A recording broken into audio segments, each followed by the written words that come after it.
You're watching the 420 Pace, found at 420pace.ca. Stay tuned. We'll be right back after this toke.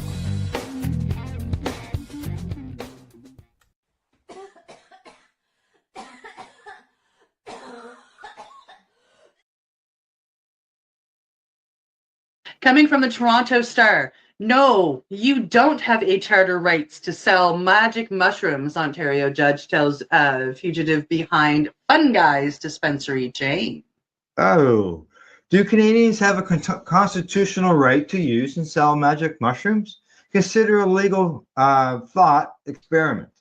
Many Canadians believe psychedelic substances such as psilocybin can be mind expanding, helping them explore new ways of thinking and creativity. But it's illegal to sell magic mushrooms under the Controlled Drugs and Substances Act. Then again, the Charter of Rights and Freedoms gives all Canadians the rights to freedom of thought.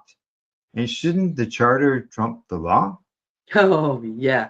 And this is given to us by Mama Earth. So should we be told that we're not allowed to use what grows from our earth?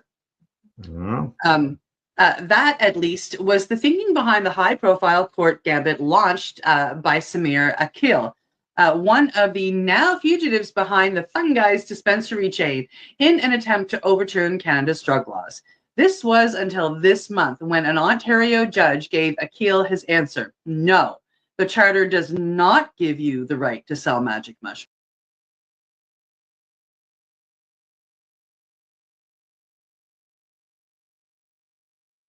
You're listening to the Pace Radio Network here at paceradio.net. The views expressed by the individuals during this broadcast are their own opinions, and they may not be the same as those of their group or other organizations they may be involved with.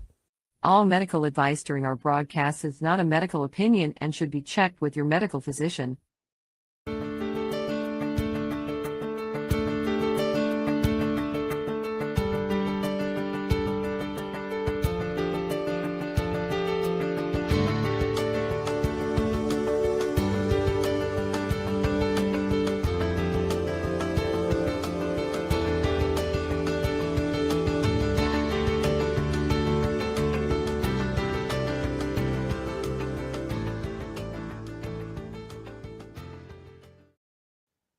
Hello, everyone, and welcome once again to our VAC Roundtable. Today, we are going to be joined by a friend of the family, a friend of the our reality, somebody I've, been blessed to share workspace with, and somebody I greatly and deeply respect. Her name is Sabrina Fendrick. She has a very long and colorful background in cannabis, as well as policy. And I cannot thank you enough for joining us and our veterans today. And we will jump right into it as I change the view. Good job, Etienne. Yay. All right, Sabrina. So our first question is one that has many layers in the sense it's a simple question, but the answer probably comes from different parts of your life. So our first question is, when did you originally come to cannabis? And in that sense, it was, when did you first hear about it? And when did you get first turned on to it? And then when did you realize it was going to be a significant part of your life's work? So everybody, Sabrina Fendrick. Hi, well, thank you for having me. First of all, it's an honor to be here, and that is quite the question. So I am happy to answer that. Let's see, when did I first come to cannabis? Well, and I was pondering that.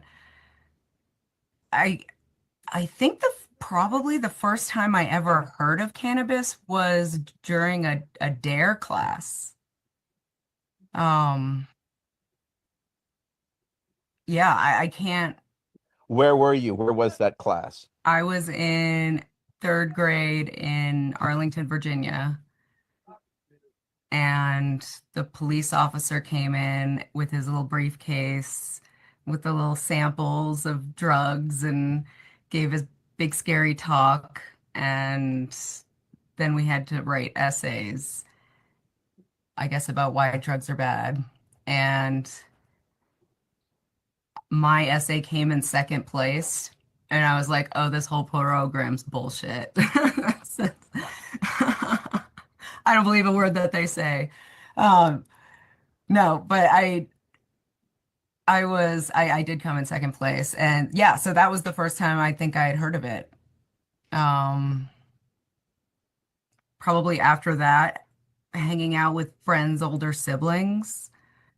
There were people would smoke it in high school. It was around a lot. I played a lot of sports, so I wasn't, I hadn't tried it first time I tried it, I was a sophomore in high school. So it was a long time between having first heard of it and then trying it. And it just was never in my orbit. My parents definitely did not consume ever, and nor did any family members. So yeah, we were doing, I was part of a theater after school theater group and the drama play that we were putting on for the county and all of the public county schools. So we would train every day after school for a couple of weeks, and then every school day we got to get off of school to give these performances to the different classes that would come by. But we would get out earlier than we normally would at school.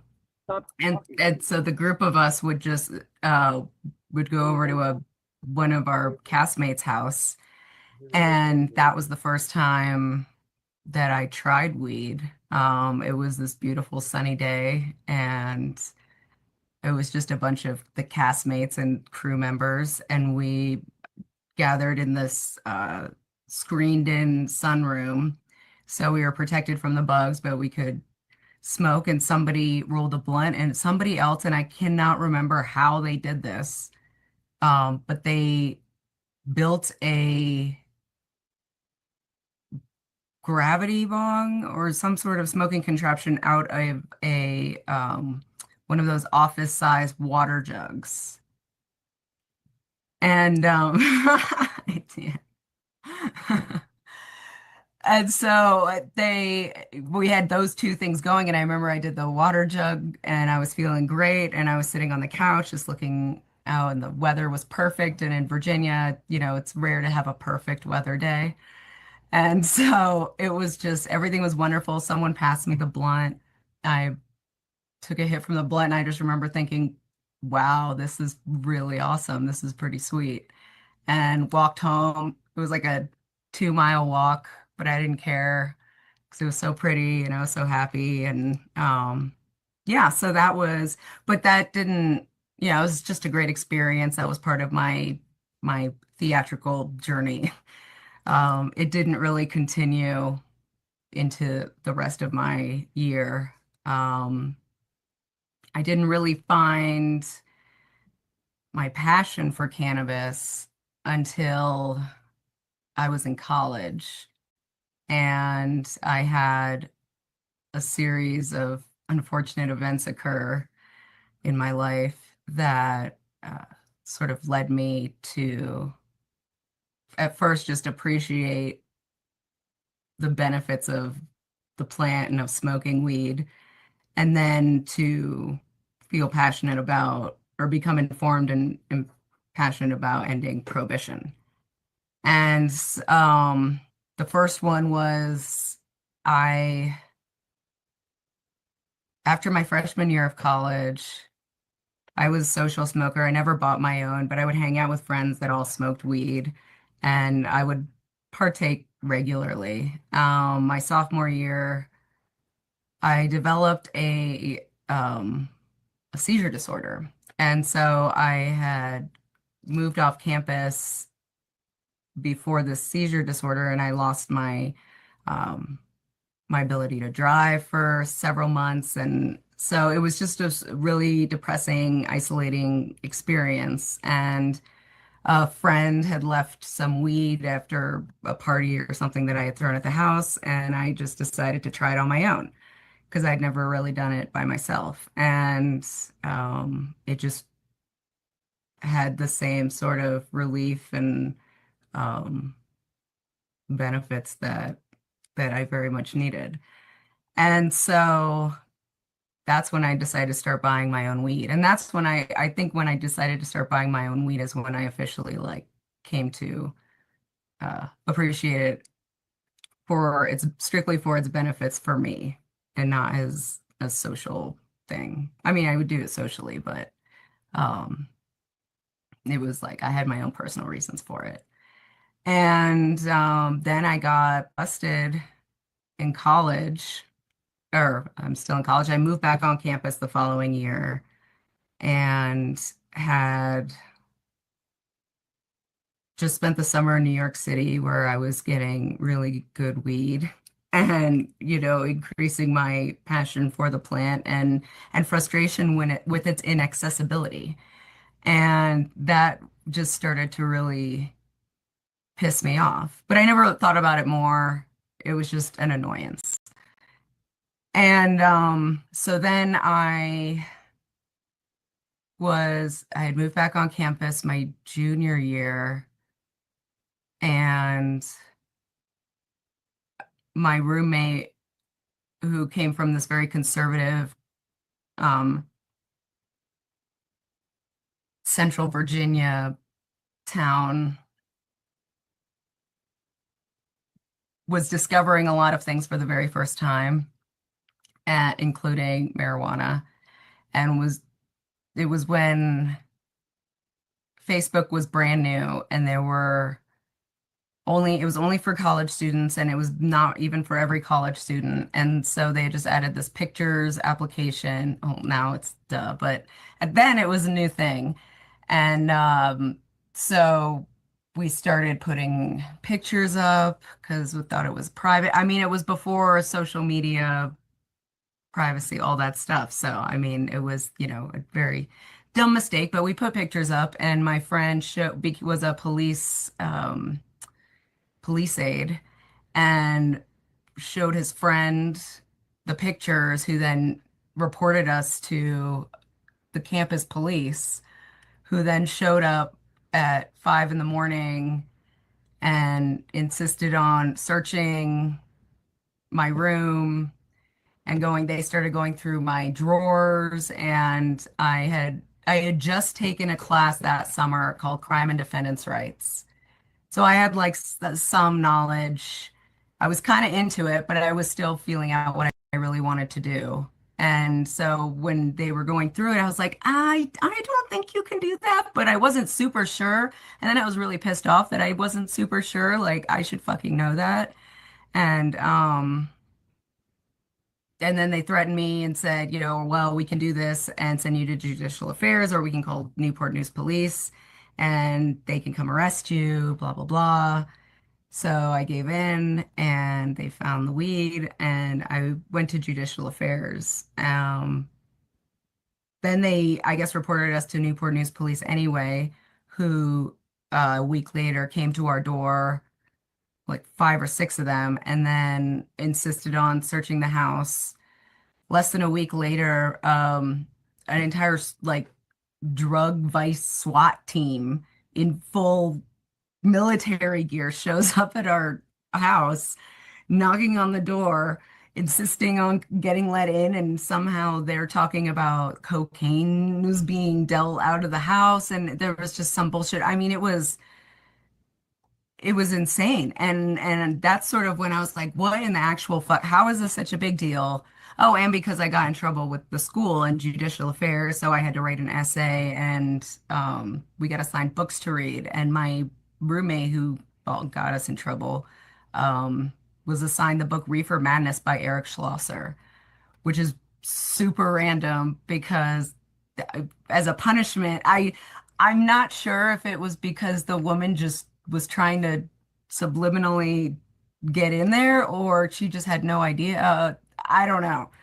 Because it's not even just about marijuana. It's That's just so about bizarre. I've never heard of anybody during a bus recommending them Reefer Madness. Really? Wow. right. Yeah. Yeah. Reefer Madness. And he had to write an essay on it. But my roommate, because I was getting increasingly frustrated, getting like fucked by these laws.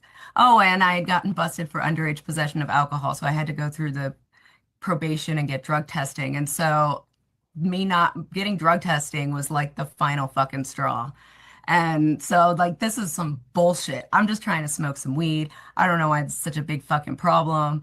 And so I started getting really into it. So when my roommate got assigned that book, he was like, Sabrina, I think you might be interested in this. In the book, I was assigned for punishment to read. And I was like, really? Okay.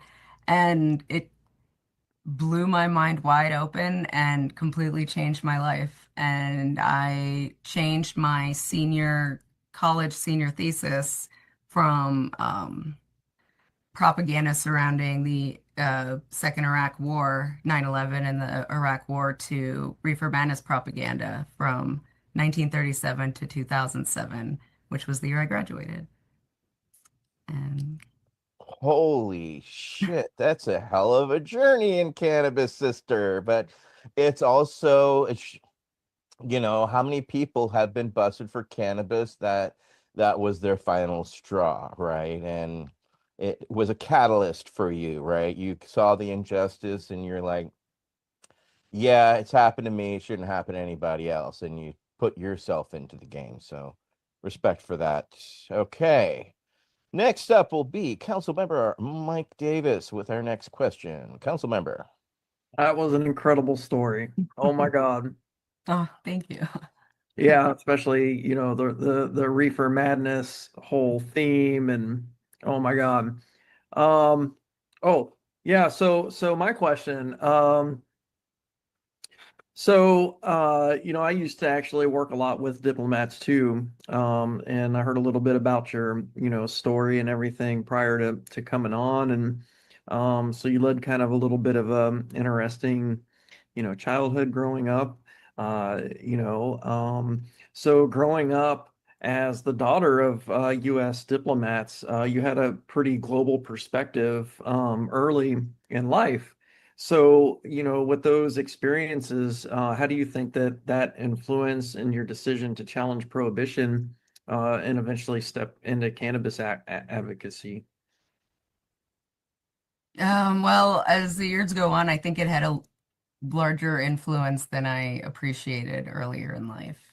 Um, really reflecting on it, it wasn't just growing up the daughter of diplomats, but it was where I was when I was an adolescent at that time. And I was in Paris when the Berlin Wall came down at the end of the Cold War and the lead up to it.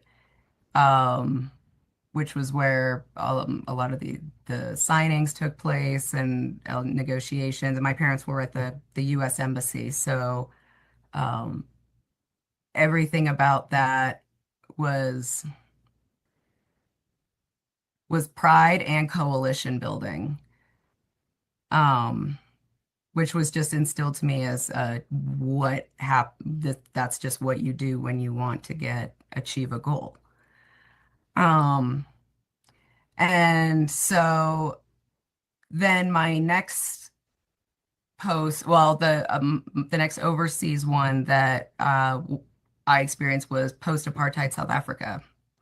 And it was my parents had been there in the 70s and early 80s trying to negotiate for Mandela's release from prison and to replace the apartheid system. And then we went back in 1997.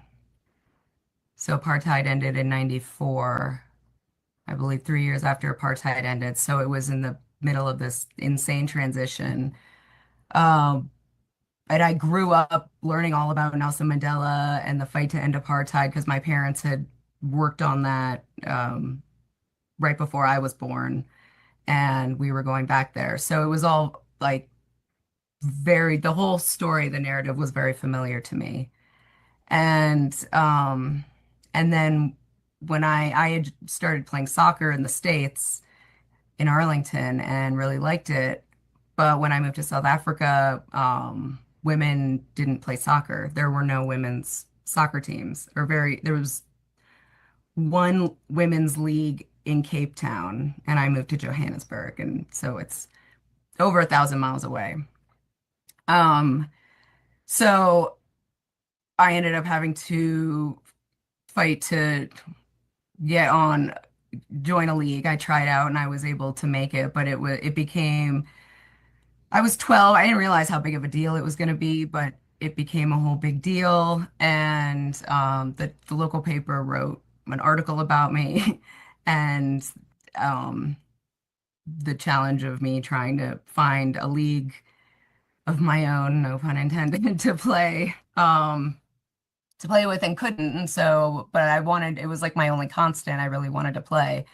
And so experiencing just the reaction to my wanting to play soccer and it being from my teammates and from audience members and from other teams that I played who would scowl and hiss and say things. And so I witnessed these sort of injustices and geopolitical changes if from multiple lenses, personally and peripherally. But the lesson always was that when you see a wrong or you see an injustice, you fight it and you challenge it and you make it better. So just like with ending, the ending of the Cold War, the ending of apartheid, me playing soccer and trying to normalize women playing soccer in South Africa and in Johannesburg, I just, was what I was going to do. So I guess translating that whole perspective and mentality to when I experienced and witnessed the injustice of American prohibition, it was just a sort of natural step to challenge it and fight it. Oh, wow.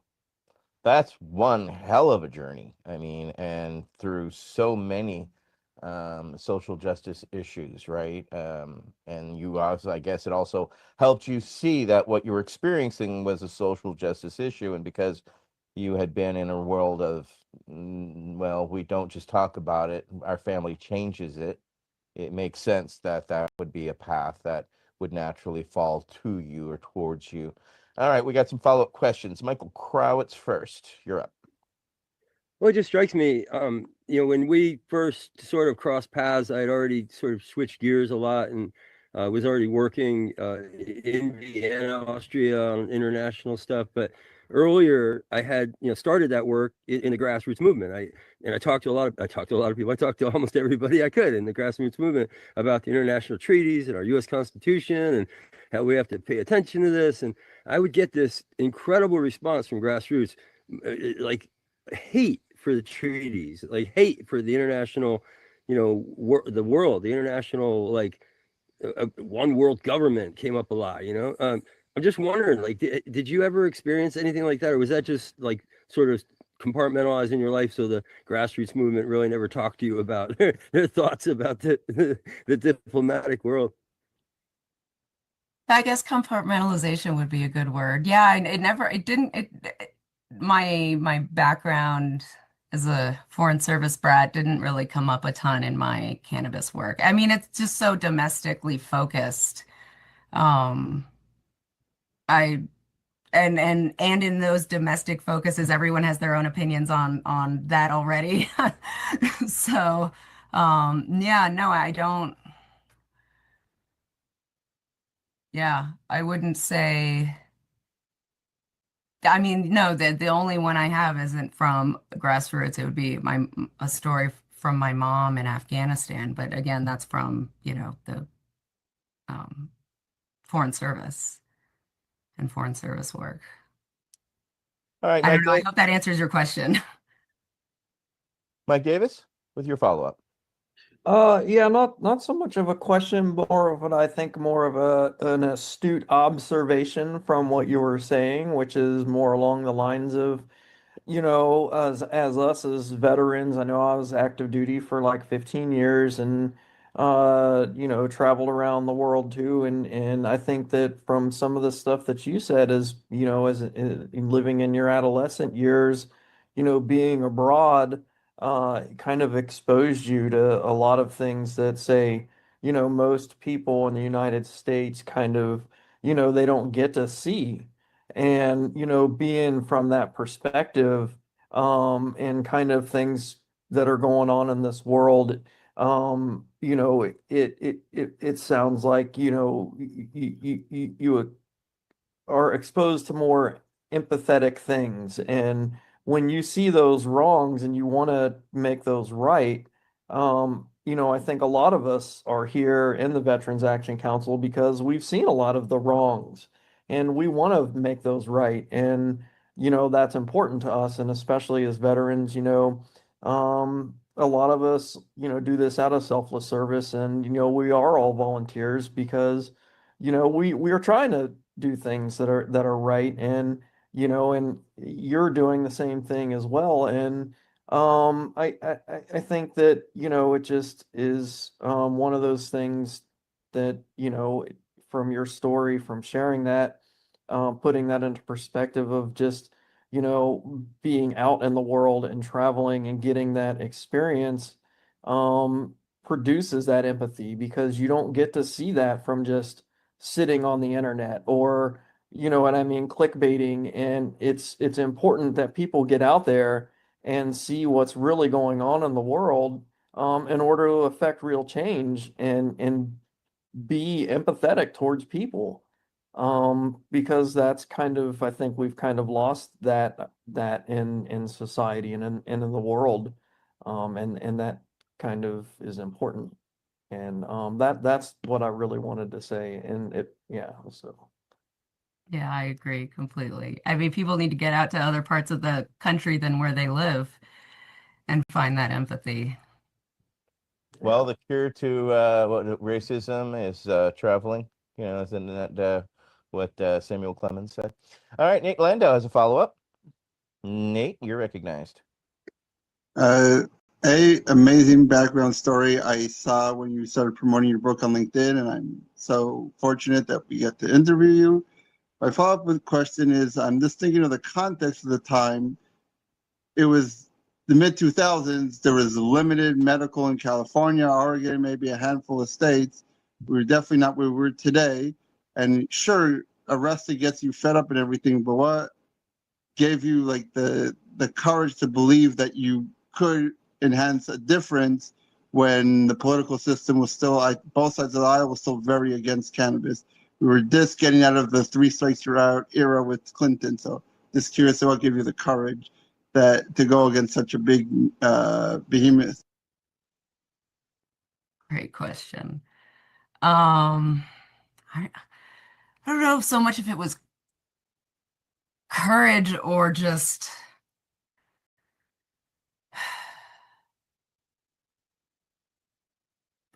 blind ambition is the wrong word. But it was just something that I felt so deeply in my core. And I wasn't sure that I was going to do that as a job professionally. It was 11 months between the time I graduated college and got my job at Normal. And so in that time, I did some temp work for Marijuana Policy Project, stuffing envelopes, and applied to some of their jobs, and then applied to Normal. But I wasn't sure before that if that's where I was going to end up. I was just trying to, I mean, this was the spring of 2008 for context. So I just didn't know what was going to happen. And then when I saw that Normal was hiring and I applied there, and I got called back and I got offered the job, it was I didn't even think about it. It like truly felt like a dream job. And I was like, I'm gonna get paid to get down and dirty in the trenches and try to help change these laws and push this movement forward. And I'm like, how did I ever get so lucky? And my parents and a lot of friends were not as enthusiastic, and they said, that I would be blacklisted from other jobs and no one would want to hire me. And I was like, fuck that. I wouldn't want to work for anyone who wouldn't hire me because I wanted to legalize weed. So that's just gonna be a fact. And yeah, so I I guess you could call it turned into bravery, but I was just so enraged by my experience and then exponentially frustrated from my research and learning that the entire like basis of prohibition was bullshit, and that this was it. This was going to be the cause. This was my fight. People needed to stop getting arrested for it. People had a right to access it and use it. And I was going to do everything I could to make sure that people understood that. And yeah, so some of my friends distanced themselves from me because they went to work for government contractors or, certain members of Congress or whatever. And I, at the time, working in cannabis was controversial, especially normal. But yeah, I didn't. And I look back and I'm like, wow, I really, really didn't give a fuck. I was so young. And I'm glad I did it. It was definitely, if I'd known better, I guess you could have called it bravery. Oh, that's well stated. I think we all find our voice and our space and our strength along the way, but you had a solid, backing from family, and then going into normal, of course, the fear and the, of shunning even, right? So, you know, you have to stand out on your voice, and that I think helps entrench you in your voice because you realize what you've done, how you've done it, and why you've done it. And you don't see, I think for a lot of us here, we get it. We see when that light comes on, you're like, yeah, fuck this bullshit. Because yeah, I wondered myself back in the early days of Can, was it bravery or stupidity? I think it was a bit of both. You know what I'm saying? Yeah. I had to have a foundation in some sort of activism to feel that I could at least speak my voice.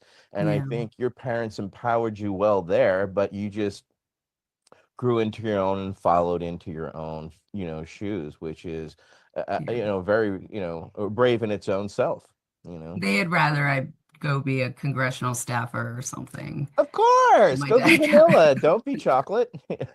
Yeah. Good thing Yeah. you've stuck with flavor. All right. Hmm. Next question will be Michael Crowitz. Because Thank you. continuing our discussion on the National Organization for Reform of Marijuana Laws. Yeah, so before I ask this question, I'll accept the premise of the question. Part of the premise of the question is a very male-dominated legalization movement. But I want to say something about that. My experience really hasn't been like that. And you may not know this history, so give me a few seconds and just let me tell you a few second history of Virginia Normal.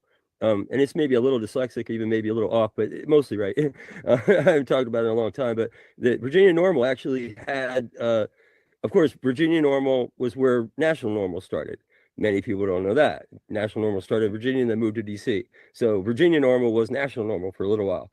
And then later, VCU came in, I think, as a normal chapter, like in the late 80s, and had a really powerful, kind of presence. And then they went away. And then there was like a really early 1990s Virginia Normal that was out of Virginia Tech. And then that went away. And when I came in, the person that was still left over from that world was Susan Anderson from Virginia Tech, math professor. And she was my mentor. I mean, she got me started, and it was all around her. And then I met Lennis Worth, who was like the center of my universe for a very long time, and actually, one of the most important mentors I would ever have. And then later, meeting up with Mary Lynn Mathry and, coming up in a whole different world, under medical cannabis stuff. And then Sandy Burbank giving me, some of the, what you might call PhD lessons in cannabis activism.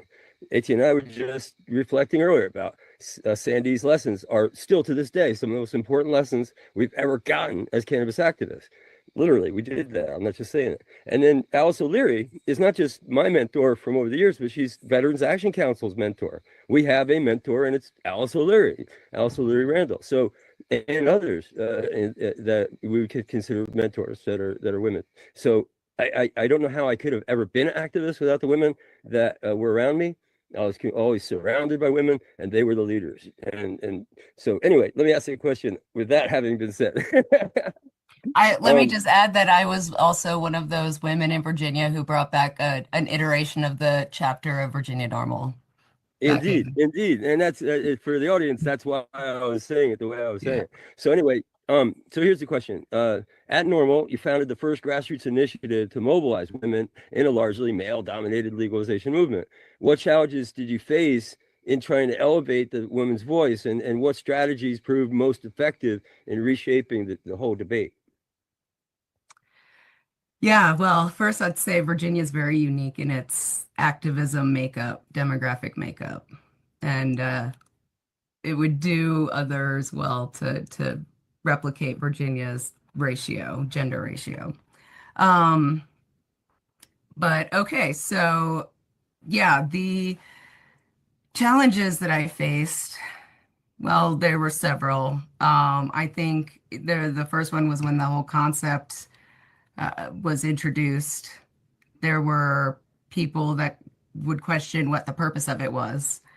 And some would sort of complain that it was gonna separate the movement or break the unity of the movement, such as it was. And to the first question, which I was really stunned by, just as a general response by, I assumed one or two people, but I beat that. I had to create like an auto response form to this actual question, which is how many times I got this question. And to which I would say my first answer, which strictly political answer, is that everyone from the NRA to the ACLU has a women's focused program in their organization. And they have that for a reason, because that's the way to reach out to that particular demographic is from women to more women.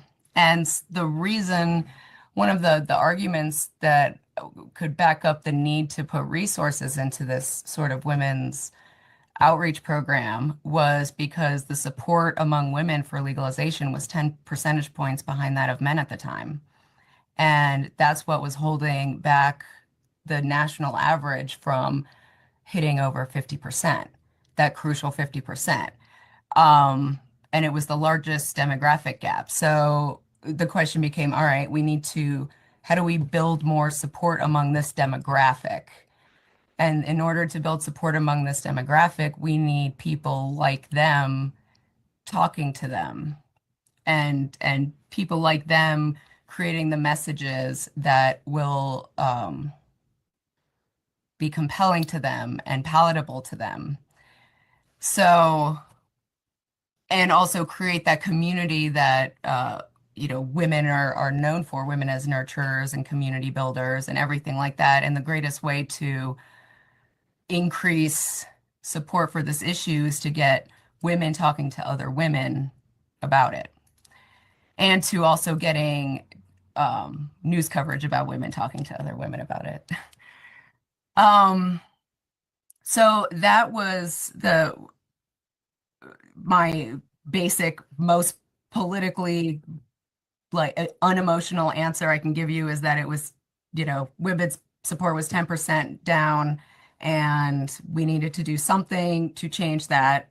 So we had to create the business as usual wasn't cutting it, had to create some sort of new program that could sort of identify and reach out to that demographic. And let's see, what was the other part of the question? Oh, that it was splitting the movement. I mean, I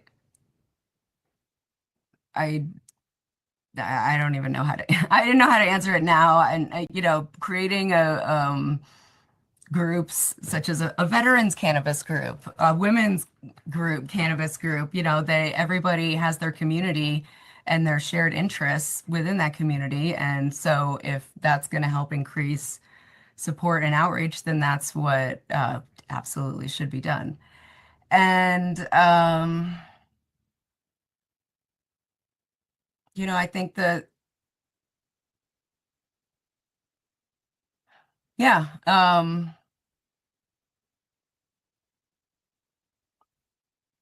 just really opening up to women to make them feel more comfortable. I think certain people couldn't understand that from their perspective because of their, lived experience was different than that of the type of people we were trying to reach. But we powered through, and it was crazy. I got hate mail. I mean, why? I didn't understand why it was such a, I didn't expect it to be a hot topic issue. I mean, I was familiar with sexism and stuff in third world countries and developing countries, but I continued to wrongly assume that America was more progressive in certain areas than what I ended up experiencing. But I will say Virginia Normal has produced some incredible women. Absolutely, 110%. All right, wow. Great explanations there, Sabrina. I know that's a lot, and you've been through a lot there, and it's rather surprising. And Michael's right; it was very female oriented. But for those who are watching, the National Organization for Reform of Marijuana Laws was very male dominated at the time. Those people that were in charge and running it were all guys in suits, white guys in suits. Let me clarify. Okay, so.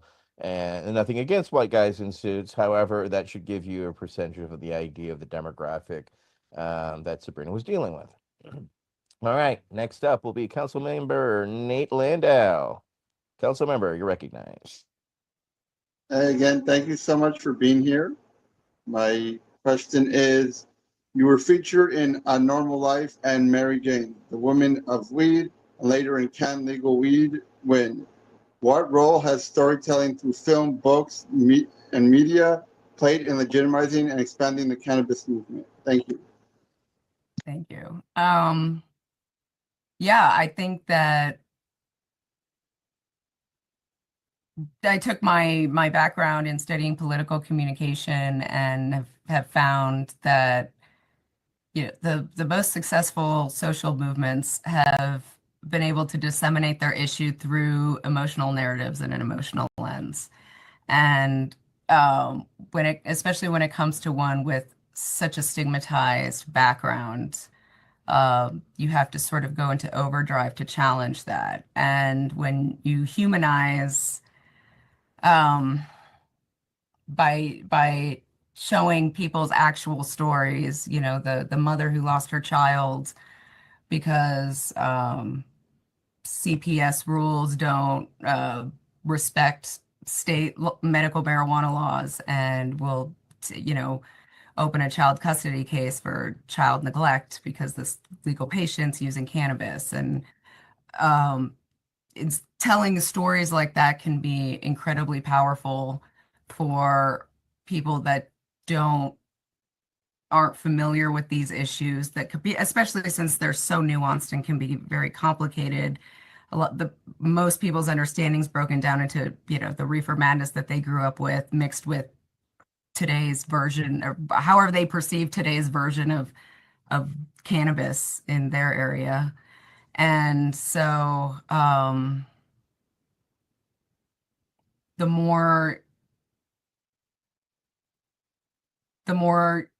that you can give an audience member or potential supporter the opportunity to feel sympathy for a person and anger at an injustice, I think that's what has been the most helpful in all of these, in the storytelling components of it, and also doing it through multimedia aspects in this day and age. It's absolutely crucial. When we started the Women's Alliance, it was the very, very, very beginning of social media. So but I knew it was going to be a big deal. I knew we had to leverage it. We had to get it on video, get it on not tape, I guess. We just needed to document it in all mediums that exist in today's world, and share it to as broad an audience as possible through the way they want to disseminate it. If that. Yeah. There you go. Right out the gate. All right, I've got the next question. So we're interviewing you because you wrote a book, and your book's called Token Female. And it talks about the double burden of fighting cannabis stigma while also battling sexism within the movement itself. Looking back, how do you see the role of women evolving in cannabis activism since those early years? And has the cannabis space been a better actor in this regard than society at large? Yeah, that's a Light excellent. ones. Yeah, very light. Oh,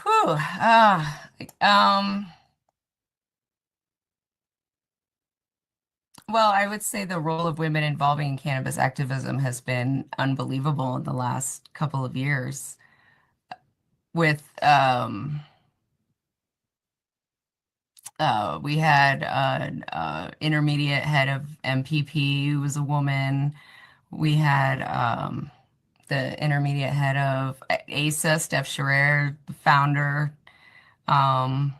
is around. Brooke Gilbert, interim director of NCIA.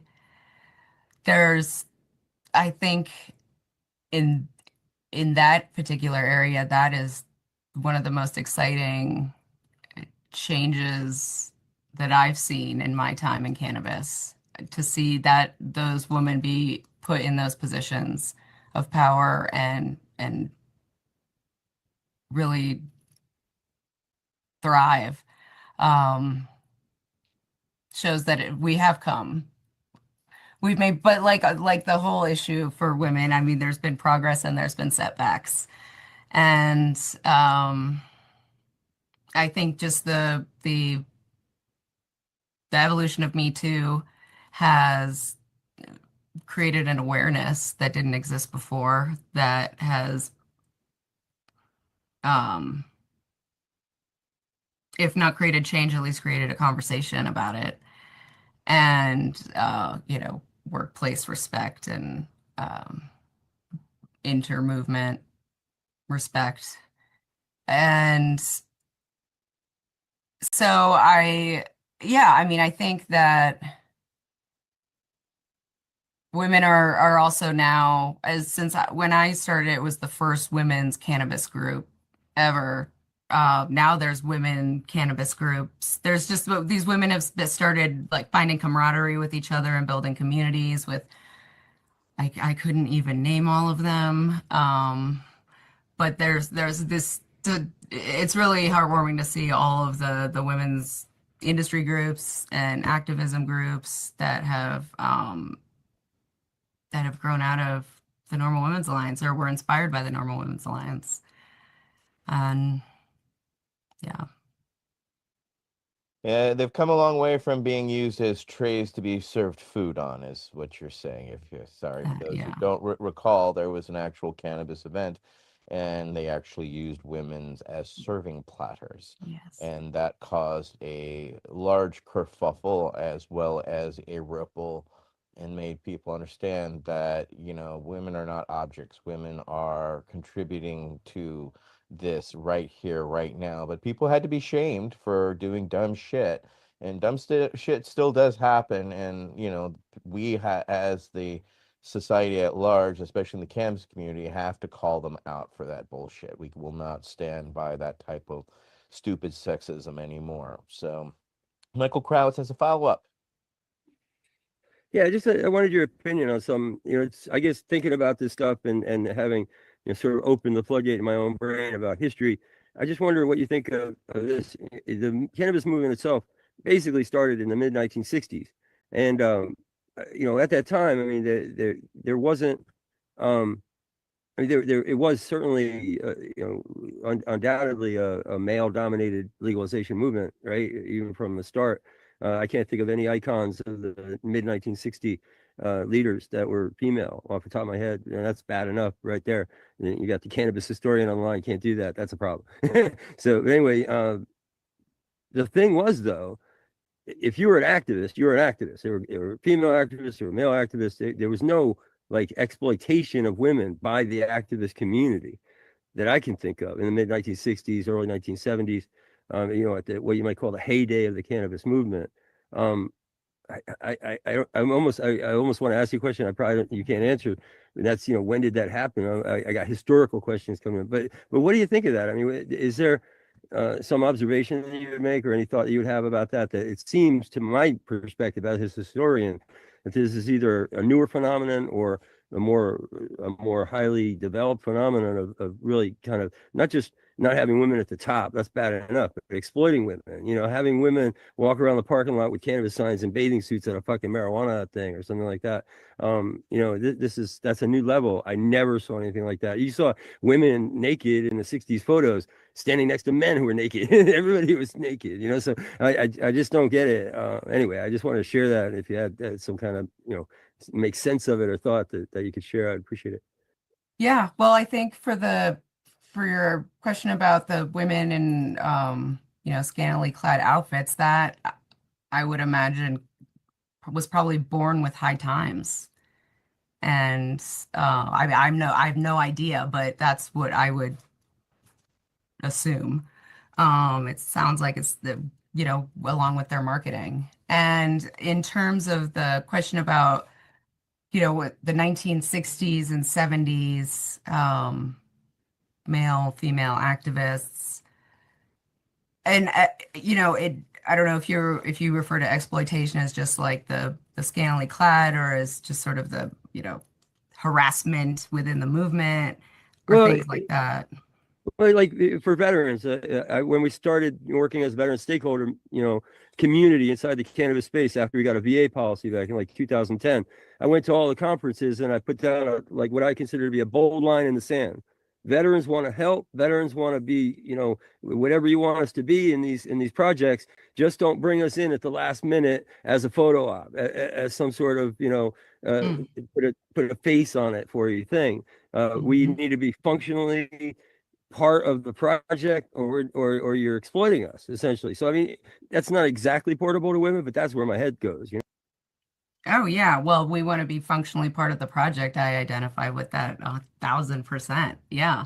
And I can imagine that the women that were part of the movement back then were the note takers and coffee brewers and weren't exactly, I mean, I don't know when women were allowed to have their own credit card, but it's not like female empowerment was a thing back then. I mean, it was becoming one, but I mean, we don't have to get into why the women's movement split from the civil rights movement. So, I mean, yeah, they all kind of come back to the same general thing. If we all understand those influences and those forces, I think it's the same. And it's probably part of the catalyst for the Women's Alliance and the success of the Women's Alliance. Well, that's also what we appreciated about your name and the entendre of your name is because we don't like being token veterans. Yeah. And that's a big problem that we have, and that's what Michael's referencing, right? We get 100. the photo op and the pat on the head and the okay, we don't want to hear anything. So I think we can relate in that perspective. That's a similar pathway, but Absolutely. I think it's women walked a harder one because of the outright sexism that wasn't just advertised, it was proliferated, it was expected, especially through the 80s and even into the early 90s. I mean, there was a point where we even stopped carrying High Times at Berkeley Patients Group because there was just so much outright blatant female sexual exploitation that Debbie's like, yeah, fuck this, fuck you guys, fuck everything about it. And that type of boycotting did spark a backlash that did affect change, but that's something we even had to do with our own people, sadly. So just more for the historical perspective than for, in Sabrina's response. I appreciate your response greatly. Nate has a follow-up as well. So I want to mention the women's group that I am familiar of. There is Blunted Brunch. This lady, I forget her name. She does like around MJ Biscuit and all this stuff. She does women only brunch. There's the Women Cannabis Chamber of Commerce, and they just had a women expo, which is pretty much only women event in Reno. Right. I joined the cannabis industry in 2015, and at the time, it was encouraging to me that I might be playing with the numbers here a little bit, but in the average industry not the cannabis industry, but all industries, women business owners or executives were 18%, but in cannabis, it was 25%. Very encouraging that it was bigger. And they were saying that women had a bit of an advantage on that because they had less of the cannabis stereotype. But unfortunately, that number has gone down, and cannabis is almost at not below the other industries threshold. Do you see, is there any way we can fix that, or why that has led? Is it this general consolidation in the cannabis industry, less mom and pops? Do you have any insight to that, why that number has dropped in the past 10 years? It is sad to see that number drop, but I think it's a reality with an evolving industry. When it was prior to 2017 and earlier, the laws were a lot less clear. It required a lot of creative maneuvering in every aspect to open and run a business, which I think is something that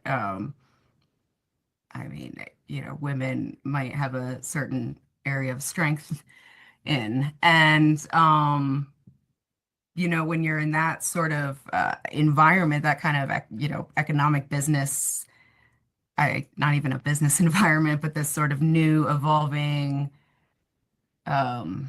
market, then you can be more flexible in your tools. As it became legal in different states, that brought in, and this is just my opinion, I'm not an economist, but that brought in, I wouldn't say traditional, but more traditional, less risk averse investors who were waiting for some sort of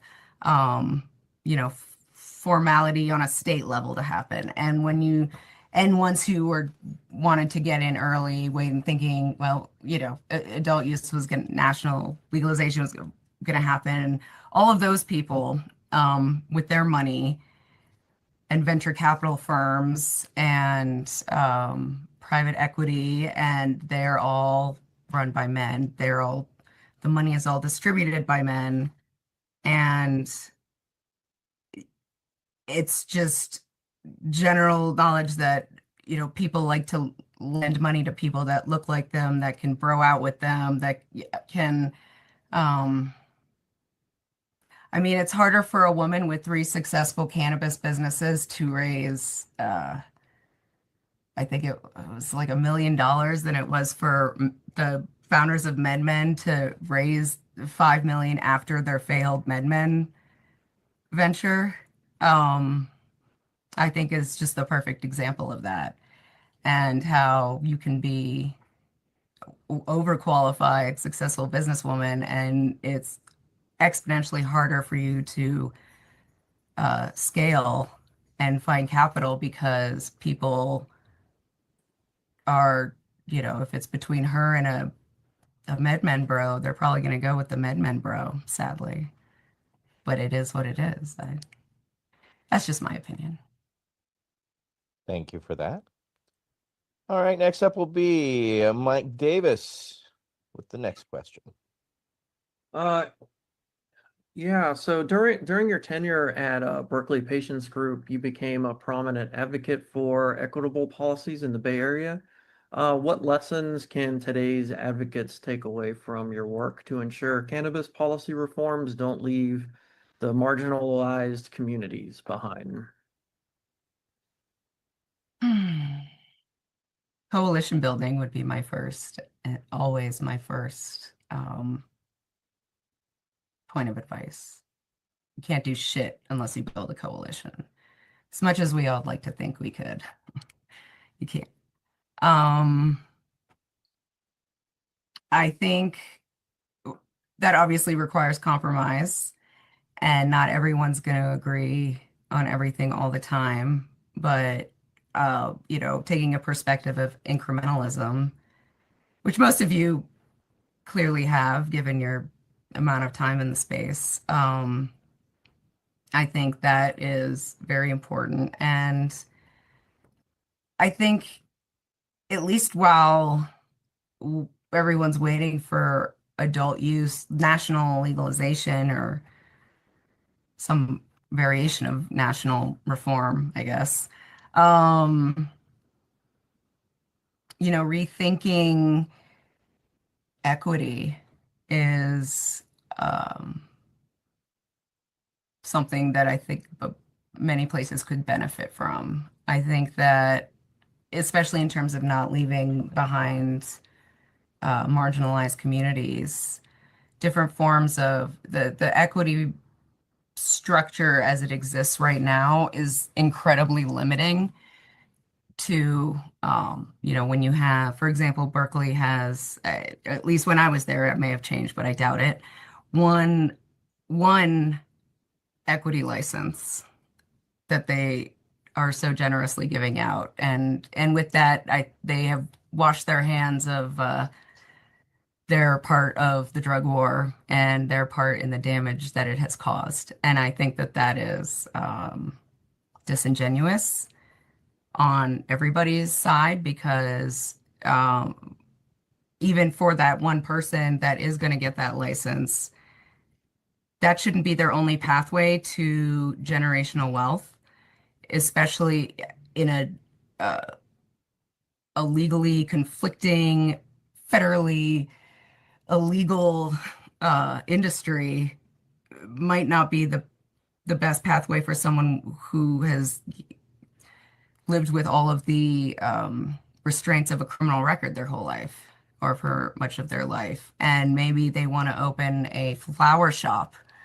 I mean, like a rose shop or a toy shop, and not necessarily this cannabis business. So, I think providing tools or resources or the ability for them to do more than just open a pot shop, I think would be a great start. And then I also think, if it is going to be a pot shop, while one or two owners isn't enough, I think they should be employee-owned businesses. Equity businesses should be employee-owned businesses for people that had criminal records. And that's probably controversial, but there's a film production company, I can't think of the name, but they basically, everybody that works there has equity in the business. They're not part of a union because they don't need to be. And it's Matt Damon and Ben Affleck's production company.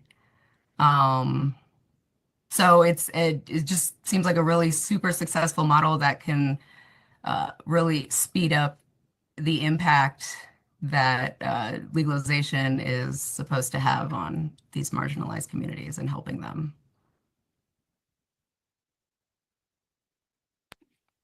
Great response. Thank you for that. Next up will be Michael Krawitz. Thanks. Given our conversation right before we turn on the video, I'm going to kind of turn this question upside down and rewrite it. But we took great interest in the fact that you were featured internationally in BBC, Times of London, Rolling Stone. You've had interaction with some of these folks, in that sort of context of them asking you questions and talking to you. We assume, looking at it through a lens of gender and equity, what can you tell us about them based on their questions to you?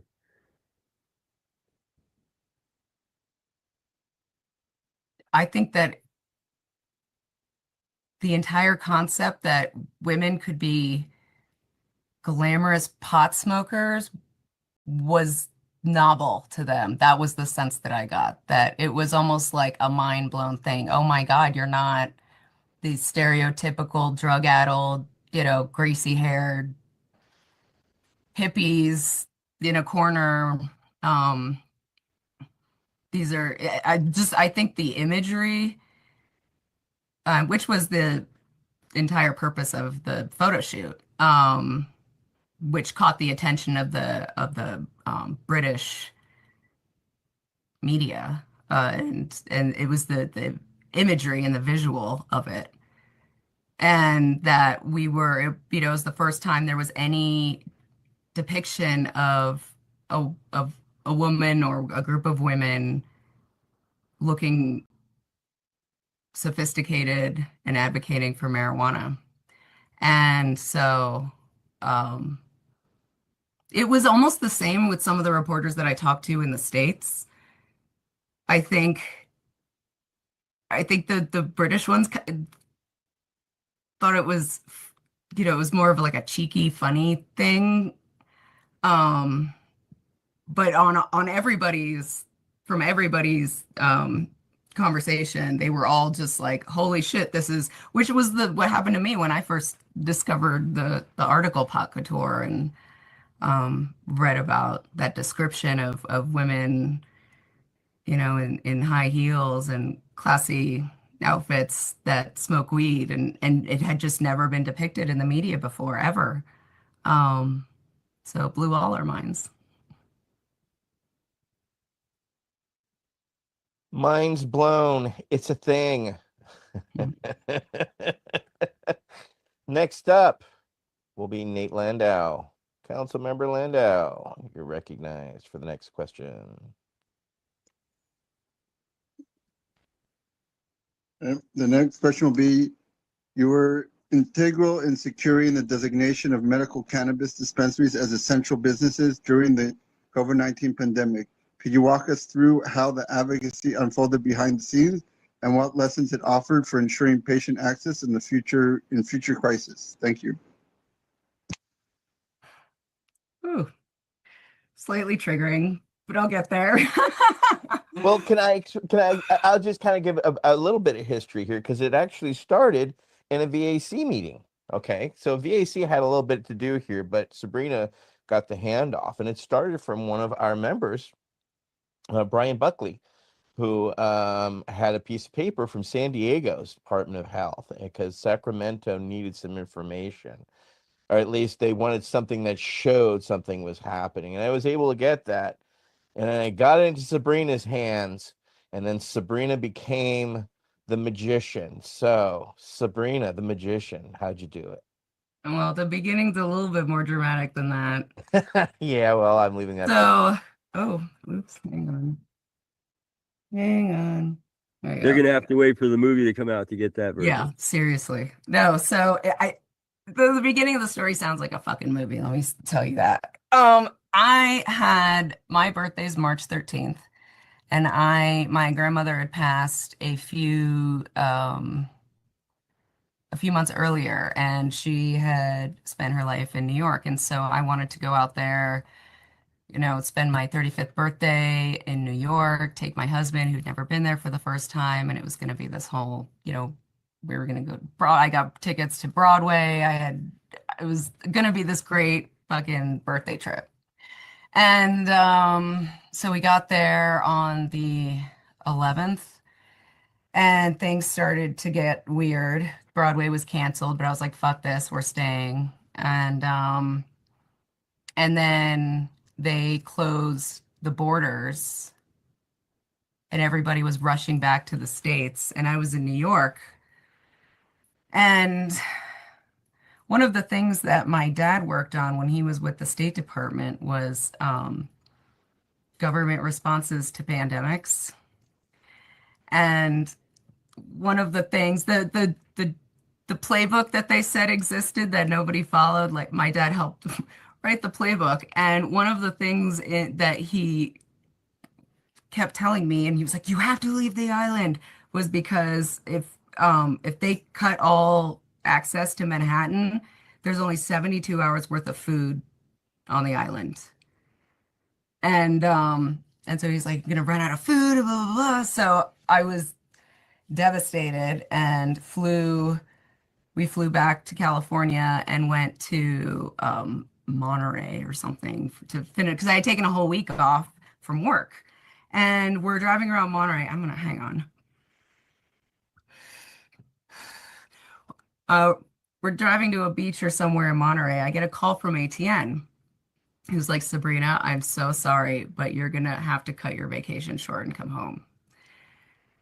And he's like, shit's getting weird here.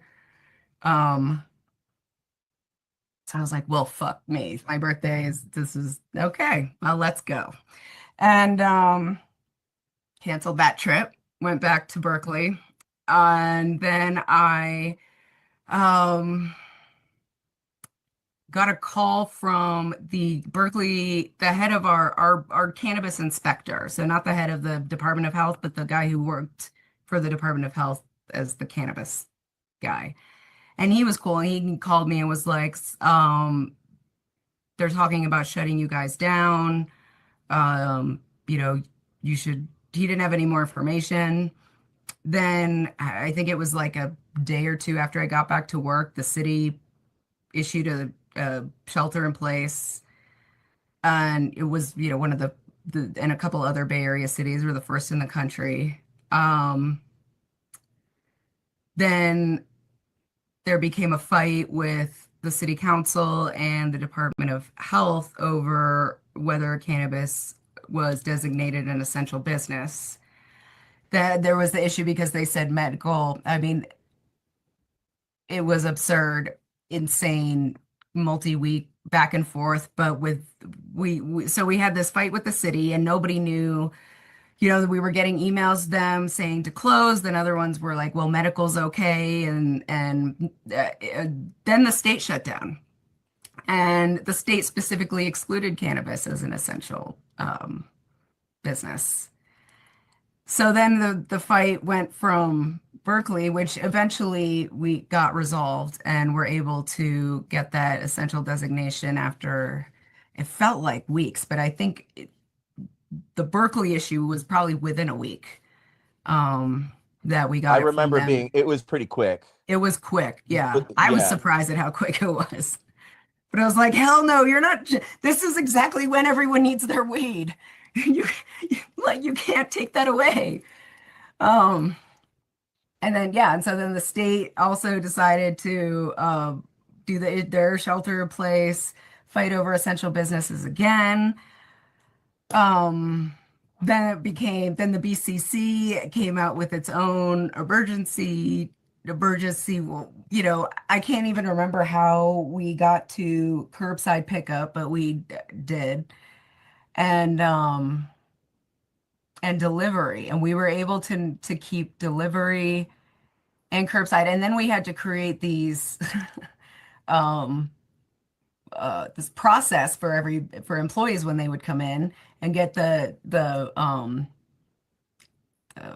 temperature check, and had to fill out all these forms and do all these compliance things. And and then what you were checking for changed because they were always changing. The CDC was always changing and updating information. And then there was the fight over vaccines and whether cannabis employees could get vaccines first. And we triumphed every time, but it was a fucking battle. I mean, I say the tax lowering battle was kind of hard too, but I think it was just because it was also emotionally heightened and everyone was scared and didn't know what was going on. And I just, in my soul, was like, this, we cannot, people need weed right now. Like, this is bigger than any, like, you just can't shut down access to that and force everyone to stay home. It's cruel. Yeah. And if you're gonna let alcohol be delivered, then you should let fucking weed be delivered. Right. And it was yeah, now that you remind me of all that, I've forgotten a lot of the trauma and the PTSD that we got from, because also I had to buy the cars, right? Because I could no longer lease because now cannabis was legal. I previously had a fleet that I was able to lease, but the laws had changed so much around cannabis. Now the car rental and ownership places had, laws even against, medical cannabis. So even just getting the cars for our delivery and all that, it was such a it was very intense. It's almost daily battles at times to,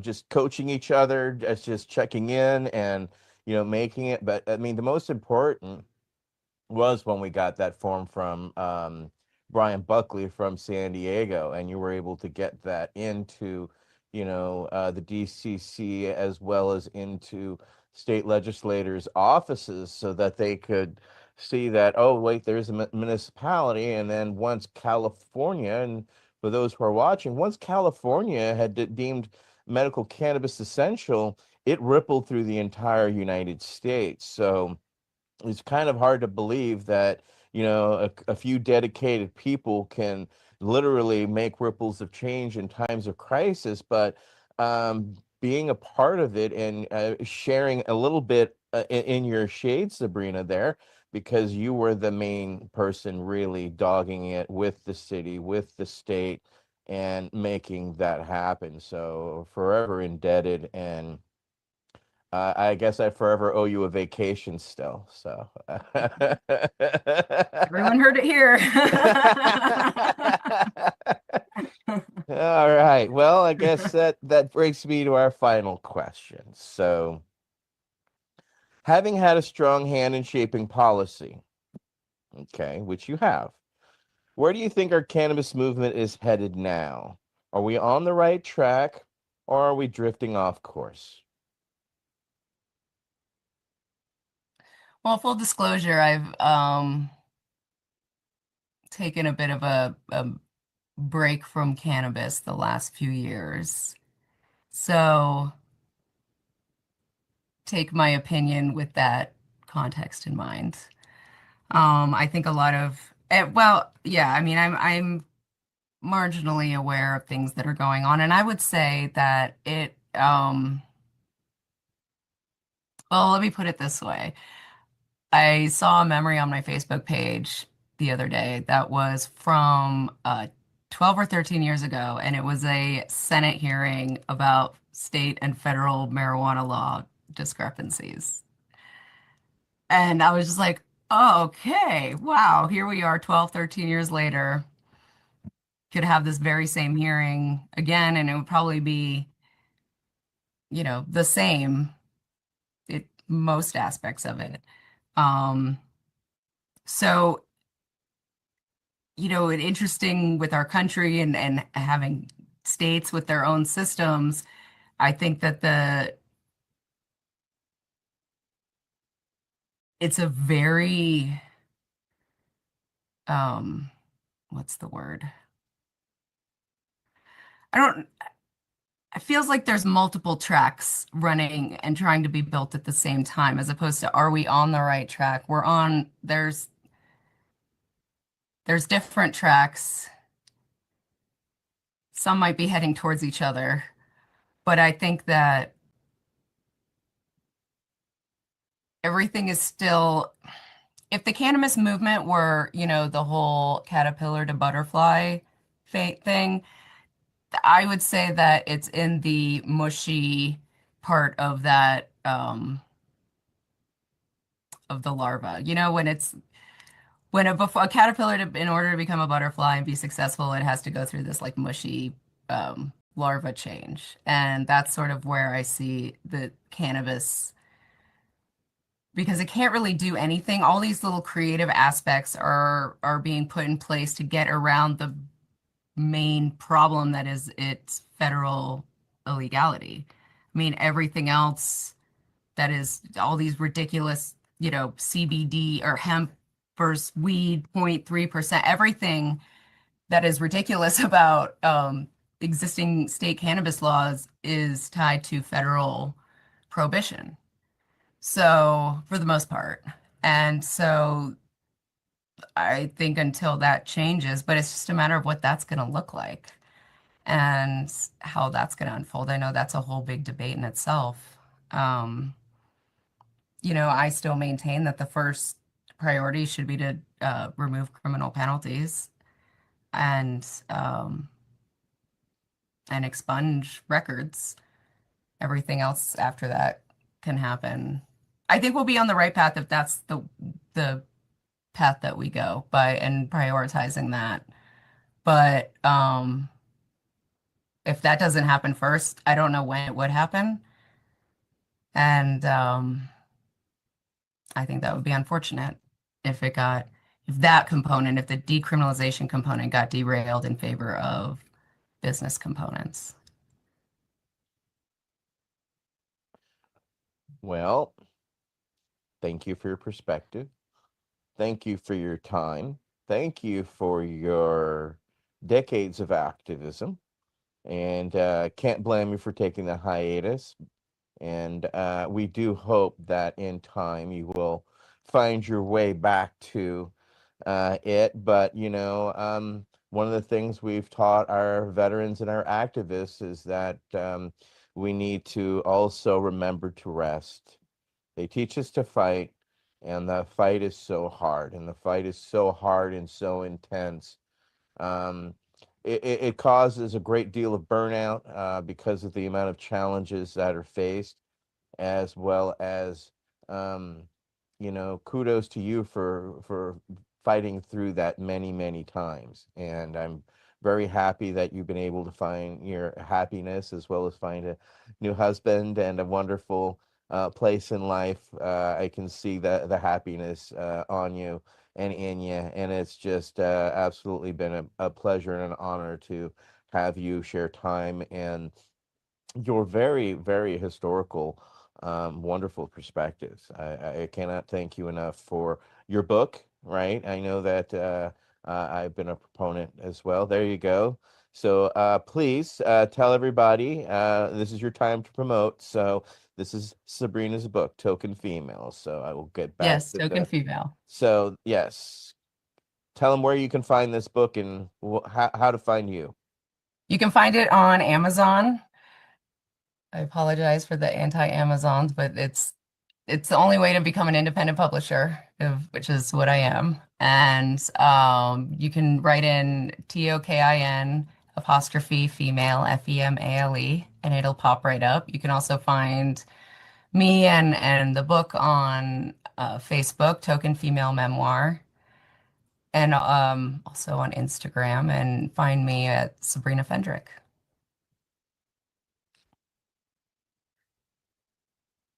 Oh, you're on mute. Well, there we go. I'm back. There we go. Sorry, I forget sometimes I mute myself. All right. Well, I want to thank our council members, Mike Davis, Michael Crowitz, Nate Landau, and myself, Etienne Fontan. And of course, our very wonderful special guest. Reminds me how much I miss you. You're the best. Nothing but the best to you and your family and everybody. All right, everybody, this has been our VAC Roundtable 93. Sabrina Fendrick, author, Token Female. Find it in Amazon. Go get your copy. Is it on Kindle too? Yes. It's on Kindle and in On Kindle paperback. So and paperback, and it will be coming out in hardback this fall. Well, expect to get a signed copy, hopefully, in time. Absolutely. But I've got my digital copy and my physical copy already because it's a great book. It's a great read, and what you've done for the history and the movement hasn't been forgotten. And thank you for bringing your perspective through your book, which is very important for everybody in the movement to read. So again, thank you everybody for joining us for VAC Roundtable number 93. Sabrina Fendrick, author of Token Female. Have a great day, everybody. Thank you. The Veterans Action Council is a Pace Radio Network content provider.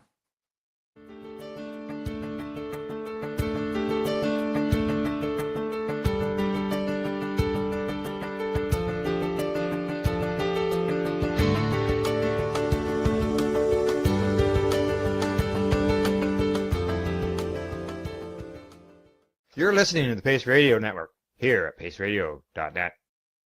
The opinions of the individuals during this broadcast are their own and may not be the opinions of their group or other organizations they may be involved with. All medical advice during our broadcast is not a medical opinion and should be checked with your medical physician. Enjoy the buzz of legalization with Campbellford Lifestyle Shop. From lights to plant nutrients, books, consumption accessories, and more. We've got all your basics to grow or consume cannabis. Visit our info center or take a look at our piercing services and body jewelry, now available in-store through Campbellford Lifestyle Shop. 17 Bridge Street West, Campbellford. Limestone City Hydroponics is Kingston, Ontario's hydroponics shop. Take your growing to the next level and create the optimal environment with a tent kit or maximize your yield with an ebb and flow flood table kit. Either way, Limestone City Hydroponics has more sizes and options to fit your needs. Are you looking for the power of the sun that adapts to your budget? Then look no further as they have professional grow lighting. They have indoor grow systems that are easy and cost effective with many options to fit your living space and lifestyle.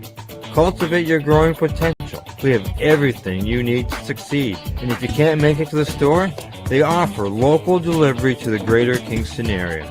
Remember, when you're looking for experts to help you grow, then look no further than the locally owned Limestone City Hydroponics, 105 Sunderland Drive in Kingston, Ontario. Call them at 613-548-0420.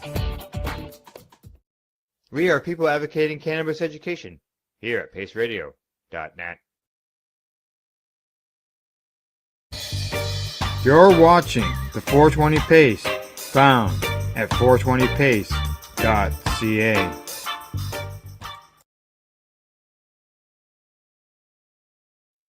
You're listening to the Pace Radio Network here at paceradio.net. The views expressed by the individuals during this broadcast are their own opinions, and they may not be the same as those of their group or other organizations they may be involved with. All medical advice during our broadcast is not a medical opinion and should be checked with your medical physician.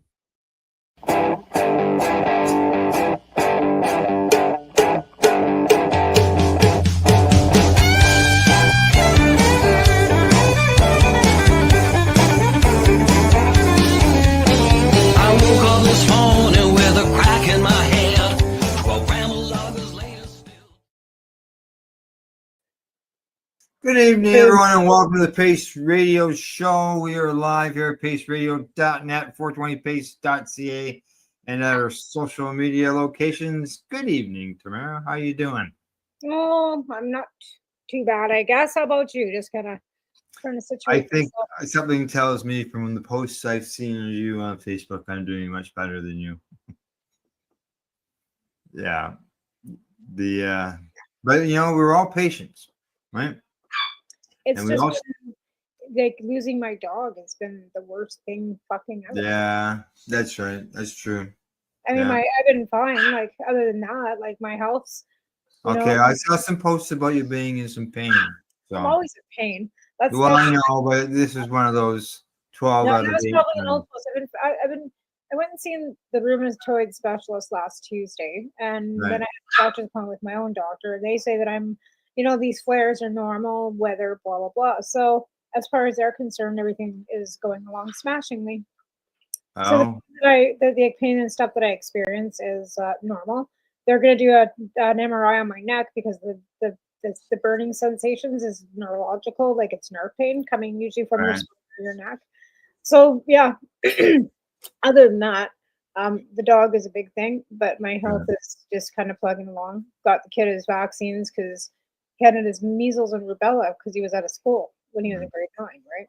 Oh, So we had to get that done. And like I said, yeah, the dog.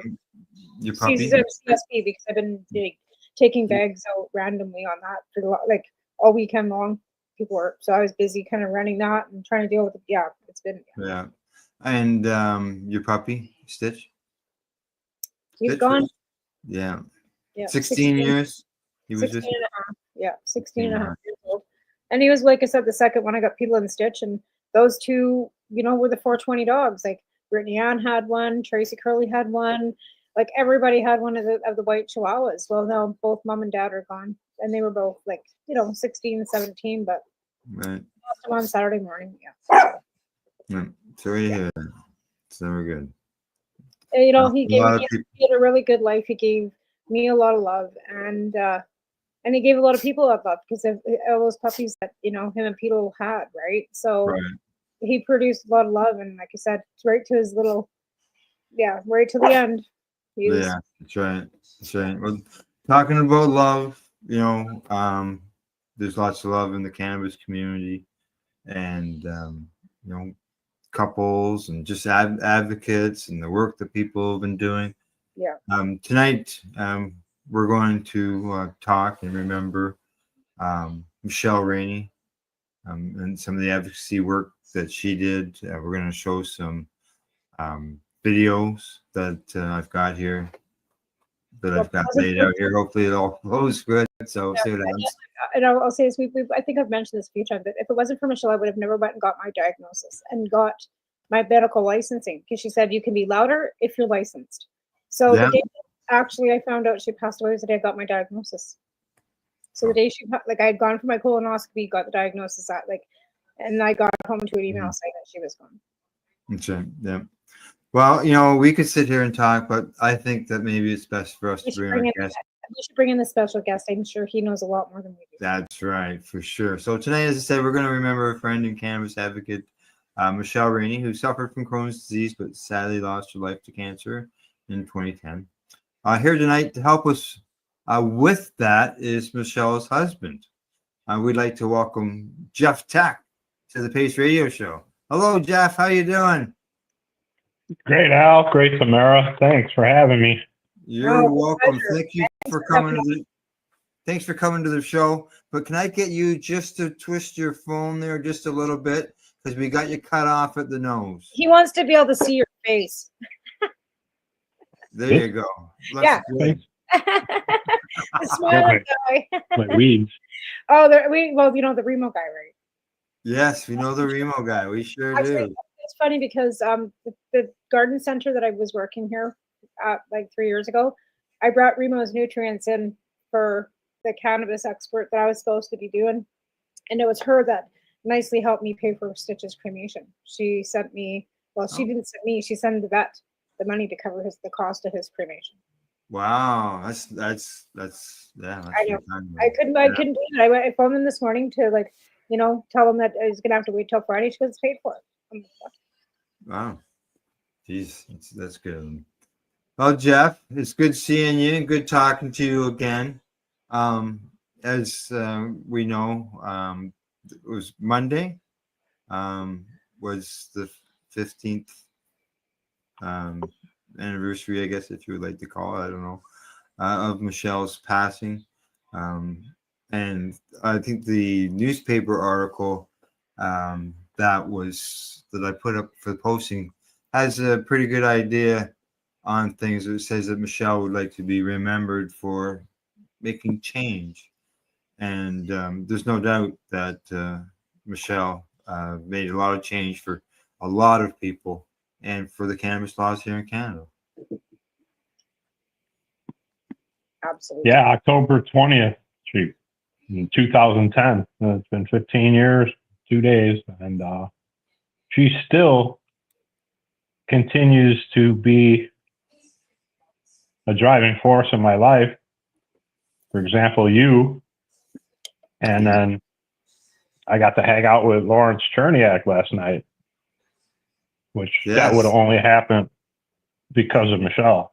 So I still owe her my personage.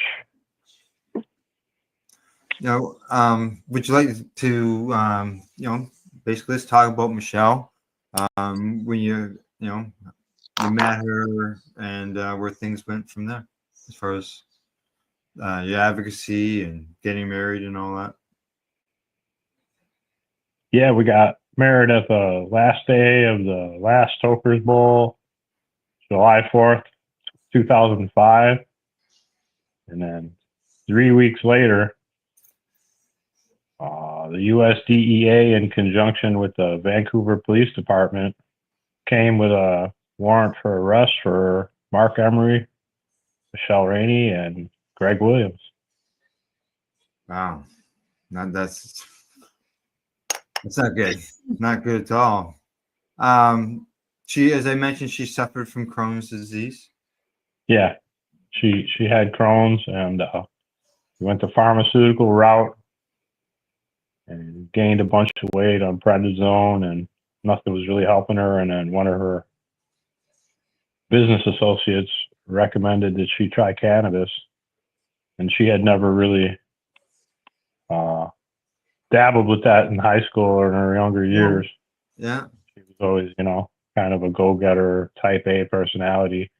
But she took the advice and tried it, and it instantly transformed her illness from a disability into a cause to help others.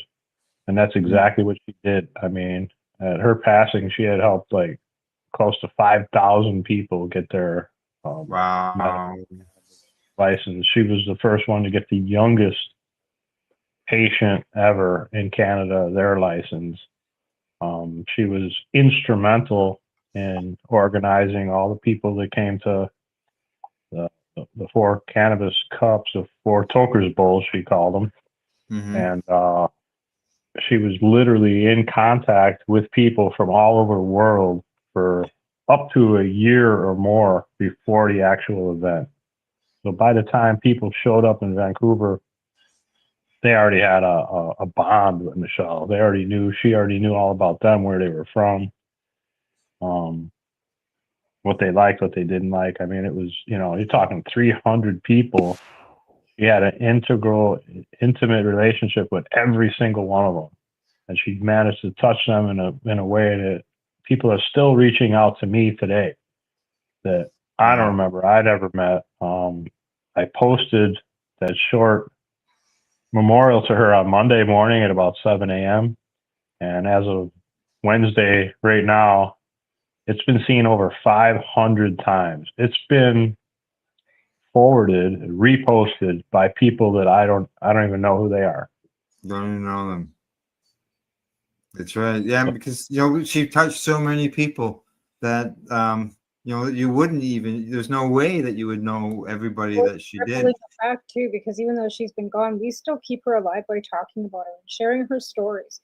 So people keep looking her up and looking in Google and trying to find out who she is and what she stood for. So the stories that we share ripple effect to keep her memory and everything keeps rippling forward, right? Yeah, for sure. That's what I'm just letting him finish up. But he's having supper because he's out west, so it's dinner time out there. It's dinner time here too. I had to suck back my mashed potatoes before I had to come on. But even while she's gone, she's no longer with us. Her education and the work that she was doing can continue through the videos and the stories and the articles that were written about her or that she did herself. Right? Yeah, absolutely. Yeah, courage above all. Like she had the courage to try something not mainstream. She had the courage to promote her convictions. She had the courage to help others, and she had the courage to move on without ever feeling sorry for herself. Now, could I get you to adjust your camera there again, Jeff? Just because it's just you can see Why? it. What's wrong? What's wrong? Because your Okay, yeah. Just cut the top of your head off. That's all. Oh, that's the background now, behind me. That's not. No, He's got the Iron Maiden behind him. That's perfect. that's the Iron Maiden back there. That's Eddie. That's Eddie that's getting cut off there. wow, look at that. Yeah, That's absolutely. on your wall. That's That's not. that's kind of ironic because one of my best friends' death is tomorrow, Wow. in 2 years, and her favorite band was Iron Maiden and Metallica. So the last Because concert was Iron Maiden before she died. So Like that's the whole wall, isn't it? it's a big flag. Yeah, that's a tapestry. It's not a print. It's actually a loom. It was That's made in New England, beautiful. and I count Wow. over 13 different album covers on that one tapestry. Yeah, Wow. Yeah, I thought it was a cool background. Yeah, it is. Much better than that light that we had up there before the show. Right? There you go. There you go. I don't know. It Yeah. won't stay. It wants to walk off. There you go. Yeah, it's not gonna Yeah. stay there. Stay. Look at that. There you go. There we go. Good. Now, as far as because she had the Crohn's, and then she had a friend that introduced her to the cannabis. I assume that before that point, she was probably on the regular diet of steroids that they throw at you. Yeah, before I met her, she was on all that. Her Prednisone and all kinds prednisone and all that stuff, and yeah, she quit. She quit all that, and then that's when she introduced herself to Mark Emery, and she saw it. Now, I what guess was she? What was she she was- doing before she became a cannabis advocate? Due to her, sounds like just like a lot of us, we can't shut up. You got to tell everybody. she was a bank. She worked at a She bank. was a banker. She worked in banking. Right. Yep. So she traded her banker's hat for a maid uniform, and she became Mark Emery's maid. And they used to joke about, the maid was running the business because she quickly became the CEO of the BC Marijuana Party, and they had 79 candidates and 79 ridings up here in Canada, and Nice. they paid for all of it, and they were forced to be reckoned with. I mean, she's the one that put Mark Emery in the Armani suit that he was famous for. That was all her. So she was PR, she was mom, she was den mother, she was marketing, she was shipping and receiving. She basically wore all the hats. While the rest of the children played. And then took care of her own health on top of that. Yeah. What was that? And then had to take care of her own health and everything on top of all that. Well, that's just it with the cannabis and smoke. She smoked about, I don't know, about 4 to 6 joints a day, and just a few hits, 2 puffs here and there was enough to get her through the day. She got up and put herself together and went out in the world every day. When she was dauntless. She never took a sick day the entire time. 5.5 years that we were together.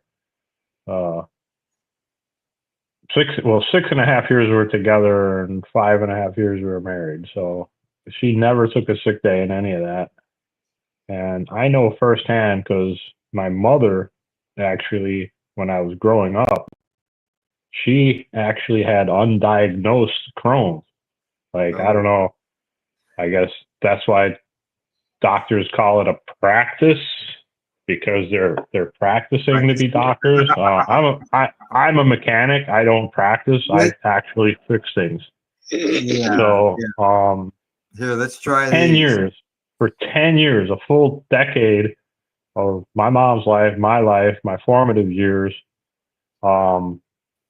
from 7 to 17, they didn't know what she had. And she would take Mylanta. I don't know if you know what that is, but she would, liters of Mylanta, they buy that by the caseload. And she was taking Mylanta, 24/7 and nauseous and sick and having all the issues and going to the hospital. And she was a willing patient. She volunteered to be a case study all the time. So constantly a new round of recruits, coming and checking her and doing the rudimentary tests and this test and that test. And in Chicago, this was growing up in Chicago at the time, they had Loyola University, and she would be there every month or so. And everybody from they call it the cafeteria lady to the guard to all the doctors and nurses knew me at Ravenswood Hospital. I would go there after school and check in. And I mean, she had just about had a permanent room there, and it was hard to watch the non-diagnosis.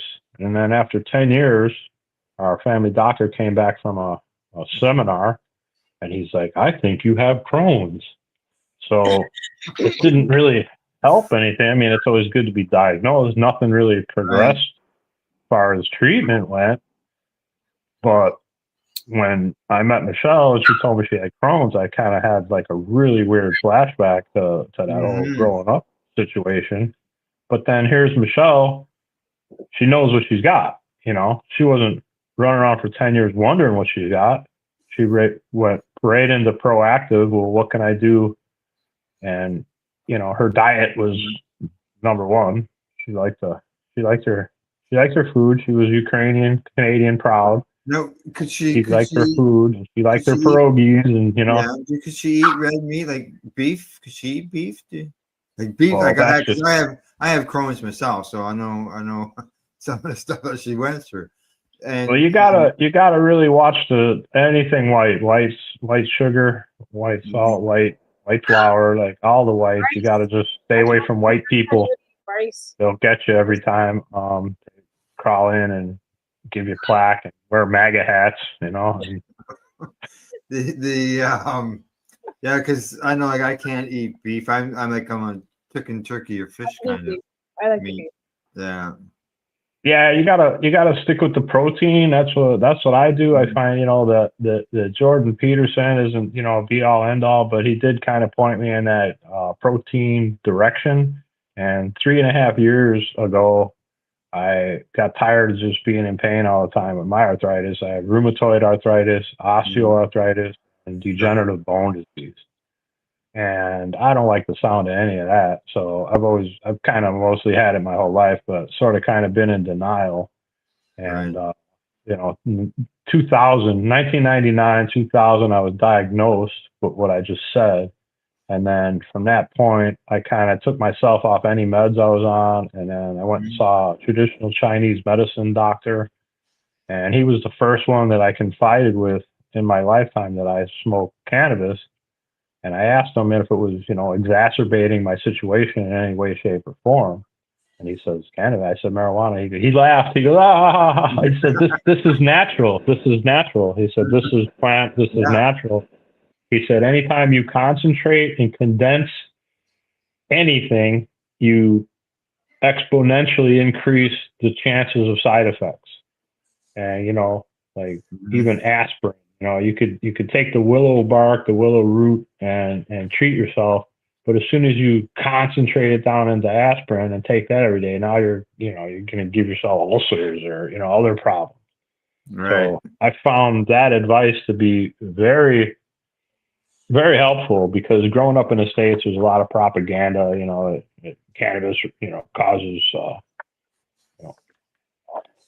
yes, molecular DNA disformation, whatever, all kinds of bad stuff in it. One marijuana cigarette is equivalent to 10 packs of cigarettes, and Oh, I don't know, man. I don't think so.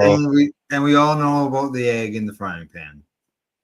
So that's when I kind of like started growing. Basically, that's when I Yeah. started growing because I was working full time and I couldn't afford to buy it. So I started growing for myself and a few others, and then that led me on a quest that I wound up in San Diego, and then I wound up meeting Michelle, and she came down and visited me, and she was there for the first batch of my Afghani bull rider, and she immediately took to it. Yeah.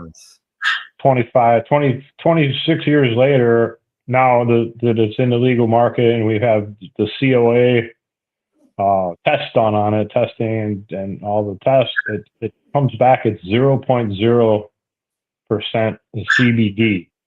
And CBD is one of over 400 cannabinoids in cannabis that can contribute to, making you lethargic, making you sleepy, helping you sleep in some cases.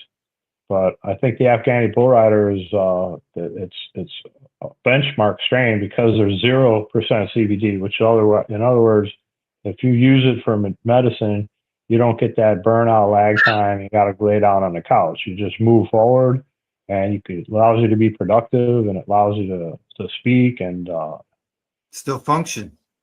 Yeah, so it fit her like a glove. Before that, she was smoking Williams Wonder and some other different strains, and they help. But when I came back and came up here and started growing for her, by 2005, I had enough to either enter the Toker's Bowl or share it with everybody at the Toker's Bowl. I chose the latter, and I'm glad I did because everybody remembers that. The first time they tried it, they don't remember any of the 20 strains that they got at the Toker's Bowl. Who won? Nobody cares. Everybody all they talked about was the Afghani bull rider, and not to toot my own horn, but just like that's my claim to fame. Like here all these years later, I got people from Kevin Durant on the NBA is mad that he can't get Afghani bull rider in New York yet. Like we got artists and actors and people all over the world that are angry that they can't get it in LA. They can't get it in Sydney. They can't get it. Do you know which province it is in Canada where it's available? Well, it's available in the Ontario, and it's available in BC as of March of this year. So just select. All right. Well, I'll have to go look. I haven't seen it yet, but right now with this strike, our stores are pretty thin. Yeah, yours would be. Yeah. I know the Burb has it. We did a release at the Burb downtown Vancouver. I know the Burb has it as one of a dozen. It sells out every time they do a limited drop. It sells out almost immediately. So that's pretty cool. Maybe that's why we've never had it in Cranbrook, because it just hasn't made it out here. As soon as it drops, they probably buy it all up, and we can't get it out here. Because I'm in Cranbrook, right? And we've got 6 stores out here, but I've never seen it out here ever. Yeah. I mean, but like I said, we can't get Remo's joints out here too. Like anything that, like Al had to actually literally mail me one of the supercharged joints from Ontario because I couldn't get one here. Yeah, that's the only way she could get it was if I mailed it to her. Oh, it might be the only way you can get some bull rider too, maybe. So he mailed me out enough, he mailed me out a supercharged joint from Ontario because I couldn't buy one at my local store. Yeah.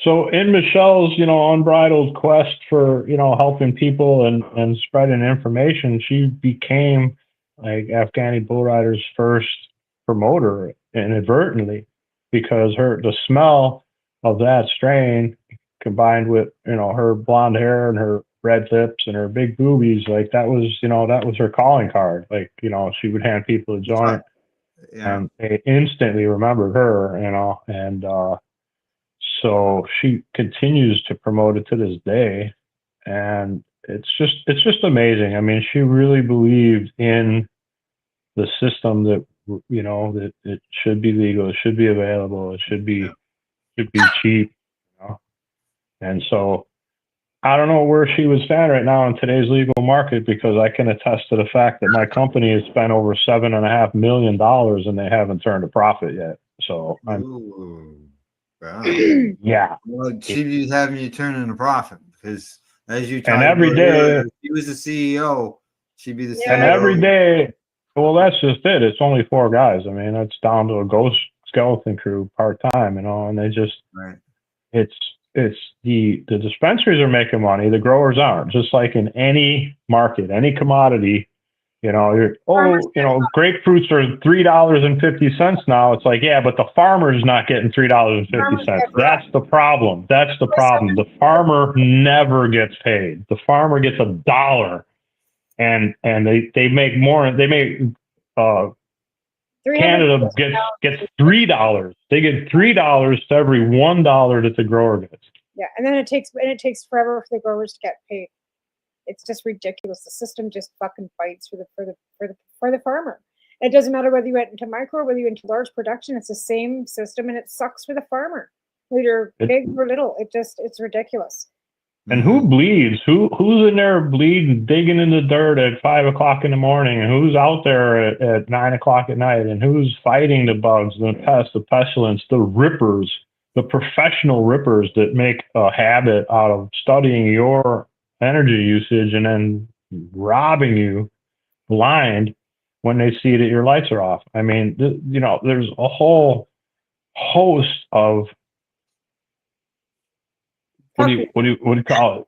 Predators that are waiting to take your profit. And then when you're making such little profit as it is, it's like, it's just not fair. Turn around in these dispensaries. Every day there's a new name. Every day I walk past a dispensary, there's some new brand. There's a new brand. There's a new brand name. And you're like, yeah, I thought of that name. I thought of that name 20 years ago. I thought of that name 15 years ago. I thought of that name 7.5 years ago. I mean, it's all these names that mean nothing, sound cool. It's got, you know, a punch. It's got pizzazz, you know, California, whatever it is. Yep, and where are these guys coming from? I mean, we can't make any money with a bona fide strain. How are they? What are they? I don't understand. I just don't understand. Like, seriously, been scoping it. Half of it's crap. It's premature. The trichlomes, if they're even there, are clear. There's not a cola. There's not a cloudy trichlome, if you even see them at all. And that's what I've been like. Some of the micro crafts, I won't say that about, but some of the big, I've quit buying from. Honestly, I've quit buying from. We've got a comment that I want to address, and then we got to go to break. We got a comment here about, what do you mean Remo's joints are in Ontario? I've never seen them anywhere in the stores or online. And on my end, Ontario doesn't have its joints.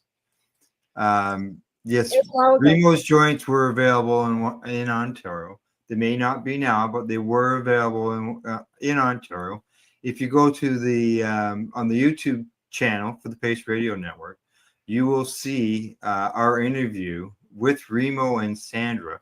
If you go through the playlist, and you'll be able to hear us talk to Remo about the joints and about the experience of me sending joints to Tamara so that she could try them. So yep. I'll get them too. I go over there every day. I see them all the time. There you go. Best people in the world. Too. I love them to death. They're great. Yeah, actually, the local store to me, the last I knew, they had sold 8 boxes of Remo joints. Oh yeah, he's got the legacy brands. You know, I want to get with him. Yeah, they don't have them now. Like last time I checked, but yeah, at one time they were pretty hot at the local store. So like I said, alrighty, on right now, our stores are empty. Yeah, the strike. I got this from. Can you not do the direct delivery to the stores, being that you're a micro grower? I got this from Lawrence Cherniak. Nice hash. Yeah. Lawrence the hash man. Yeah.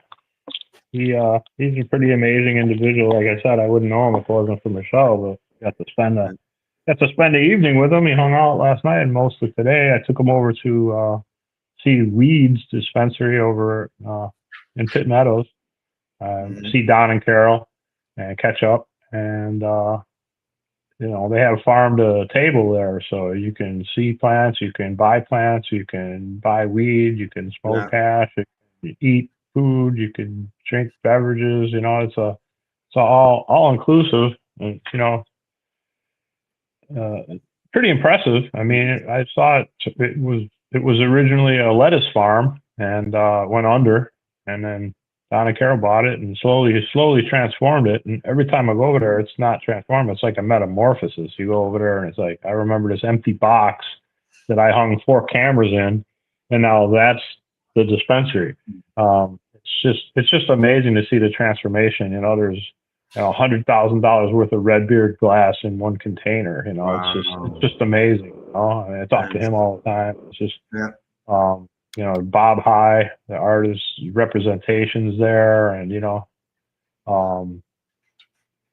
yeah, I like to promote them because they're very they're kind of off the beaten path. They're not like in a major, strip mall or anything. So if you don't know, you might not know. But yeah, Weeds International, pretty amazing. Yep. Okay, time for us to take that break. When we return, Tamara and I will continue our discussion with our guest, Jeff Heck. And this is the Pace Radio Show. We're live here at paceradio.net and 420pace.ca. You're listening to the Pace Radio Network here at paceradio.net. Camelford Lifestyle Shop. Open Monday to Friday from 10 till 7 p.m. or by chance. Check out our flags, our t-shirts, plus our hats. And look of that supply of rolling papers, plus much more. We've got bongs and your favorite herbal vaporizers. Look at all the incense we have, as well as for those who collect knives, check out these knives in our collection. And while you're here, stop in to see Shay at the piercing room, where you can get poked by Shay. Daily deals, check them out. Camelford Lifestyle Shop, 17 Bridge Street West, Camelford, Ontario. What do you find at paceradio.net? People advocating cannabis education.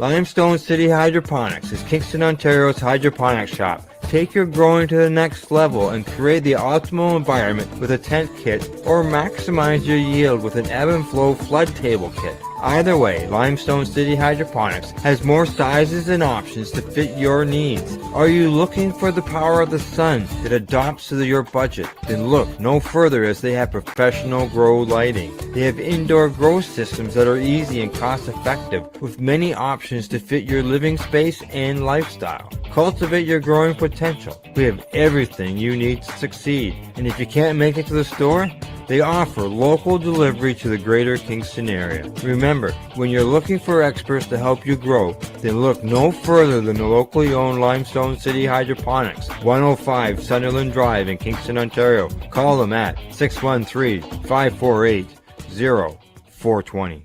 Rerolled Saturdays. Check it out. Nothing but non-stop cannabis and psychedelic programming. Find it at 420pace.ca. You're listening to the Pace Radio Network here at paceradio.net. Hey, welcome back to the Pace Radio Show, and we have our guest Jeff Tech here, and we're talking about and remembering Michelle Rainey, longtime cannabis advocate, and we're actually going to hear from Michelle in this segment. I have got, as you know, Jeff, you mentioned at the beginning that Michelle liked to talk a lot about cannabis, and she did a lot of public speaking. Right.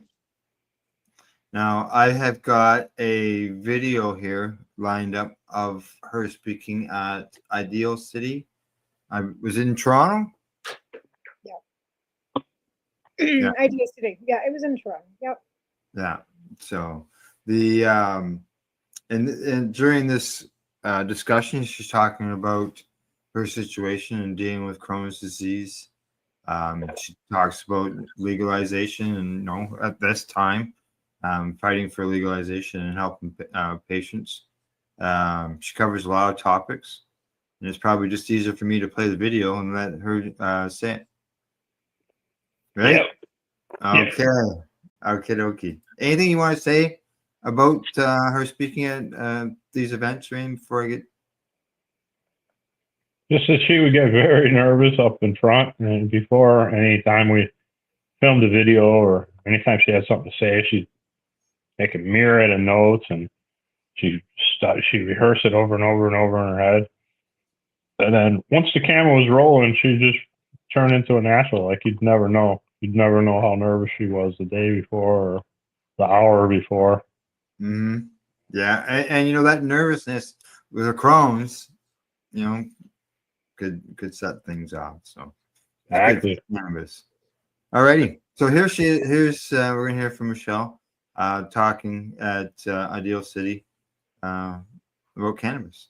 So there we go.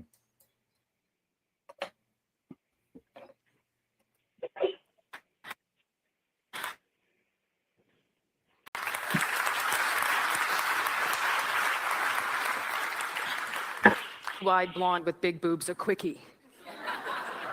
Now, if I take a little more than 10 minutes, I deserve this. Since the very first time I attended Idea City in 2001, I dreamt of being on this stage. This has been my temple, my church, and my retreat. And I've wanted to be worthy of being here today in front of all of you. And it is a great honor and a great privilege to be here. As Moses told you, I have suffered from Crohn's disease for 2 decades. Conventional medicine did not work, not at all. Sadly, I wish it did. Prednisone, Pentasa blew me up like a balloon, almost died. Then it was time to take control of my own health. And I have been using medicinal cannabis for the past, since 1996. I've cut off all pharmaceuticals, which I'm very proud of. Taking into consideration that this is the 10-year anniversary of Idea City, it is also the 10-year anniversary of my activism career. And I quit a 10-year bank career to do this. I decided I wanted to tell all of you the gifts that Idea City has given me and Moses Neimer in relation to my activism career over the past 10 years. Of course, I had to write a few notes because this was going to get a little complicated. The first one is to be fearless. Did you know that public speaking is feared more than death by all of us? We're all terrified of public speaking. I took it upon myself to do a show a couple of years ago called Michelle's Medicinal Marijuana, a 5 to 10 minute shtick about pot and politics to get over my fear of public speaking. Producing myself, and I'd like to thank my husband, Jeff, who's watching by internet right now. Hi, honey, I love you. Yes, you can watch this whole thing by internet, apparently. That has helped me to overcome my public speaking fears.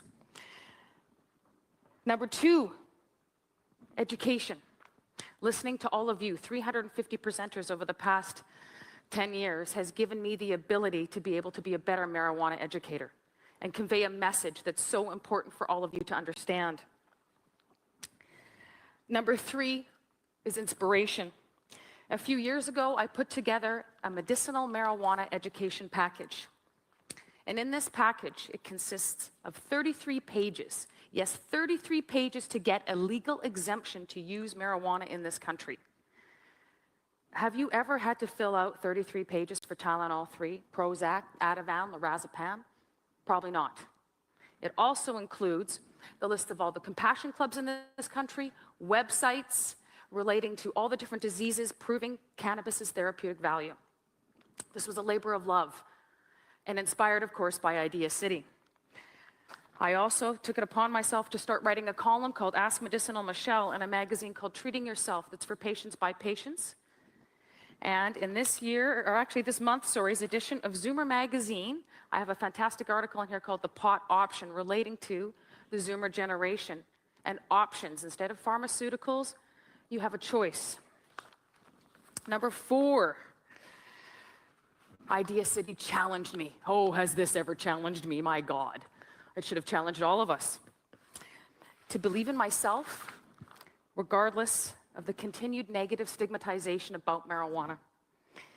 It's challenged me to be more aggressive and more forceful with telling all of you no harm has been done. Not one single person has ever died of marijuana. Not one. Number 5, patience. You have to have a lot of patience to do what I do. And Idea City taught me, from environmentalists to politicians to inventors. When we saw this morning, things take time. Patience is a necessary evil. And I still can't figure out why marijuana is not legal yet, but that patience is still with me. Number 6, courage. July 29th, 2005, the DEA came into Vancouver and arrested myself, Mark Emery, and Greg Williams. And all 3 of us have been facing extradition charges since that time.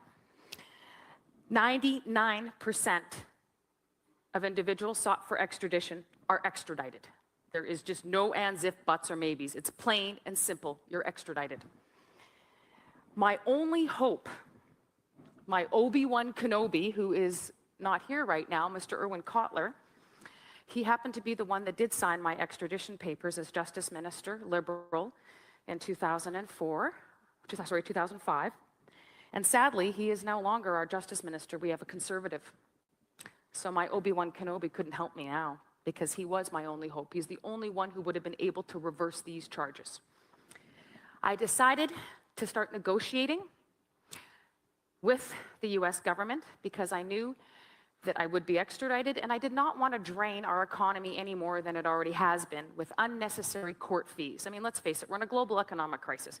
We don't need to be spending and wasting any more money when I am guilty. And what I did was, as Moses told you, went down to the US, yes, in shackles. It was very interesting to stand at the Peace Arch border, and I don't know if any of you ever have been on the Peace Arch border. But I had to stand under it on the Canadian side at 8:30 in the morning, waiting for a couple of agents to come get me. Just standing there in the middle of this beautiful park, waiting for them to come get me. And of course, they came and got me, and I was processed at the border, fingerprinted, and then, of course, put in these handcuffs and put in the car, as dangerous as I am with using medical marijuana, taken down to Seattle, and there I was processed, and apparently I was the nicest looking, nicest smelling convict they've had in a long time, considering what Seattle has in their marginalized prisons. And that's one thing that I'd like to tell you all. 1 in 100 people in the US are in jail. This is a very, very sad state of affairs. 800,000 a year are convicted of marijuana offenses, and Canada could be going down that same route with Bill C-15, which would impose mandatory minimum sentences, something that has been proven in the US to be a complete failure and a complete waste of money. And I'd really like to see all of us get more active about our laws in Canada concerning not just marijuana, but drugs in general right now. I pled guilty to the offense of conspiracy to manufacture marijuana, count number 1. All 3 charges at first were money laundering, conspiracy, and yes, manufacturing marijuana from the internet seed selling business that Mark Emery has had or did have during that time. Number 7, I feel like David Letterman tonight. Awareness. Idea City has taught me awareness. To be aware of the world around me, to read, to investigate. Marijuana is in the news everywhere these days.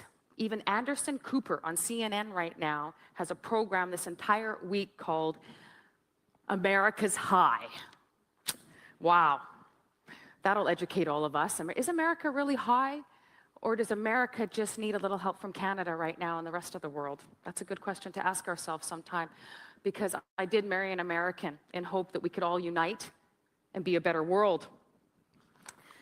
Number 8. Number 8, what is number 8? Accept the unknown. From every single year to year that I come to Idea City, things change. And they change drastically, from extradition, a couple of divorces, and since the last time I've been here, I went home and I got diagnosed with a malignant melanoma. And from there, I had 3 major surgeries. I had an excavation of my back, 6-inch, 4-inch wide. Brought me right in, All you ladies out there got a free facelift, so now they're just pushed out a little bit more for nothing. Then I had a radical neck dissection surgery, slitting half my neck and all the lymph nodes being taken out. But I'm alive, and here I am a year later. And it's all thanks to being proactive with your health. It's so vitally important that we all take a look at ourselves and go, okay, what am I eating? Do I need to be taking vitamins? Do I need to be exercising? Do I take a look at the pharmaceuticals that I'm using? Do I really need to be using them? Can I wean myself off of them? Is there any way I can find to live a longer life and a better life? Isn't that what Zoomer's all about, longevity, right? And here I have only 16 more seconds. All right, number 9, we're almost done. Number 9, friendship. Idea City has given me the ultimate gift of friendship. Moses, Dr. Jamie, Anita, I can go on, Marilyn. There are so many wonderful people that I have met over the past decade that have influenced me, that have mentored me to be a better medicinal cannabis advocate. And number 10, Idea City has given me the gift to dream. All of us have dreams, and we still should at whatever age we are. We all need to dream, and my dream is to be Canada's cannabis ambassador. Now, hey, come on, medicinal? Let's face it. Can we get a little patriotic? We can refuel our economy. There's so many things we can do right now if we do legalize marijuana. And it's medicinally, yes. We need to tax it. We need to regulate it because we're going down the same road as prohibition, alcohol prohibition. That's something that we don't want to do. Thank you all very much, and I look forward to talking to you after.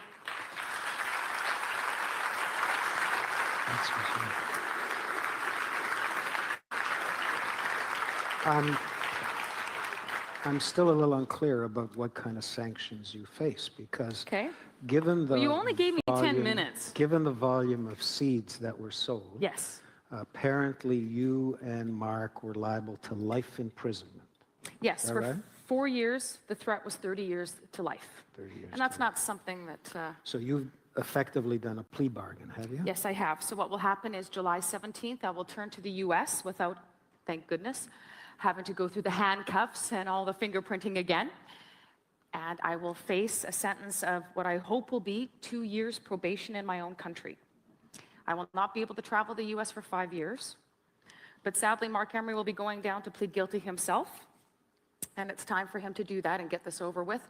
I'm sure that we'll be able to get him a treaty transfer. And then he'll be able to come up here and possibly serve a lesser sentence. And I'm crossing my fingers for that. This has been a heck of a decade of activism for me. And I will say I'm totally blessed and completely grateful to be alive.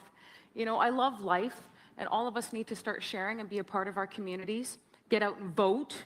Bake an extra batch of cookies for your neighbors. Talk to each other. We're all forgetting to do that. Come on. You know, no one talks to each other. I'm in Toronto, and what am I? You know, I have no idea why people just don't talk to each other. Life is so short. And, you know, according to, what is it, May 27th, 2012? Oh, my goodness, we don't have much time. So we better get at it, okay? Thanks, Michelle.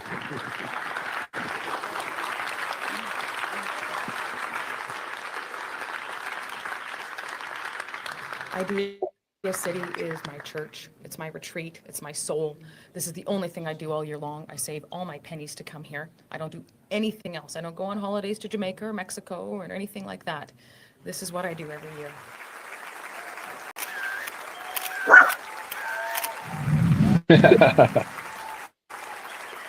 Finally, the message she, revealed, through that whole, it's timely. It's the same message that should be being said right now. We don't talk to each other. Exactly. It's just that's so timely. Oh yeah,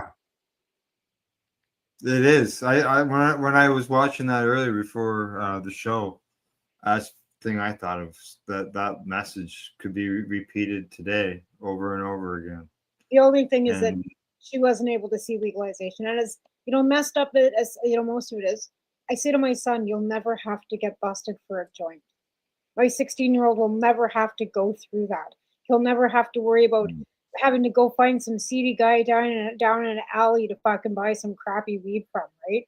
Or get busted for that. So, as like I said, as bad as, some of aspects of it are, my kids won't have to deal like with what we had to go through as kids. I am grateful. She mentioned, Jeff, Michelle mentioned about her possibility of 30 years in jail for the seeds. What did she end up getting? Yeah, she was posthumously released from probation on July of 2011. So yeah, she died on probation. She died on probation. Yeah. Crazy. What else I got here? On here, I got a few things I made note of. The she talked a lot about health, making sure that people look after their health, eat the right foods, all that type of stuff as well, which is Crohn's disease is something that's very important. Yeah, it totally is. And that's the thing that you have to worry about what you eat. But again, when you've got stuff like like for me, for example, it doesn't matter what I eat. It just doesn't make it. I try and eat high protein because everything just like, but again, everybody's individual. You have to do what works best for your own body, right? She talked about wanting to be Canada's cannabis ambassador. She was. She was. Can ambassador. Yeah, she was. She was. She pioneered. She laid the foundation, right, for so many of us, and gave us so much to move forward with and use to keep educating people. And like we look back, it's been 15 years since she's been gone, and we were all working right alongside her back then. So it's been like almost 20 years that we've all been plugging away at this. And finally, we did see legalization because, let's face it, we never thought we'd see any of this, right?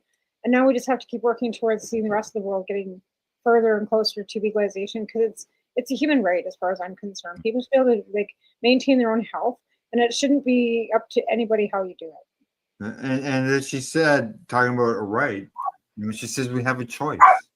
Whether we want, to use cannabis, we have that choice here in the country, and it was well before legalization. It's been around for 25 years as far as legal on the medical end, but we have that choice, and a lot of people don't know that. So, cannabis ambassador, obviously, what she was doing, going around promoting cannabis and talking to people about it. Go to non-cannabis things, events, like she did. Yeah, I was proud that Southern Alberta Cannabis Club was one of the first compassion clubs on that list.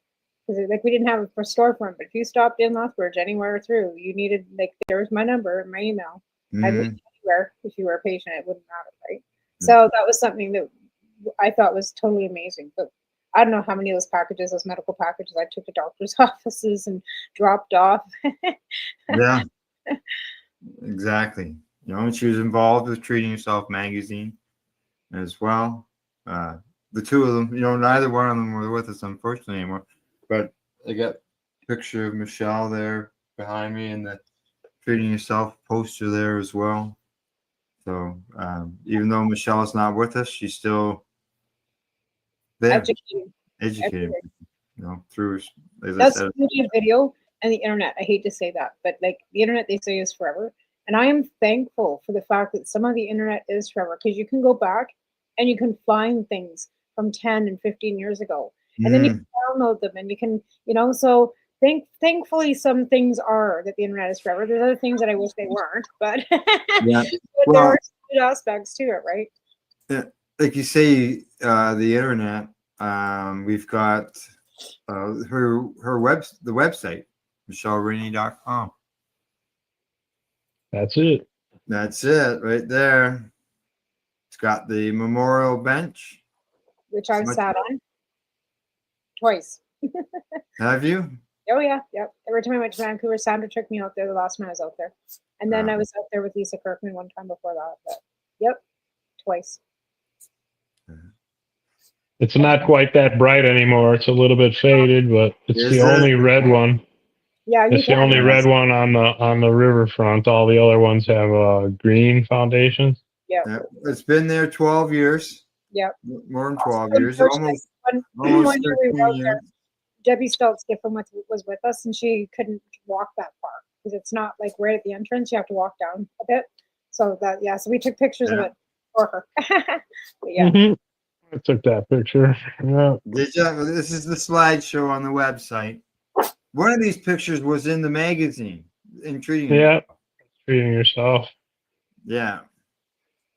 Like all those pictures I found on Monday, they were on my hard drive, buried deep down inside of another file, inside of another file.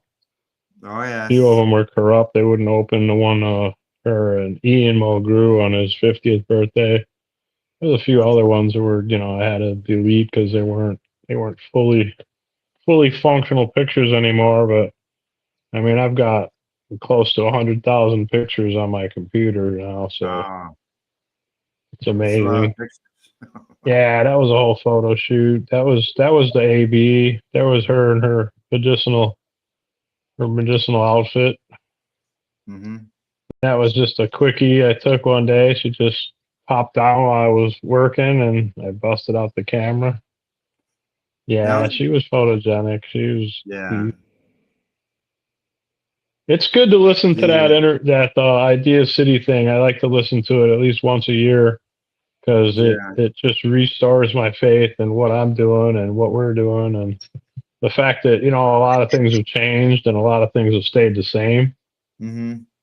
And like you were saying earlier, with people like her, the pioneers, that made it so the kids have an easier path ahead of them. But by the same token, with all these dispensaries, is anybody going to know what an ounce of weed is anymore? Is anybody going to know how to roll joints anymore? Well, is anybody going to know what a quarter bag or a dime bag is anymore?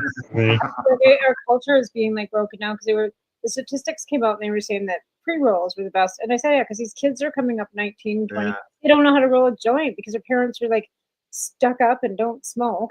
And if they do, they go get pre-rolls too because they were too stuck up to smoke weed before it was legal, right? Or whatever. So my son taught him how to roll a joint. He's like, "You're gonna roll my joints, kid." Like, and I don't care. Like, I don't even hide it because I'd rather infuse our culture into our children, the ones that are going to have to continue moving that culture forward, right? And and I was the dummy that had a baby at 40, but I'm glad that I did because he's 16 now and he's able to keep our culture. Because my other kids don't give a shit. They're in their 30s. They couldn't have given a crap when I was doing this stuff. They were, but he is like right into it. I showed him a picture of me and Tommy Chong. He was like, "You got a picture of you and Tommy Chong?" He didn't know because he was a baby, right? Like when I was doing all that stuff, he doesn't remember any of it, right? Like, yeah. But it was pretty cool. All right. Okay. I see we're at the top of the hour. You're gonna go for a commercial break. We're gonna stick around, Jeff, for the last segment, or are you gonna head or finish up your dinner? I think I have to take the agents for a walk around the block. Okay. But I'll be, yeah. You but got the But I'll be puppies. listening. I'll be listening, and if you want to call me back on, I'll be available. Okay. Well, sure. Yeah. We're here till 9. We're here till 9:30 my time, 7:30 Tamarik's time, and 6:30 your time. Yeah, it's 6 o'clock right now. Yeah. My agents are all sitting So around. if you get back before 6:30 your time, just pop back in, and I'll add you back into the broadcast. Okay. Yeah. All right. Sounds good. I said I'll stay plugged in. I'll be listening. If we don't see you again before the show ends, thank you very much for coming on the broadcast and talking to our viewers about Michelle and the history of Michelle and why people should remember her. And it's always good. Thanks for having me. Yeah, it's always good to see you. So keep in touch, and that Michelle Rainey website is still there, and you're still manning it. Thankfully, you are. Yeah, and actually, when we come back from the commercial break, we'll just randomly grab some videos that you got posted at the at MichelleRainey.com website, and we'll see what help spread Michelle's word. Right on. Okay. All right. You're watching the Pace Radio Show. We're live here at paceradio.net and 420pace.ca. And thanks once again to Jeff Tech for being here on the broadcast. And we'll talk to you later. Bye-bye. You're listening to the Pace Radio Network here at paceradio.net. Limestone City Hydroponics is Kingston, Ontario's hydroponics shop. Take your growing to the next level and create the optimal environment with a tent kit, or maximize your yield with an ebb and flow flood table kit. Either way, Limestone City Hydroponics has more sizes and options to fit your needs. Are you looking for the power of the sun that adapts to your budget? Then look no further, as they have professional grow lighting. They have indoor grow systems that are easy and cost effective, with many options to fit your living space and lifestyle. Cultivate your growing potential. We have everything you need to succeed. And if you can't make it to the store, they offer local delivery to the greater Kingston area. Remember, when you're looking for experts to help you grow, then look no further than the locally owned Limestone City Hydroponics, 105 Sunderland Drive in Kingston, Ontario. Call them at 613-548-0420. Are you looking to get your medical cannabis grow license? Limestone City Hydroponics can help patients through the process of obtaining their license to grow medical cannabis.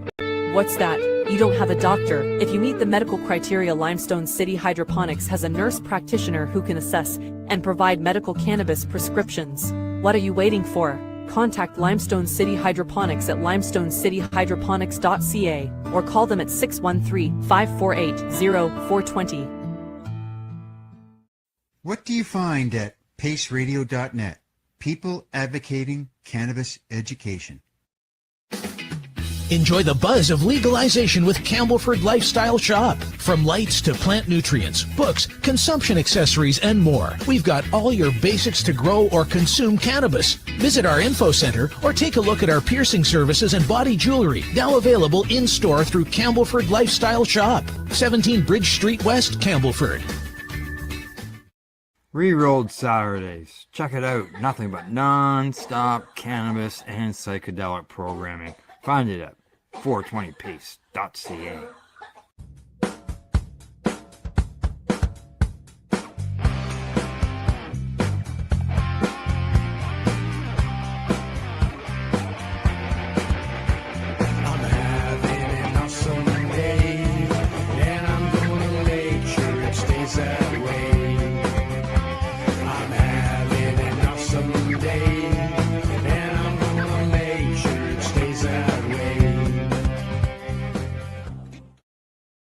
You're listening to the Pace Radio Network here at paceradio.net. Hey, you're watching the Pace Radio Show. We're back, and it's just Tamara and I right now. Jeff Tech is off and walking his puppies. If he gets back before the bottom of the hour, he will be joining us here in the broadcast. But other than that, Tamara and I, we're going to do some talking. Oh, look at that! I think he's got it. I think he's still there. Oh, Here. There he is. He's gone for a walk with the dogs, and he's still with us. Figure I'd take you with me. That's All the, right, sounds that's good. the beauty of this interweb, right? The little There's girls. the Oh, puppies. there they are. There they are. They're getting older too now. How old are they now, Jeff? They're Tuffy and Marley are 6 now. 6. Yeah, Tuffy and Marley. Yeah. Yeah, I let Stitch was 16, like almost 17, and now so we had a good long run. A lot of cannabis advocates have got dogs. Dog We lovers. all have Chihuahuas. That's my week. I still have Chihuahuas. Like I just, he was my other, but I've got like I still have dogs. I just don't have my original crew anymore. I rescued more after, but yeah. Right. Your hat there, Jeff. Weeds. That was yeah, there you go. Yeah. Used to be Weeds and Gift Shop, wasn't it, at one time? Yep. Yeah. Yep. Yeah, me and Lawrence Cherniak went there today. Say hi to Don and Carol. Support the Right. system. Yeah. Yeah. Okay. As I mentioned before the break, I'm at the website, so I got the videos here. I got this one. It's about 3 minutes long. I haven't pre-watched it, but it was the title, and it's called Medicinal Recycling. Yeah. And I don't know. Obviously, she's not going to be getting into the packaging and stuff like that with legalization because that happened after her time. So I would imagine this has got something to do with gardening or stuff like that for people to reuse. So. Absolutely. All righty. We'll bring her up and get her started. Everyone just walks on by. Summer is finally here and the time is right to get outdoors. Hello everyone, and thank you for watching another episode of Michelle's Medicinal Marijuana. I would like to share with you today a recycling project that Jeff and I have done recently that I'm very, very proud of. As you can see here, I have 4 by 4 by 1 foot planters that used to house my medicinal marijuana. Yes, that's right, my legal medicinal marijuana. And now it is housing a vegetable garden. We are so proud of this. We've got beets, we've got onions, and we've got radishes and carrots. This is such an environmentally friendly project that all of us should be thinking about at a time when so many people are suffering economically. Food banks especially are in desperate need of help. We have family, friends, and neighbors who have been laid off, and let's just face it, why is it that it's so expensive to buy food? And all of you out there, get involved with your communities. It's really important that we all get active. Our members of parliament in Ottawa are now returning back to their local constituencies where they'll be able to reconnect with their communities. Whether you have an environmental cause, whether you have a healthcare cause, or whether you are like myself advocating legalization of marijuana, it's very important that you let your MPs, your members of parliament, know. And I'm attaching a website at the end of this show that gives you a list of all the members of parliament in Canada, their web addresses along with phone numbers. Respectfully let them know how you feel about your community and what is going on. July 1st is upon us, and same with July 4th. All of you have a wonderful, wonderful Independence Day and Canada Day celebration. Share with others, get involved with your community. The new edition of Treating Yourself is out. For all of you out there who have never had a copy of this wonderful magazine, I am more than willing to share it with you and send it to you. You can also read it by PDF. Great websites to get on: MedPot, MedUser, Treating Yourself, Cannabis Culture, UK 420, International Canographic, the list goes on. Thank you all for watching, and have a wonderful, wonderful summer.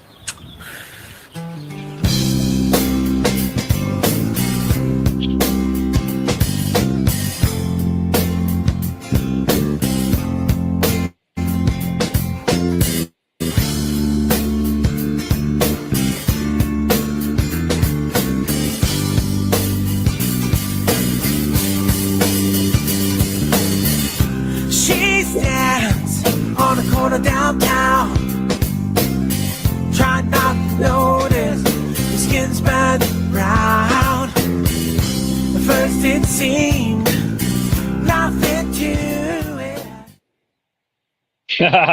I edited that. And then another very Yet timely again. message. Another timely message. Yeah. Michelle Rainey. Yeah. 15 years ago that resonates today with the same message, because she was very politically in tune too, because legalization of Yeah. cannabis was political. We had to get political whether we liked it or not. I don't know how many of us had sat in MPs' offices and protested in front of MPs' offices because of the fact that we wanted to legalize cannabis. So she, like I said, pioneered, but we all felt we just kept on pushing. Yeah, and 17 years later, and still can't afford vegetables. Yeah, right. Yeah, yeah, exactly. The message is still so timely, like, so, but again, like, you think 15 years ago we were having the same issues, right? Same Exactly. affordability, the same problems with healthcare, the same problem with education, and here we are 15 years later with the same fucking problems. Well, 17 years ago, our house was $40,000 underwater. We had to amortize it with a $40,000 bump. And I remember not understanding any of that. But that was that 2008 crisis that, I don't know, just kind of, it happened in a world away. And here we are in the same situation all these years later. Here it is, same bubble, same economical discord. Yeah. Yeah. Same shit, And, different you year. talked about Same shit, different day. Yeah. We're just all getting a little let's talk cleared up. about the advocacy work. And today we still need the advocacy work to go on, even though it's legal. Yeah. There's so many things that need to be changed, but it just seems things have gone quiet compared to what it used to be. Exactly. So, I went down to visit. Oh, you got it. Cool. Yep. Finish that up. Okay, I've got a video here. It's 5 minutes long. Yet again, another random one. It says marching forward.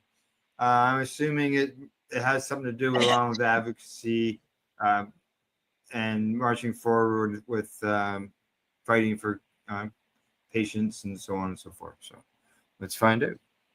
There we go. I gotta get it loaded up. Missed that part. Here we go.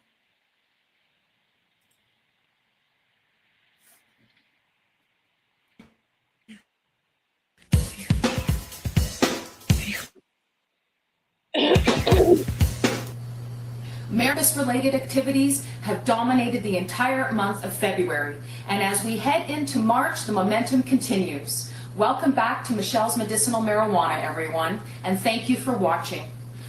I am very pleased to report that President Barack Obama has complied with one of his campaign promises to no longer raid medical dispensaries in the 13 states that are legal. And in my eyes, this is one of the best promises he could have kept. And I also see the momentum continuing with other medicinal patients in the remaining states to strive for decriminalization, legalization, and the right to use medicinal cannabis. A California state assemblyman wants to legalize, tax it, and regulate it in order to help the deficit that's growing in California. Hats off to you. Congratulations. And I hope that this happens, because right now in Canada, our politicians have gone backwards and not forwards. New laws are being implemented by the Conservative government to start deterring gang warfare that's been happening recently in the Lower Mainland of British Columbia. Sadly, there's been many deaths, and some of the cause, yes, is due to illegal drug activity, which does involve cannabis. It is time to look at legalization. It is time that we become responsible. Ex-leaders of Colombia, Brazil, and Mexico have all suggested it's time to legalize cannabis. They have seen the destructive effects on their people. Last year alone, 6,000 Mexicans died in drug-related crimes. This must stop. And I implore all of you to get involved with your communities. Talk to your leaders. Talk to your officials. Start writing letters. There are so many websites and so many different organizations that can help you get involved. You just need the courage to do it. And I know it takes a lot of courage. And I will say this, I'm very disappointed in Michael Phelps. Reason being, Bonggate, okay? This is a roar. I think that if he would have admitted to using cannabis medicinally that day, for, let me see, the aches and pains that go along with a gold-winning medalist, maybe we'd be in a different situation now. Maybe he could have influenced some of the people around him to not drop his endorsements and not drop some of the engagements that he was supposed to be at. One here in Vancouver, as a matter of fact. But life goes on, and the rest of us all have to stand up for marijuana legalization and the medicinal and recreational responsible use of it. It's imperative that we do this. Yes, there are harms associated with cannabis use, just like there are harms associated with alcohol, tobacco, food, any addiction. And cannabis is a choice, okay? Cannabis is a personal choice. Some it does well for, some it doesn't. It is your own personal decision to use it. And I myself have benefited. My whole life has benefited from cannabis use. It has helped me with my Crohn's disease, and now with my struggle with cancer over the past 6 months. It has helped to alleviate a lot of the nerve damage and pain I've been experiencing from the radical neck dissection surgery that I did have 3 months ago. I want you all to know it's very difficult, and I do understand, to come out of the closet and talk about cannabis in your community. But it needs to be done. People have to understand they cannot be afraid of it. Prohibition has to end, and I know we all can work together to do that. A couple new magazines have come out recently. Of course, the new Treating Yourself, New High Times, New Weed World. I also still have my medicinal cannabis education packages available. They have been flying off my shelf and helping so many people get a legal medical marijuana exemption in Canada. Thank you all for watching. Continue the fight. And if there's anything that I can do to assist you, you know how to reach me.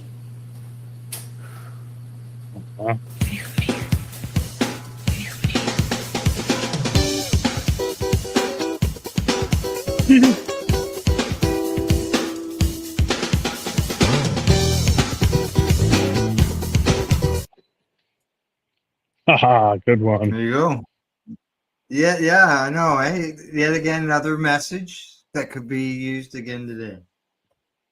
You know, it's you know, it's as if she did all this stuff knowing that it's still all relevant.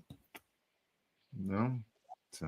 Well, we did kick off the mandatory minimum jail sentences, right? Yeah, So well, like those never did like we got rid of those. So that bill was actually implemented, and then that was killed. So we did do that. Yeah, well, yeah, And, they got ended up with this 6 months mandatory minimum for growing 6 plants. Right. And then at the end of the day, Right to that. we did do whatever this legalization, or if this is what you want to call it. Right. Yeah. So it's unfortunate that she's not here to see it, but she pioneered every step of the way for us to, like, basically put the footprints down for us to keep following. Yeah. So, you know, it's good that the internet's there, that it allows those voices to continue on to be said. Well, like I said, absolutely. Like, that doesn't go away, and that means that you can continue watching. Like, so those messages don't change, right? They're very timely. Yeah, exactly. Looks like Jeff's made it back home again. So yeah, we still got a long way to go. I mean, it's easy to feel like you're over the hump because we're here in a bubble in Canada. But I recently traveled down to Las Vegas, Nevada. I took a road trip with the dogs back in the spring, visit the old man, and I'm walking around Paradise Park, smoking my tangerine skunk, wondering, man, people are like not friendly here at all. I don't know. I take a shower every day. People say hi to me. People say hi to me walking around Toffee Stadium. Everywhere I go, I meet people. I wind up talking about the dogs. Oh, what kind of dogs are those? Oh, you know, when you mix a long hair and a smooth coat Chihuahua, you get a fluffy Tuffy and a gnarly Marley, you know? Well, I didn't get to use that. I didn't get to use that one time. 4 days, I'm walking around Paradise Park smoking my weed. Not one person came up to me. So I pulled out my handy pocket computer box and I quickly searched it. And yeah, you can buy marijuana in Las Vegas now. But it is absolutely verboten to smoke it in public, in your car, in the freaking desert. Yeah. In a What hot is air it? balloon. You What is can't the smoke human? it in a HOA. You can't smoke it in an apartment. You can't smoke it in a trailer. You can't smoke it anywhere unless you own a house. And Yeah, even that is contingent upon your neighbors. exactly. Oh, just So what gotta the message. hell? What the hell is that, man? So people by the boatload fly to Vegas, they get off the plane, they go to the strip, they go to a dispensary because there's literally one or two in every strip mall. There's a dispensary, like you can't throw a box of Marlboros without hitting a dispensary in Las Vegas. Oh, really? Literally. But you buy weed and you come out of there with a pre-roll and you smoke it, and Officer Friendly is right down the block ready to give you a $550 ticket. And it's a cash grab, man. And it's just like, I can't believe we've come this far to come back that far. It's the literal example of one step forward and two steps back. They go, yeah, it's legal. You're not being fined for the actual cannabis.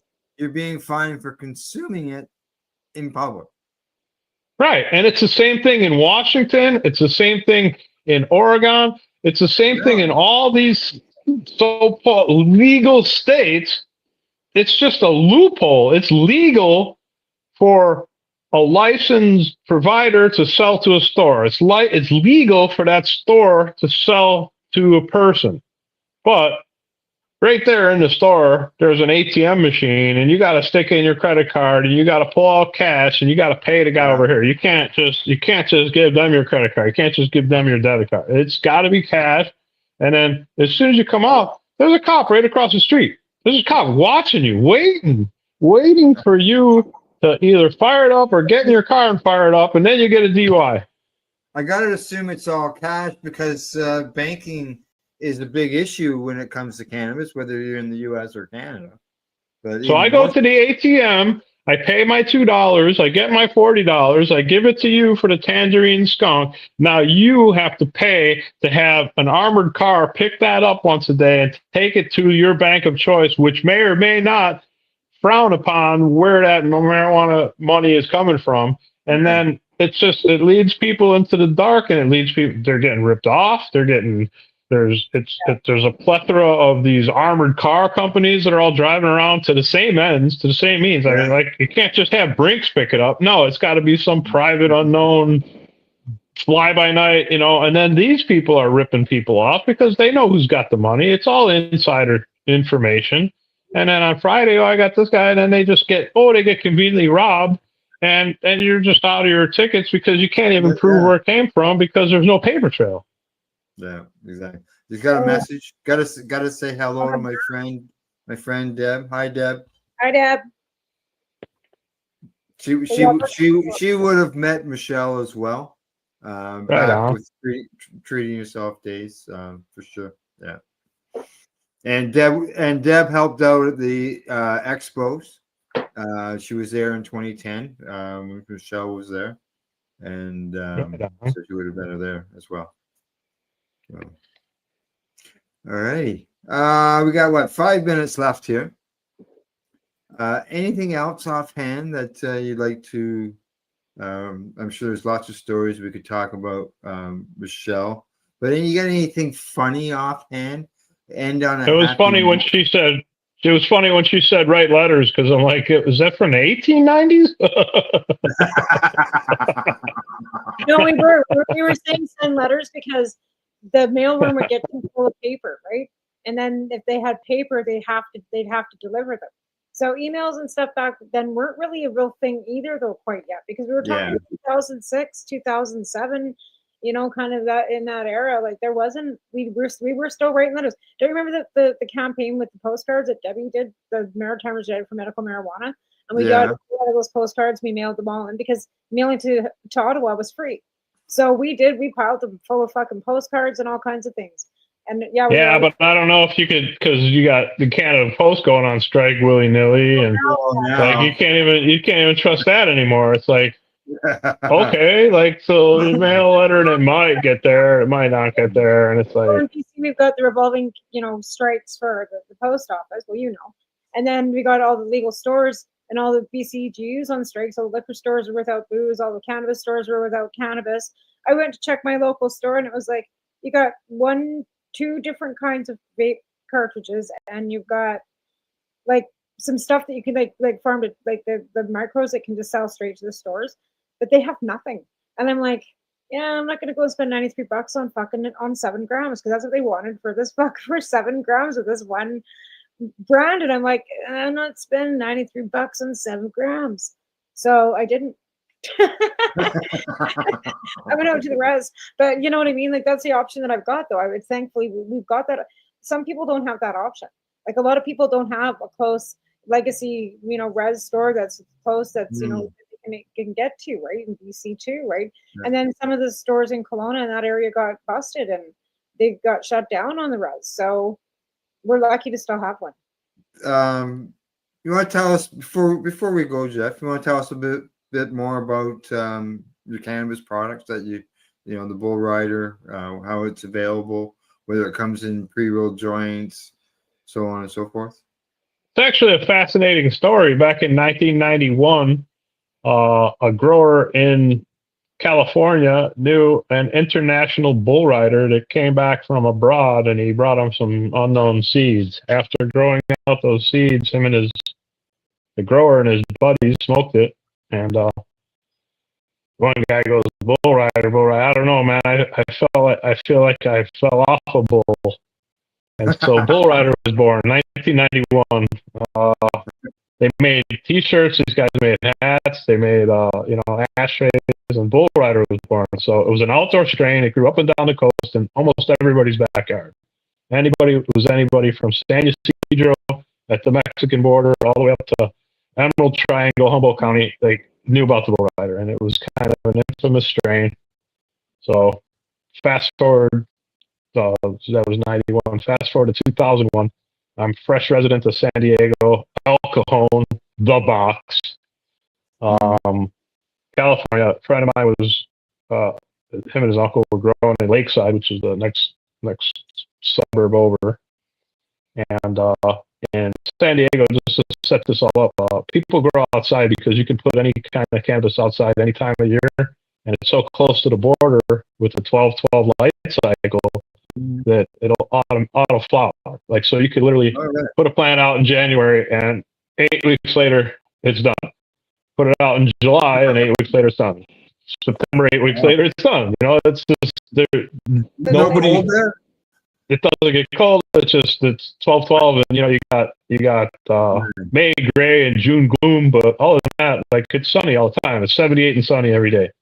Like, they weathermen don't even get paid there. That's the joke, because it's 78 and sunny. They phone it in. It's 78 and sunny or whatever.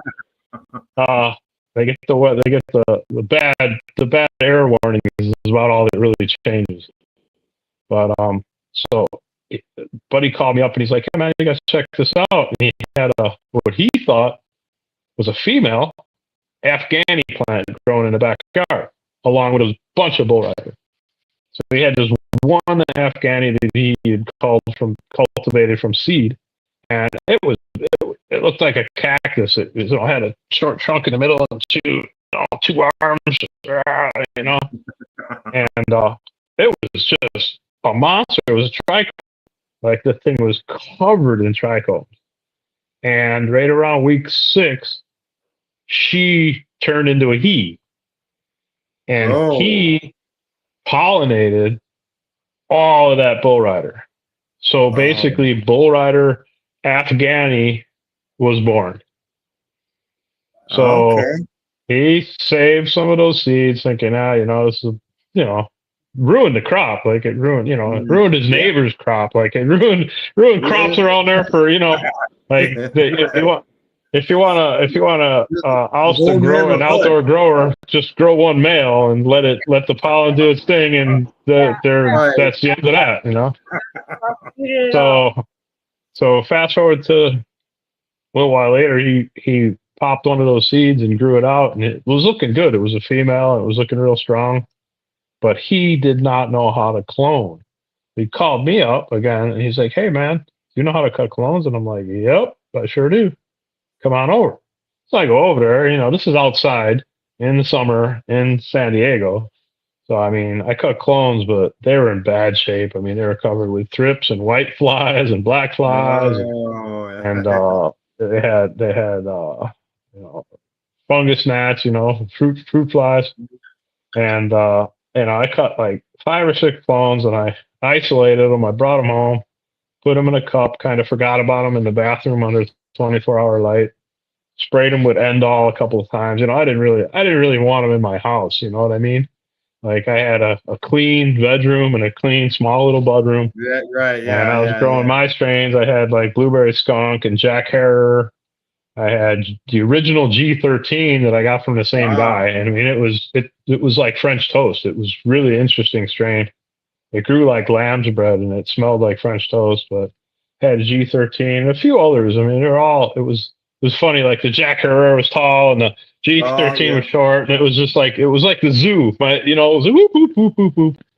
And then on the back burner in the spare bathroom, I got this whatever this is. He told me it was AB. He didn't even tell me what it was. He just said AB.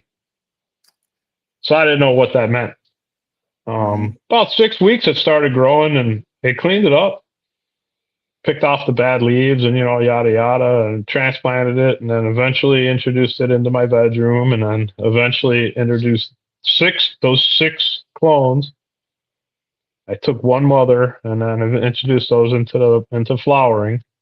And 9 weeks later, that's when I had met Michelle and she came to visit me. So she got to participate in those original 6, and they were literally like 18 to 20 inches long.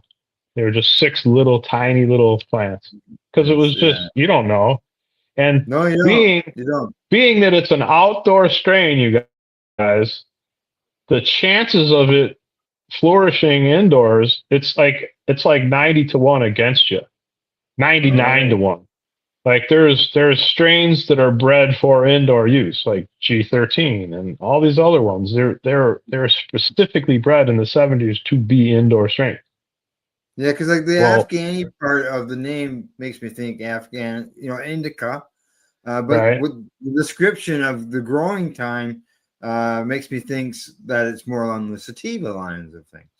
Well, that's just it. The Bull Rider is a very, very strong indica, and the Afghani was probably like a 50-50, who knows, kind of a hybrid. And, whatever came out of it, there was a lot of variance. There was a lot of variance because I made seeds myself, and then that's what I brought up to Canada. But it was very fruity. It had a very, very sativa-like smell and profile. But it was a fast sativa. It was done in 6 weeks, not like nice. Not like White Widow that takes like 27 weeks and it doesn't go anywhere. So it was fast. It was very dense. It was everything that you really wanted in a plant. But again, you don't know until you actually dry it and try it. So Michelle was there at the exact same time that those were ready. Well, she smoked it, loved it. I smoked it and I thought, wow, this is different. It doesn't hit you with the munchies, it hits you with creativity. Like you want to go fix something, you want to go do something, you want to go take a walk, you want to write a novella, you want to do something. So I taught her how to ride a motorcycle around the university. That was fun. She picked up on that right away. And subsequently she said, hey, we need you to come on up to Canada. So I came up to Canada the following Easter and proceeded to grow everything in the Mark Emery cannabis culture playbook. I mean, I had access to all those seeds, so I started growing everything I could find. And I tell you, nothing blew up my dress. You know what I mean? It just was just nothing to write home about.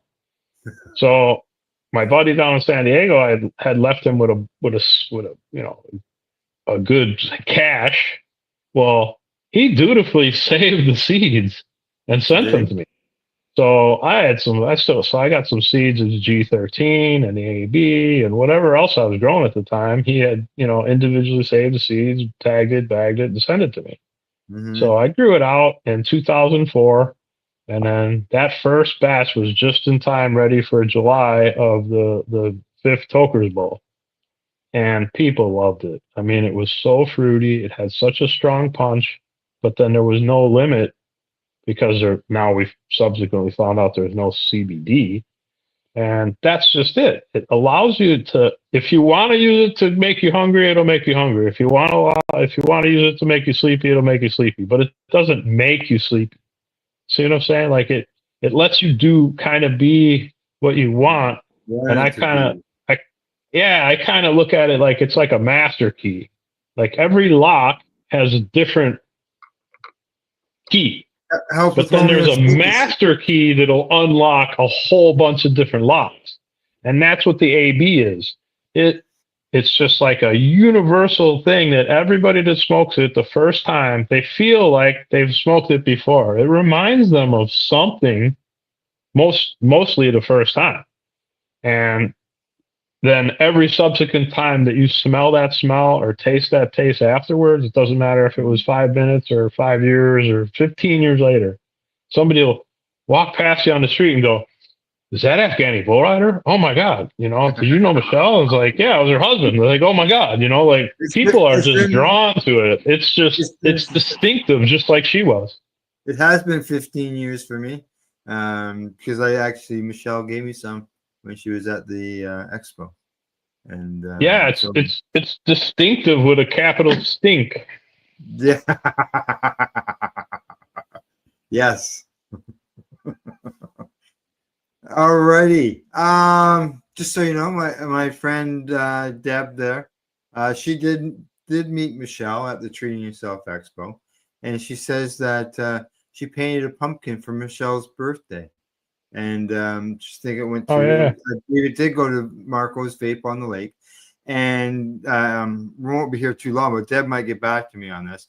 But I believe the painting on the pumpkin was Michelle as Wonder Woman. There's a picture of Michelle flying through the air or something. Yeah. And I believe that was the image that Deb painted on the pumpkins.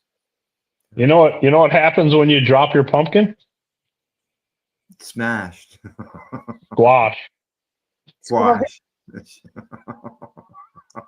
It is. All right. We gotta wrap things up. We've got another broadcast coming in behind us here on the 420 pace, so I should make sure that we get done in time. But any last thoughts, any last things you want to say before we say goodbye on Michelle or on Bull Rider, where people can, like, for example, let us know where you can find Bull Rider. Like, you got a website or anything like that? Yeah, it's available on the OCS and on the BCCS. It's available at the Burb and select other. I think it's available over here at Green Star right by me. I went in there and said, "Hey, I'm Jeff Beck," and they ordered it. What's the name of the branding that it's under? Like what companies? Like, Bull Rider. Bull Rider. It's just Bull Rider. Yeah. Okay, just Bull Rider. Even though we have another message. Go for it. This one comes from our friend Cheryl Rose. She says, "Afghani Bull Rider was the first strain Haley ever tried. Miss and love Michelle so much. Wouldn't be here today without her." Yeah, I know who that is. Yeah. Haley's just turned 33. Right? Yes. And remember when Michelle said she saves her pennies all year to go to Idea City? What she really meant was that she gave Moses Neimer weed all year so she could go to Idea City. Whatever worked. We always thought trade was better than cash anyway, right? Yeah. Full disclosure and all. Yeah. Deb has confirmed a superhero cannabis woman. Yeah. Was the picture. But thanks for sharing your experience, Cheryl. And Cheryl's making her own news. She's just pounding the stuff right now with this microgreens and research and Health Canada research license and all of it. So cool, impressive. That's awesome. Yeah. Carrying the torch, literally. That's how Haley's sustained herself. She can actually go out and dance and party and not have to be in a wheelchair because the microgreens.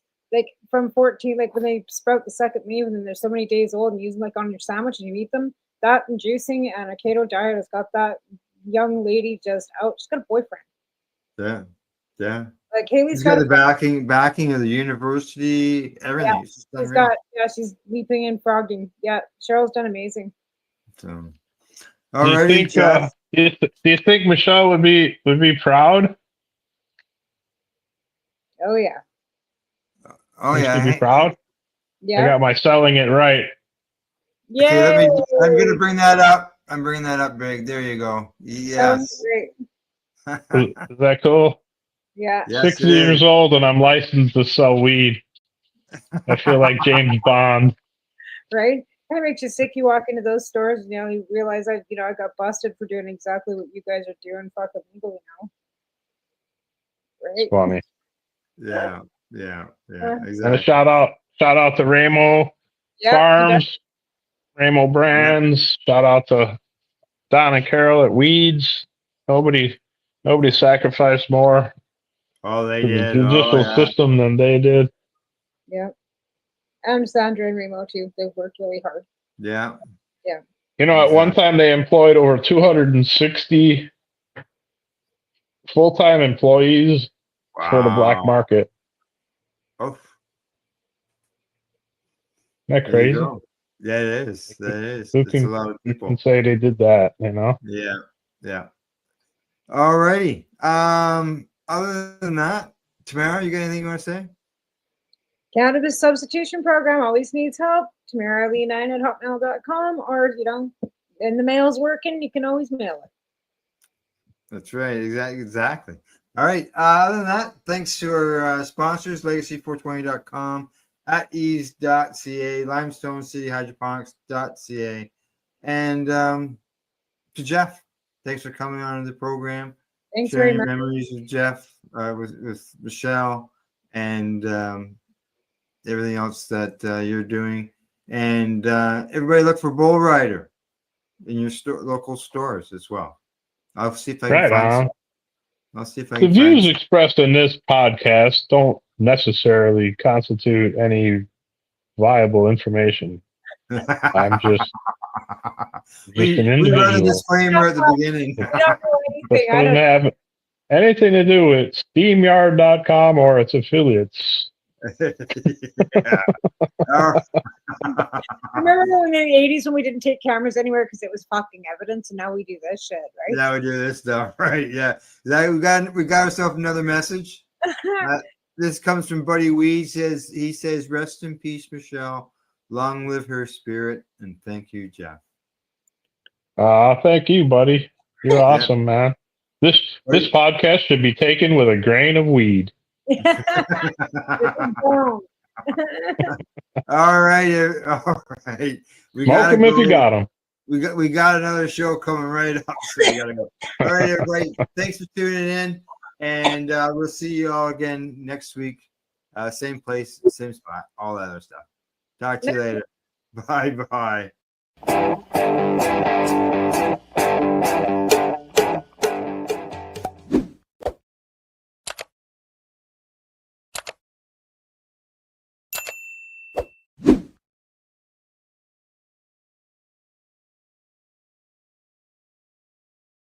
Let's share PACE everywhere. That way it can help create peace. People everywhere advocating cannabis education. You're listening to the Pace Radio Network here at paceradio.net.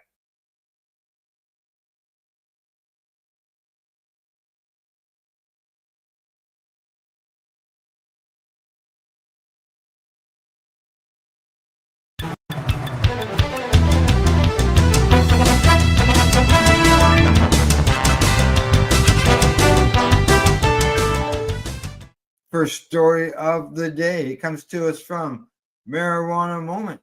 Headline there says, legalizing marijuana helps cancer patients reduce opioid use, federally funded study says.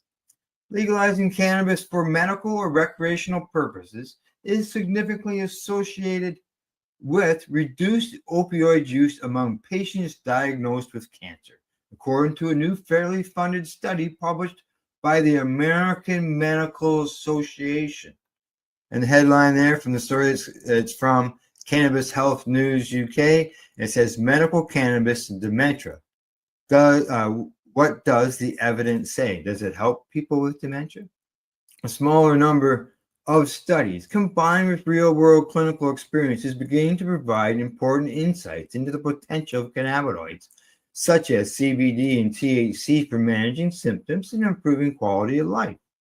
But the evidence base remains limited, and there is need for more robust clinical trials to understand the long-term safety and effects. So, all right, now we're going to head over to the East Coast. We're going to head to Nova Scotia because CBC headline says, Nova Scotia man who used psychedelic tea in spiritual ceremonies sentenced. The 52-year-old Nova Scotia man charged with drug offenses linked to spiritual ceremonies. He led on his rural home using hallucinogenic brew from the Amazon. Will avoid a criminal record in the case so long as he follows a 3-year prohibition order. Headline comes to me from StratCan. Headline says, direct delivery, a double-edged sword for BC cannabis industry amid strike. Now, the strike has shut down BC's central cannabis warehouse and delivery system since September 22 and has created challenges for the industry as well as opportunities, according to some producers and retailers.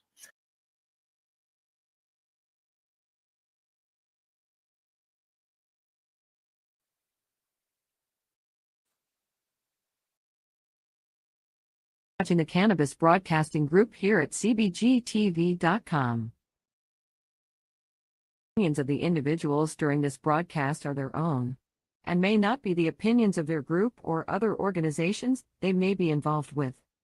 All medical advice during our broadcast is not a medical opinion and should be checked with your medical physician. Hi, I'm Timmy. And I'm Mary Jane. He's the newbie. She's the doobie, and this is the show where we toke cannabis. Talk. From both sides. Is that even possible?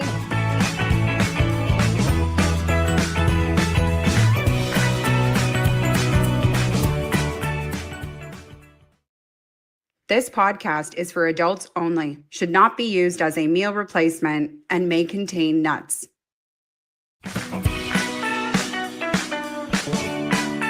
Hey everyone, and welcome back to another episode of The Newbie and the Doobie. Cheers, MJ. Cheers, Timmy. I love these mugs, eh? Aren't they awesome? So refreshing. It's good to be back. It's awesome. I love it. I'm getting used to the bubble walls and the ghosts, I guess. I mean, to be fair, this is our 5th episode. That's true. And you were telling me just a couple days ago about how like the growth of getting just comfortable with this process has been just a journey in and of itself, let alone doing the actual podcast. Absolutely. Terrified. I was terrified the first time I came in the studio, as comfortable as I made it look. As always.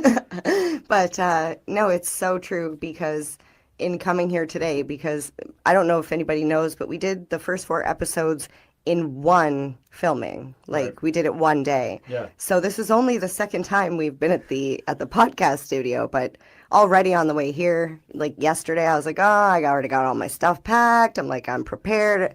Who cares if I don't have my cards ready? I'll do them tomorrow. Like I was super chill. Yeah, it was awesome. Big difference. Yeah, I mean, it's sad that we're breaking the, giving you that background information that 4 of them were done in one day, but it was super cool. And it wasn't just a matter of throwing us both into the podcast world, but we threw ourselves in for 4 episodes. So it's like by the time the first episode was done, it was still a matter of like, oh, we haven't even had time to learn and to reflect and say, what did we do wrong? And we put out these 4 episodes, and I'm super happy with them. We've been getting some great responses. And if you have watched the episodes or heard the episodes, please put reviews, comments, all of that stuff helps the algorithm. It's funny you say that it's kind of bad that we did them all in once or whatever because we didn't have time to grow. I think it was awesome. Yeah. I brought 4 different outfits. I changed in between every episode. Like, what did you do?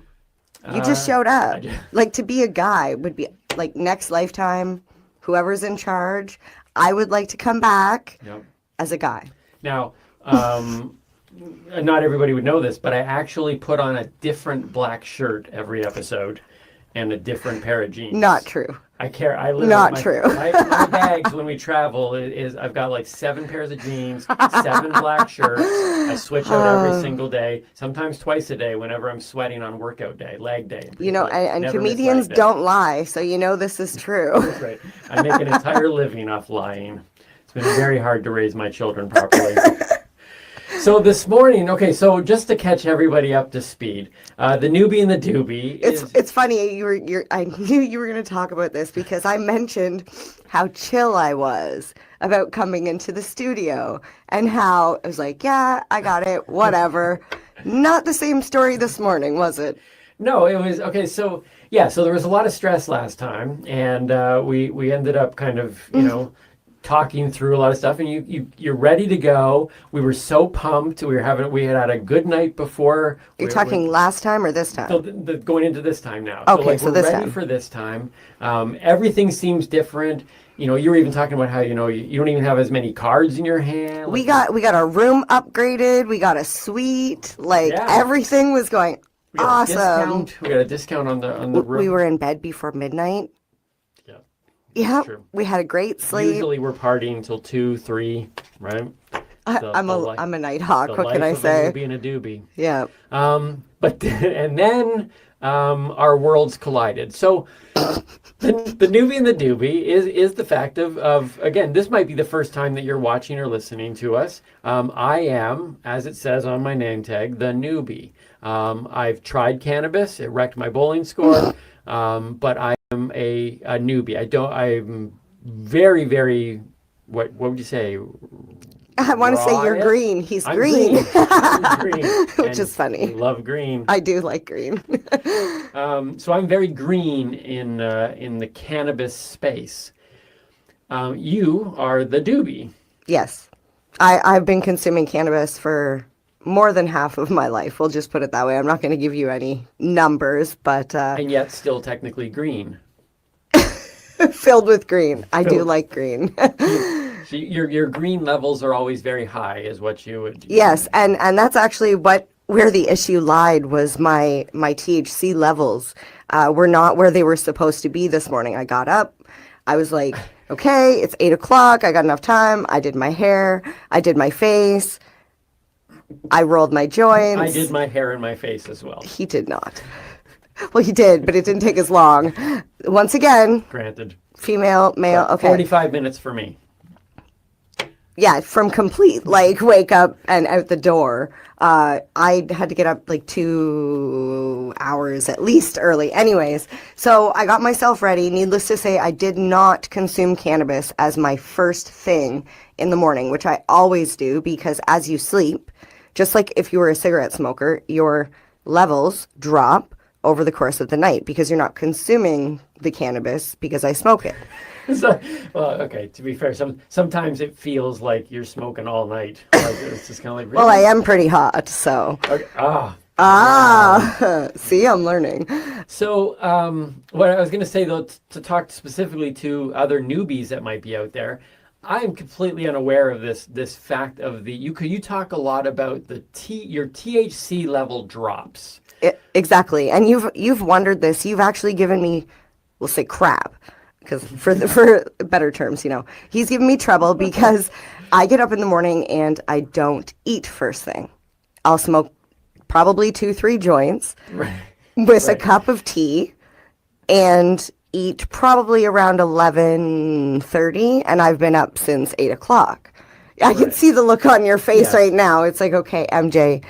But what I'm doing is I'm trying to boost my THC levels back to where the comfortable level for me is. Right. Now, see, I look at it from a nutrition standpoint, but I guess it's very much the same thing. when I get up in the morning, I want to have a really good breakfast, and my breakfast is like, it gets me through. It's a lot of like, calories. yeah. It's a big breakfast. And I've been really proud of putting it together and working on it, and it gives me that boost for the day. But it's called breakfast because you're breaking the fast. So I need to get my. Is that why they call it breakfast? Yeah, you're breaking the fast because technically, unless you go to bed super late, I'm having cannabis for breakfast because I'm breaking my smoking fast over the night. Right, it would be it would still be called breakfast because it's breaking the fast, except yours is with a cup of tea. Right. So the reason why I eat and why everybody does is because they need to raise their energy levels. Got to put back because they haven't eaten for 8, 9 hours, 7 hours, I guess, depending on the person. Food. Right. What's Whatever. food? So I don't equate the same importance. And again, it's a newbie talking. I don't understand. But I guess if you do put the two together, but I don't normally equate the importance of food with the importance of raising the THC level, whereas you jump to the THC level to even function to get your food. And to function to do anything. I'm sure you've seen it. It's literally like, don't talk to me.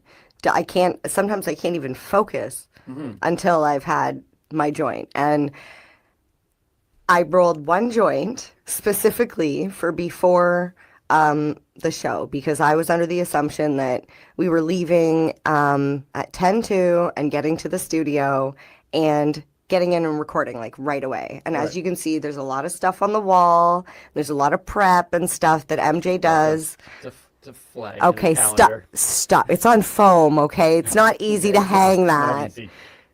Timmy just sits down and... It took me more time to do my face and hair than it did to hang the flag. Oh, stop it. Okay, that's true. But I was a little concerned with time, and I had specifically rolled one joint. I found grape backwoods. I was so excited. I was like, I'm going to roll a blunt. I'm going to have a nice blunt before the podcast, and I had it half gone. Pretty much half gone. And I was like, okay, I need to run in to the hotel really quickly. Yes. And then I'll be right back out. Now, you were already in the car. I packed up the car. I was in the driver's seat. We're getting ready to go. Yep. And you're like, you need to double check something. So I ran back into the hotel and I was like, okay, just wait here. When I come back out, I'll finish my joint. In all fairness, I didn't say any of this. In my, like a typical stoner. In my head, I thought it. Yeah. And then I'm supposed to know this. Okay, so what? Let me finish the story. Okay, so Timmy says that we need to go. He was going to go back into the hotel. Anyways, I ran back into the hotel, but before I left, I pointed at my eyes. Yep. Signals. Look. I looked at him. I was like, look at the joint. And I pointed at the joint, which was now out on the hood of the car. Yep. And I was like, I made the smoking sign, like I'm going to smoke that when I come back. This is what I said through hand signals. Right. And like a typical doobie, I assumed that my partner would know what I was trying to signal him through, hands and gestures, because any other cannabis consumer would have looked at that person and went, oh, they're putting their joint on the top of the car. Well, I'll wait for them to come back. Now, in that moment, I felt like that gorilla getting taught sign language. You're like, but you did not ask or anything. And in all fairness, I didn't stick around. I ran right back into the hotel. Yep. But when I ran back out, I was running, I was rushing, I went for the car for the joint, and I'm like, my car's not white. And I look and I'm like, wait a minute, that's not my car. Where did my car go? And I look down on the ground and I don't see the car. I don't know why I looked down. Well, I do know why I looked down. It wasn't for the car I was looking. But then I turned around and realized that my awesome boyfriend, who is so thoughtful and didn't want me to walk the extra distance because... Say more about the awesome boyfriend. Sorry. I didn't think he was that awesome at the moment, okay? I was like, spun around, seen that he had moved the car closer to the door, so I don't understand how I walked out the door and past you. I pulled a Timmy move is what I did. I wasn't observant, and I walked right past the car out to where the car was supposed to be in my mind, because I've only ever dated guys who wouldn't move the car. They would be staring at their phone playing on, God, probably Tinder. I'm not even going to talk about that right now. Well, that's what you do, right? Left, right, left, left. Anyways. Win! Winner! Winner. Chicken dinner. We talked about that. That's a whole other story. Anyways, go ahead. So yeah, when I had realized he had moved the car, I gave out a little what the fuck, and like searched the ground. Now I'm like, now he's wasting more time because now I gotta find this joint, and now I'm like more frustrated. So as relaxed as I was coming into the podcast studio thinking I was being prepared and all this other stuff, we had that moment this morning that I kind of like I said, I don't function well without cannabis. It really helps. I suffer from anxiety. I suffer from depression. I literally, if I cannot consume my cannabis, would not be able to stand in a crowd and talk to people, or even not talk to people. I would feel overwhelmed.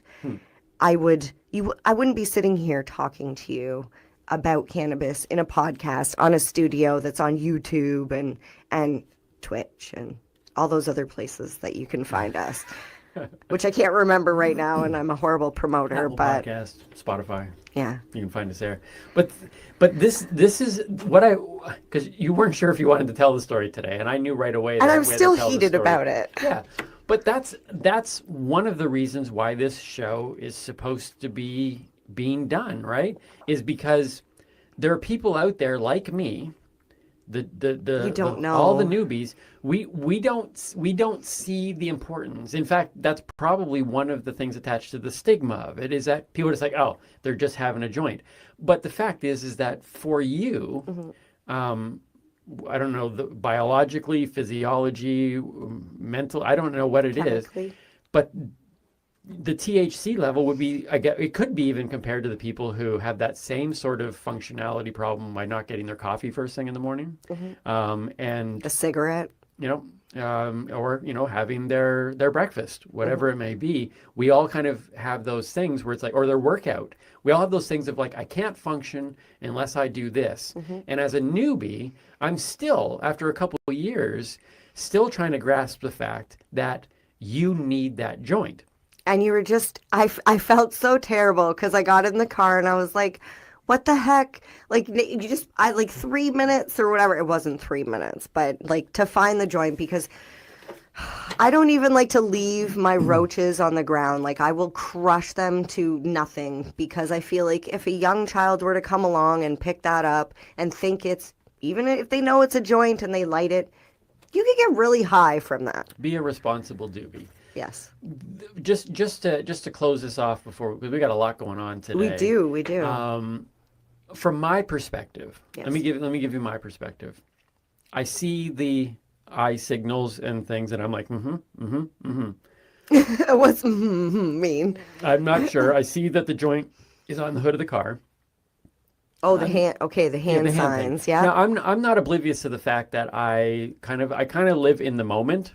You always, absolutely. That's why I forget where my car is. I don't even know if I've got my coat half the time. If I bring my coat places, right? Like, I would forget my pants. I could. There are times where I think I could easily walk outside and forget my pants, like that sort of thing, because I live in this moment, and so I saw all that, I understood it, but because there's still not that internal, real, deep understanding. If I was a doobie, there's not a chance I would have moved the car. My whole focus would have been on, there's a joint right there.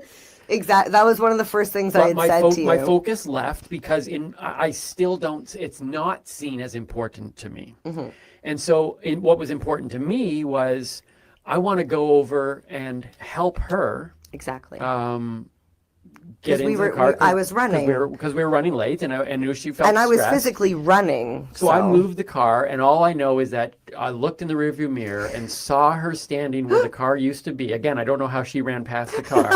I'm in a, you see what I'm wearing. I'm in a bright, like, floral dress. So she goes over there, and she looks on the floor, on the ground, and does this. And in my head, I'm like, oh, the joint. And it was a very, very What a stressful, horrible, awkward like, moment. 2-3 minutes it would have been while I was looking for the joint on the ground as you're in the car going, oh, great. I'm going to have to listen to this. And here's the thing. Ultimately, it isn't. I wasn't upset that she smokes joints and that the joint was going to cause us to be late now. I wasn't, and she wasn't upset, let me just clarify, you weren't upset that I had shown a nice gesture by moving the car. No, it was sweet. It comes down to the fact of people needing to, both sides, understanding that my side, when I see the joint, you show me a Batman cowl, and my eyes are like, oh. So what you're saying is it comes down to communication. If I would have said to you, babe, please don't move the car because when I come back, I want to finish that. Or, I'm going to leave this here so I can finish it when I come back. Yeah. There was no verbal communication. And I feel like that, not just with this subject, but with all subjects and all problems, it's a breakdown in communication, which is why it's important for me to express how important cannabis is in my life to you. Right. So you can understand. And I don't mean just me and you personally. I mean a doobie to a newbie. Yeah. Yeah. So if you're out there and you are a doobie, start talking about your experiences with newbies. And talk about the deeper experiences, because I think there's a lot of newbies out there who don't see the value of it. And when you say the cannabis is important to me, most newbies go, well, yeah, it's like, oh, you just want to have another puff? Most newbies? Most newbies. Doobies wouldn't say that. Yeah, most newbies would be like, oh, you just want to have another puff, and shrug it off as, oh yeah, it's important to you, but it's not that important. But it comes down to, I think, just that understanding. And that's why I think it's important that because we've talked about on episode 1 even, you telling your story as a medicinal user and just really having that conversation to say, no, it's not just important because you like smoking joints. Well, it's important for other reasons. And as a newbie, I need to understand that. Now, to be fair, if it was 2 doobies, yeah, we wouldn't have this conversation. Well, it still might have happened because you would have still put the doobie. No, you would have smoked it. If you were the doobie, you would have smoked it. I would have left it for you and said, "Here, kill this." Oh, well, there see, you go. but there's a difference. Yeah, so you knew the doobie was safe. It really comes down to quality of life. I just want to say it comes down to quality of life. Cannabis makes my quality of life better. If I had no taste buds, which I'll admit my taste buds are a little wonky and I can't taste very well, it affects your quality of life. If you can't taste the food and how awesome it is, you're not going to want to eat it. Right. So it's quality of life. Well, that's how our day started. Yeah. So hopefully Hopefully that was educational. Moving on. It's we're going to celebrate Victoria Day. Yeah. Yeah. Victoria Day is this weekend. Yes. And that's our theme of the week. The theme of the week, because there's nothing really important about today other than the fact that we're on the air. But yeah, Victoria Day is coming up, and that's in Canada. We're a Canadian podcast. Yeah. In Canada, we are celebrating. It's the May 2-4 weekend. I only know we just have fireworks. That's we have fireworks. Although over the past pandemic, people have been setting off fireworks on like Tuesdays and like, random day. There's no holidays anymore. When this pandemic ends, there will be no birthdays, no holidays, no nothing. People will just celebrate things when they want to celebrate them. Absolutely. And I hope that happens. I hope we should go out tonight and celebrate for something. Let's just celebrate. Let's do it. Let's just celebrate. Okay. So Victoria Day is coming up, and I find it really interesting because number one, I think we should celebrate Victoria. Okay. Victoria Beckham is, to me, she's one of my top 5 celebrity crushes, and I think she definitely needs to have a day. Posh Spice to me is the top. Like, there's Alyssa Milano, Cher, Posh Spice. So to celebrate Victoria in this way, to give her a weekend, have fireworks, all that stuff, I think that's something that maybe we should just celebrate every day. Timmy, it's not that Victoria. It's the Queen Victoria. You know, the one who her husband just died? The one who lives in England? We're in Canada. We don't even... We live under British rule. We are... We don't live under British rule. She is our queen. No, she's... Yes, she is. We broke free. That's the whole point of Confederacy. No, we But I still don't think I have to used that like word all right. I hail don't the think queen.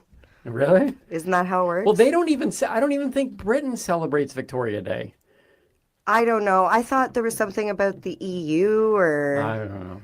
Look, if you're I try and stay out of politics as much as possible. It's when I see an injustice, then I'll speak up. As for who I want for, president or what tax we should pay or not pay, I don't know.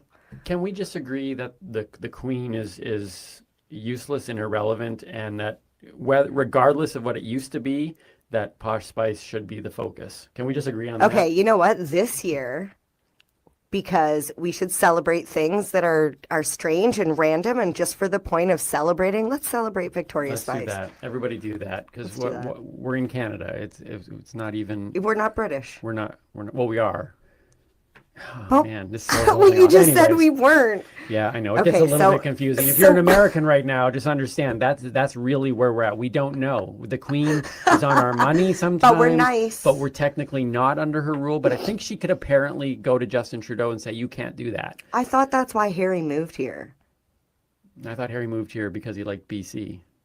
Yeah, but they moved again. I think they're in LA. They're making movies, and I don't know. We should have them on anyway, the podcast. So what are we doing today? If you're trying to look for actual facts about things in life, we don't pretend to know much about any of that, but we will bring it up every once in a while. Celebrities and politics don't. No, we'll talk about celebrities. Well, probably not. Mostly you'll talk about I will. celebrities. So coming up today on today's show, we've got another high five list. Yeah. Followed by Mary Jane Strains. And then we've got my cinema review. And then we're going to talk about what gets me going. There's a lot that gets you going. Oh, stop. And we'll be doing our very first Teaching Timmy. That's right. We're going to teach Timmy how to roll a joint. And I'm pretty sure that I've mastered everything else in life, and this will just be added to that list. Yeah, well, we will see about that, won't we? We will see. Let's talk about Mary Jane's strains. What strain do you want to highlight today? Okay, so please forgive me because I wrote this card when I was doing all of my prep last time. So it's really full of a lot of words, and I don't know if I want to read them all, so I'll just pick out the important parts. Our strain of the week is by a company called Soleil for sun. Soleil. No? Soleil. Soleil. No? Okay. Apparently we don't know language either.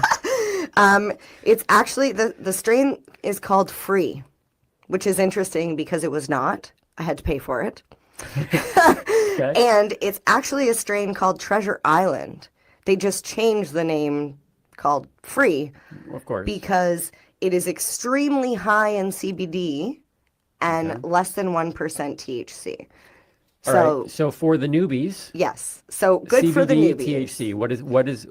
What's the difference? Well, THC is, I want to say that cannabinoid CBD is non-psychoactive, but there's actually misinformation there. It can make you feel certain things. However, it's less. Like there are people that it's generally derived by hemp, but this one is a CBD cannabis plant. Okay. So it does have a small portion of THC, but not enough that you would feel an intense, your bowling score would not suffer. Let's just say all right. that, So Timmy, for the okay? bowlers out there, this is a good one. Yes. Free. Yes. Free to bowl. So the terpenes that you can find in this strain are caryophyllene or caryophyllene. Not sure the pronunciation on that. There's limonene, myrcene, and pinene. The feelings that users express are happy, calm, and focused. Okay. Happy, calm, and focused. And as usual, Timmy, can you give me some possible side effects? Come on. Drowsiness? No. Sleepiness? No. You're thinking of high THC. Oh. So side effects for CBD? For cannabis.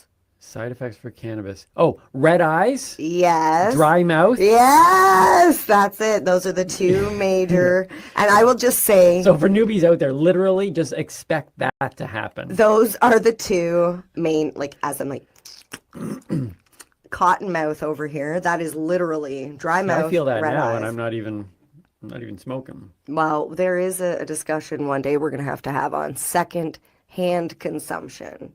Oh, okay, yeah. Yeah, because he says he doesn't get high from No, being around me. I believe that in 2 years now of being in close quarters with you and traveling in cars and being in houses, and I have never ever experienced secondhand. So I think I've debunked it. My personal I life, have hotboxed you in a car a couple times that we've stayed at hotels and yeah, you're like, in the "Just come sit in winter, the and I'm car like, before we yeah. go in." And they're like, just one more, babe, just one more. Those are the moments where I go, that's why you don't find very many newbies and doobies in relationships, because as a newbie sitting there In the getting hotboxed in a car. car on a freezing cold night, I'm just like, I really just want to go to the hotel. You know, if you didn't smoke, we could just go into the hotel. And you know what? If the hotel was cannabis friendly, we wouldn't have this conversation. Well, that could be a conversation for another day. It would be too, wouldn't it? We'll have to get our friends from High B&B on. Okay, so some of the activities that people say they like to do with this strain are cleaning, socializing, and playing games. So, you know, board games, cards, video games, Right, so whatever it's your kind of- game is. So it's a happy, upbeat, and yeah, I can see the focus too, right? Yeah. A game like Monopoly, you know, you want to be happy and focused. I could see you writing, to be honest, on CBD. I could see you being focused to write. Okay, all right. Yeah. So if I was to ever smoke again, I don't even know if I would say smoke. I think, honestly, for you, it would be in a tincture form, okay, like well, a CBD tincture. yet another term that I'll have to learn on another day. So That's true. we'll talk about tinctures at another time. That's true. Fantastic. Okay, so Free, also known Free as by Treasure. Soleil. By Soleil! Dun-dun-dun-dun-dun. No? No, I don't even think that tune is anything close to. Oh, that is, yeah. Is that cultural appropriation, or is that, Yeah, I is think- that allowed? I'm yeah. sorry. I just want to No, we- apologize to anybody if I offended No, anybody. we literally, I think we could be canceled at any moment based on a whole lot of stuff. In fact, the Well, in longer this that show goes case- on, the longer this show goes on, and the more comfortable we both get, and we really let our minds go. The less clothes we might have. You might as well watch all these episodes now, because We'll be on OnlyFans. eventually we'll just start saying what we really think about things, which we're trying to you're afraid to say certain things, but I got a feeling that once we get completely comfortable here, this podcast will be canceled. So, yeah. Cancel Not culture. by us. Moving on. Yeah, let's not get into that. All right, so my high five list. High for today. five. High five. Bam. My high five list today. MJ has been, one of her projects has been to expose me to cannabis movies, pop culture. Cinema. Pop culture. Cinema.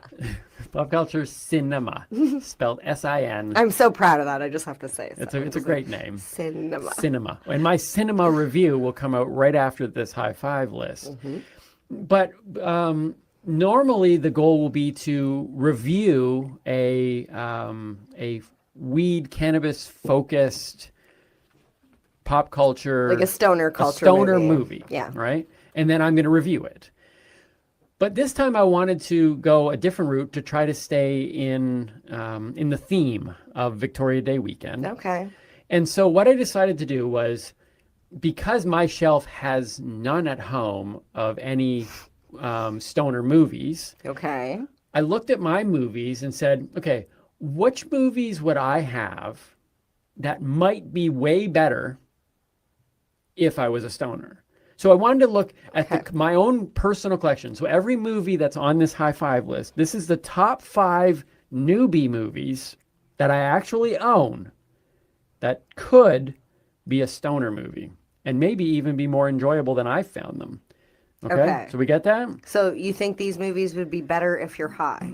I think they might be. I can see aspects in Okay. every one of these where I'm just like, okay. If I don't know wasn't- if I'm going to be able to answer this question because I think if I've seen these movies, I probably was high. was, right. So these are movies that me as a newbie just owns. I think they're good movies, but Okay. I think they could potentially.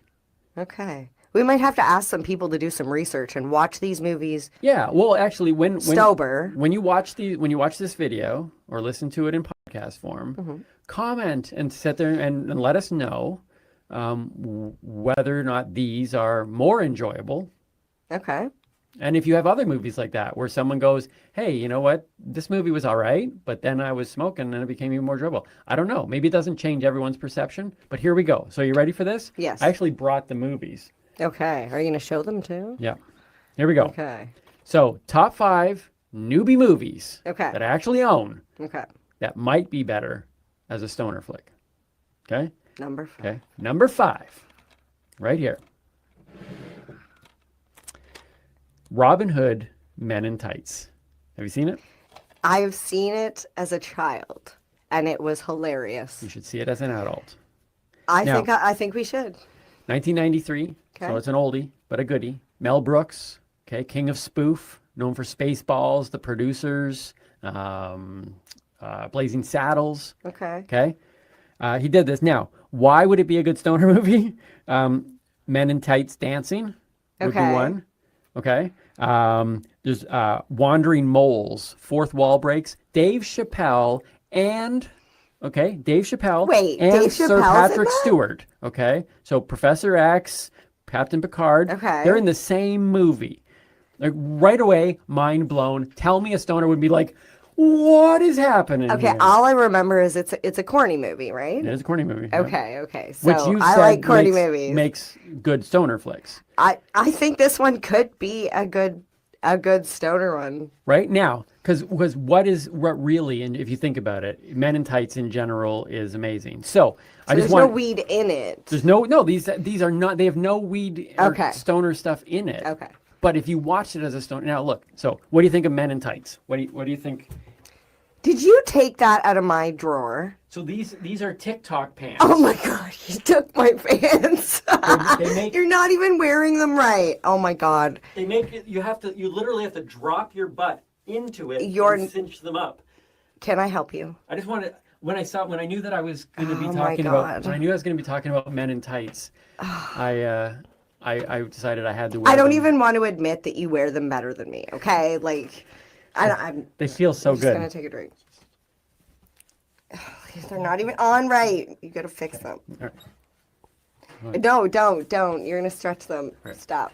So Men in Tights, funny no matter what, right? Fair enough. Okay, number 4 on my list of top 5 newbie movies that I actually own that might be better as a stoner flick. The movie Clue. Okay. Okay. That is a good movie. 1985. Okay. You made me watch that. That is a good movie. Based on the board game Clue, one of the most amazing adaptations from a board game or a video game to a actual movie. Who do we got in that? We got Christopher Lloyd, Tim Curry, Michael McKean, Madeline Kahn, Leanne Warren, Martin Mull. Like back in the 80s, we're like this. Tim Curry. This is He the plays cast of such cast. good characters. Okay, it is a nonstop. It's manically funny. Like it is. It is just a wild, crazy thing, and that to me, that's something that things that are just like. It is rather going. long though. Like it drags out. Whether how long the movie is in time form, it feels like it's long and the house is disagree. dark and I don't know. disagree. I don't agree with that. It's a good movie. But I found myself like going, is it over yet? Well- but I will say the ending, There I are was 3 like, endings. oh, There are 3 endings. you telling me I only seen one ending? There's ending A, B, and C. When they threw it in the theaters, you didn't know which ending you were going to go see. Seriously. Oh, you gotta check- that's a genius plan. blow your mind. You'd be like, could you imagine if you watched the first one? I'd be so upset if And I went then- like 6 times and then I you're only smoking seen one joints, or you're 2 hanging out endings. with your people, right? You're sitting down and you're watching Clue again, and and people are just like, I swear I did not remember this. They did that in the Butterfly Effect. Yeah. Could you imagine if they did that in the movie Titanic? And it didn't sink? Wait, don't ruin the ending. I haven't seen the movie. Oh, True story. God, oh my God. True Okay. story. True story. This is our conversations at home. I was like, you've never seen? I've never seen it. Like, he didn't even know who Harold and Kumar was. I do now, though. Yes. I might do a review on that one. Okay, so far, here we go. So we got Robin Hood, Men in Tights, Clue. Number 3, newbie movies that I actually own that might be even better as a stoner flick. It's Mystery Men. This movie here, this is a movie I would make. Okay, It's a good movie. okay, it is just the disco theme. If you've ever seen Mystery Men, you need to see it. This is, in my mind, what is it that engages with the stoner mind? And this movie has like it's got superheroes. It's constantly moving. It's bright colors. It's got like a 70s disco vibe. It's got a great soundtrack. Is that Cisco or Drew Hill? Who's Drew Hill? Oh. Cisco? Cisco. Oh, never mind. Is he the rapper? Yeah. Isn't he the guy who talks about the Speedos? Didn't you do a song? Didn't you do like a song on? Oh my God, this is Roger's video. Did you not return this? I'd be even funnier if it was Blockbuster. Statutes of limitation. But it's like it's color. It's moving. You get close-ups. You get, and to me, if I put myself and go, what is happening in a stoner's mind?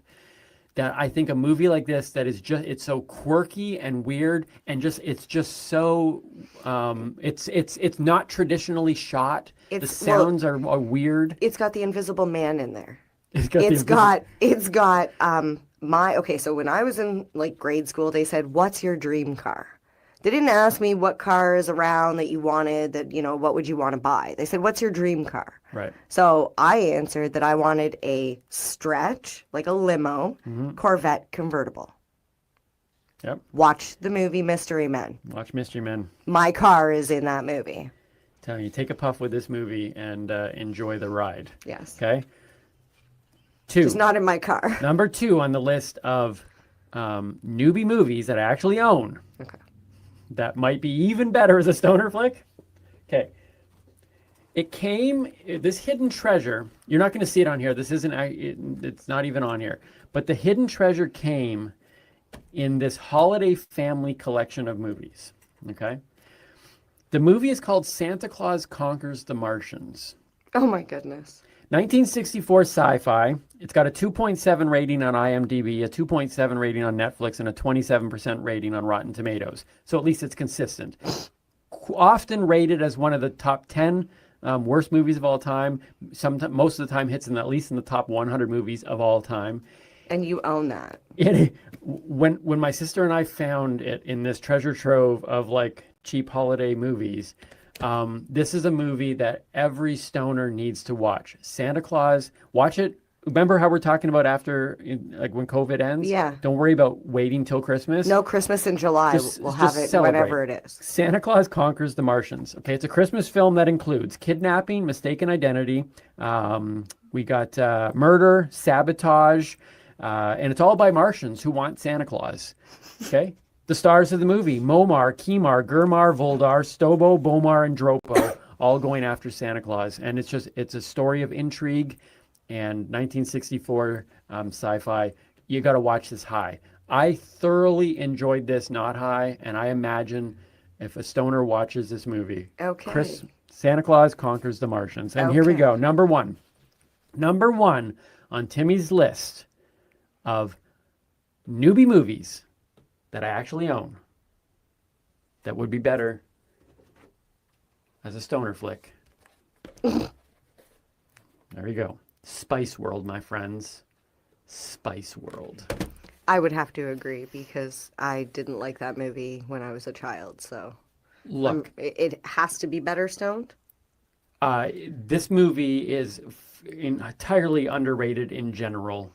Oh no, were those fighting words? Listen to me. Listen to me. All right. I'm going to go right in order to explain this. This is why I chose it today as my cinema review. Okay. Because I'm going to explain to you the amazingness of this movie. And I think for sure would be a good stoner flick. Okay. Here we go. Are you doing cinema review before I do this? I'm going to do cinema review. Okay. Here we go. My cinema review of Spice World. Tell me what you want, what you really, really want. I'll tell you what I want, what I really, really want. Posh, ginger, scary, sporty, baby, and posh on a non-stop crazy adventure in a tricked-out Union Jack-covered double-decker bus with a bomb on it. A ba? Not a ba. A bomb. Spice World will make you laugh, cry, and at times wonder out loud, what am I watching? I'll tell you what you're watching, what you're really, really watching. And I'll tell me what I'm watching, what I'm really, really watching. You're watching Posh Spice and Pure Genius. The cinematic treat is a bold, colorful, irreverent, funny, and refreshingly self-aware, semi-biopic gaze into the highs, lows, and middles of fame. All through the eyes of the absolutely undisputed greatest musical group to come out of Britain. Will they get to the Royal Albert Hall? Will the band break up? Will Posh get more screen time? Will Damien be successful? Will Nicola have the baby? Will our heroes be there for her? Blah, blah, blah. None of that matters because Posh Spice. Top 4 heart-stopping, edge-of-the-seat, tell-your-grandchildren moments in film history. Michael Keaton's I'm Batman. Snow White summoning the forest creatures in Shrek 3. That's so hot. Ah! And then Cap unleashing hell on Thanos with his final Avengers Assemble. And then there's finally Posh freaking Spice driving the Spice bus through London, England like the Queen freaking Mother. Once again, carrying her spicy sidekicks on her very thin but super strong shoulders, Posh takes control and, driving the fine line between masterful and reckless, embarks on a hair-raising bus ride that would make Keanu Reeves drool before going all Dukes of Hazzard times 10 over the River Thames. Nailed it. Let's be honest. You want to be watching this flick. The Fab Five, or Six if you count George Harrison, without a doobie, is an incredibly memorable journey. But with a doobie, it is probably a mind-altering trip of a lifetime. High or not, this movie will spice up your life. Colors of the world! Spice up your life! Every boy and girl! Spice up your life! Prevail of the world! Spice up your life! Ah! What? That's it? That's it. Okay. That's what I got. There you go. I was surprised you remembered those words. Top 5 list and a cinema review blended together. Did you write those words down? I wrote that. The people of the world? I wrote people of the world. Ah, see, I knew you wouldn't remember the I lyrics can't on your remember own. lyrics. You should have did the spice up your life part. Spice up your life. Okay, so there you go. Top 5 cinema review, all blended together magically. Okay. Boom. Send me a message if you want this written out. I'll send it to you. That's funny. So, what's got you? Oh, okay. So I want to talk a little bit before I get into what gets me going about cannabis sales since the pandemic started. So we're going to go December 2019, comparable to December 2020. Now, this is not a reflection of the sales that have taken place over the year. It's just the month of December. Okay. And I went to Statistics Canada, like their website, to find all this stuff out. So for flower, in 2019, there was 5.4 million units sold. Okay. This is a unit. Okay, 5.4. 5.4 million. Units. 2020, 7.1 million. So from 5.4 to 7.1. Yep. Edibles, 83,000 units to 2.3 million. That's a big jump. Okay. Extracts, 600,000 units in 2019 of December to 1.8 million. It's another big jump. Okay. Extracts include any sort of like tincture and that. So, and then they have topicals. Topicals were just literally starting into the market. Just over 300 units, not 300,000, Right. 300 units. Fast forward December 2020, 18,000 units. Okay, so there's been a huge jump. Massive jump. Whether it's people are at home, so they're having more free time on their hands, or because they're not traveling, they have more money Yep. to spend on these things. Maybe it's because now that it's legal and these things like edibles, extracts, topicals are now on the market, Right. which is now opening up the gate to people who have been smokers or whatever, non-smokers, and want to try cannabis but don't want to smoke. Okay. They can eat it, they can rub it on them, they can have it in a bath, they can, drop it in a tincture, smoke it in a vape pen. The options are really endless now. So, and then that leads me into a frequent thing that has been happening in the news recently with cannabis consumers not taking care of the items that they've purchased. And this really gets you going. It really does get me going. Oh, darn, as I'm thinking about this, I didn't send the photos that I wanted to include on the thing, which you can pull them up online with a very quick search. There are companies like Wish and Alibaba that are selling packages, just packages, cannabis packages, to the legacy. I like to call it legacy market. It's the gray market, black market, illegal market, whatever you want to call it. They're not regulated by the same rules that the legal market is. For example, with packaging, the legal market says there's to be no fluorescent or bright colors. The color of the actual packaging must contrast their label, which is yellow and red. And that's their warning label that must be on all packages. Yeah. Must be in a child-proof container. Like it goes on and on. Like it is very extensive when it comes to the legal market. Right, and as it should. It should apply to both. And this is where I'm going. Like I feel this the same way about food. Food companies should all put the same. I want to see your ingredients. I want to see, like, are you using coconut oil or are you using palm oil? Like, what are you using in your product?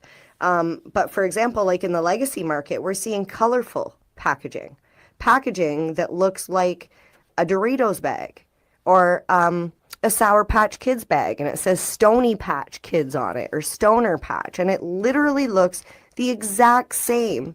If you take the product out of the bag, the Doritos bag that they sell that has a little tiny label on it that says like whatever milligrams, and it's not the exact milligrams, because I'll tell you how they're making it. They're buying a bag of Dorito chips and opening them up and spraying their cannabis tincture or whatever distillate on it, and then putting it back into these packages and selling it to you for $25 a package for 5 chips. 5 Dorito chips that they've sprayed God knows what on, and then they end up getting in the hands of children, animals, and I can guarantee you a small child is not going to notice the little cannabis leaf on the corner of the package when the product looks like Doritos or gummy bears and there's only 5 in the package. Well, even if the package looked like a Doritos bag and had a cannabis leaf on it, a small child's not going to know that it's a cannabis leaf anyways. Well, that's what I'm saying. Like there is a company that is Legacy Market that I purchase or like I get stuff from. I love them. They make really yummy edibles in higher doses, in low doses even. I have them make me extremely low dose stuff because I don't like the higher edibles. 10 milligrams is still too much for me. I do 5. And I don't want to get from the cannabis store a little gummy and bite it in half. It just doesn't seem right to me. But with their chocolate bars, their packaging is one color. There's a picture of like a shadow, like it's a silhouette man on it. There's no bright colors. There's nothing catchy for children. Like I know alcohol, people could sit here and be like, oh, well, alcohol makes like cupcake flavors or like juice flavors and vodka and whatever.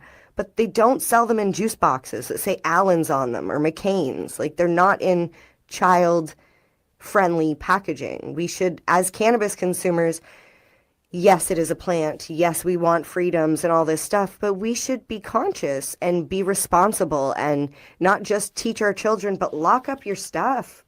Like my kids are older, okay? If I had small children at the house, or like I keep my edibles in the fridge. I teach my children. I have a 16-year-old and a 12-year-old, and they know this is mommy's medicine, this is mommy's food, don't eat it. If I had small children that I felt wouldn't be able to, know the difference, I would have in my room one of those little bar fridges with a lock on it, and I would make sure that I kept all of my stuff in there because I'm responsible. And that's my point behind this. This is what really gets me going. I feel like as cannabis consumers, we can do better.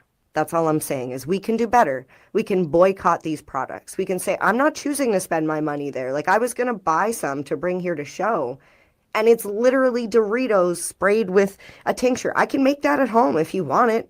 Call me. I'll make it less than $25. Like I'll teach you how to make it. It's just, it just gets me going. That's all I wanted to say. It gets me going, and I just feel like we can do a lot better. Well, it's good. I'm glad you did say it, and that's I think one of the things attached, one of the stigmas attached to the cannabis community is a sense of irresponsibility. I think that is something that is attached that people on the outside are thinking these people, they don't care, and I think in every world and in every subculture, there will be people who will be responsible and won't be responsible. Right. And so I'm glad you brought it up, and I think that's something that. Oh, and on a side note, I just want to say you actually had sent me another article that just came out recently that the people who make Skittles and Doritos and all that stuff, they're actually going after those companies that Yeah, make because I those. asked you, I looked at the packages and they looked exactly the same, and I was like, how are these people not getting sued? Right. And apparently they are. So good for the company who what was Skittles. your phrase there? We can do better? We can do better. We can do better. We can do better. All right, we have to we got to wrap this thing up, but we do want to let's do a quick tutorial because we've been having a good. See, you definitely. Wait, how much time do we have? You have definitely felt more relaxed in this one. Though. I know, because I keep cutting you off. No, it's been fantastic. I can see it right away. Are we going to get to the rolling? Because like that actually, how long do we have? I don't know. Let's just do the rolling. Okay. I've got a picture here. 3 different types of joints. Let's roll these joints. 4 different types of joints. Because I think this is something I'd hate to say it at the beginning of the podcast and then not do it because this could be a real treat. So let's do it. And hey, if you need to go somewhere, then go somewhere. Push pause and then just catch up with the podcast and the video later. But let's find out how to roll a joint, and this will be my first time ever. Just so you know, this really is my first time ever. This isn't one of those things where I'm like, MJ showed me how to roll the joint before, and now we're going to come on here and pretend that we're teaching Timmy. I have seen her roll them. In fact, I can honestly say I don't think I've paid too much attention to it. Usually I'm doing something and she's over there doing it. She's just going, I'm going to go roll the joint, but I have never done it. This looks like a lot of work. Right away, I am somebody who avoids work. Okay, so I am on you there with that. Okay, so I'm trying to make it as simple as possible, but there are many different tools that you can use when doing this. Okay. You need to break up the cannabis. You can use scissors. You can use a grinder. Okay. I prefer a grinder. I like the Medtainers. Okay. Medtainer because it's airtight, waterproof, smell-proof, has the grinder on the bottom, but is also a container. Oh, it's a container and a grinder. It's a Medtainer. From Medtainer. You can also get little grinders like these. Okay. Which have a bottom to catch all your crystal. That's the trichomes that stick to the outside of the cannabis. Right. And then we have an electric grinder, which is over here, which is not plugged in. We're not going to use today. I'll just put that over there so you can see. It's rather dirty and old and looks like a coffee grinder, but it's actually an herb grinder. There is a difference. I just want to point that out. So I'm going to give you the I Am Your Grinder. Okay. I have never even, I don't even think I've handled a grinder. No. So we're gonna take it apart just like that. On my tray? Yep, you're gonna need your tray. Oh, hey. Someone used it. I did use that one on May the 4th. Be with you, and also with you. And you. And you! This is a lot going on here. Oh, this is a Darth Vader one. Okay, you can put the lid down. Okay, this is the lid? That's the lid. I don't need the lid. Don't need the lid. I want to point out that we're using some Blue Dream today from Spinach. Wait, can I move this so that I can... Yep. Okay. Move that back out of the way. So we're going to take the cannabis and put it into the bottom of the Medtainer. Okay, like just drop so. in the can. Okay. Yep. And if you don't want to touch the herb, there's also, you could do this way. Do this way. See, okay, I can honestly say, newbies, listen to me. Oh. This stuff does not come off your fingers. He's speaking from experience. I had him trim one day. just cut these things off the branch. And I started to pull them off the branch with my hand. And it's like, it's a horrible feeling. Look. The best was when he went up to the kitchen and tried to wash his hands with dish soap, and I laughed because I knew it wasn't going to come off. It just makes it stickier. Don't do that. Okay, so life hack right here. You can pick it up with that thing. Okay, so newbies, you can just put that right inside. If you're ever rolling with doobies, that's how you do it. Okay, then put that in there. Yep, and then we're gonna spin it to crush it. Not too much because we don't want it too fine. Not too fine. I'm too fine. That's right. I won't disagree.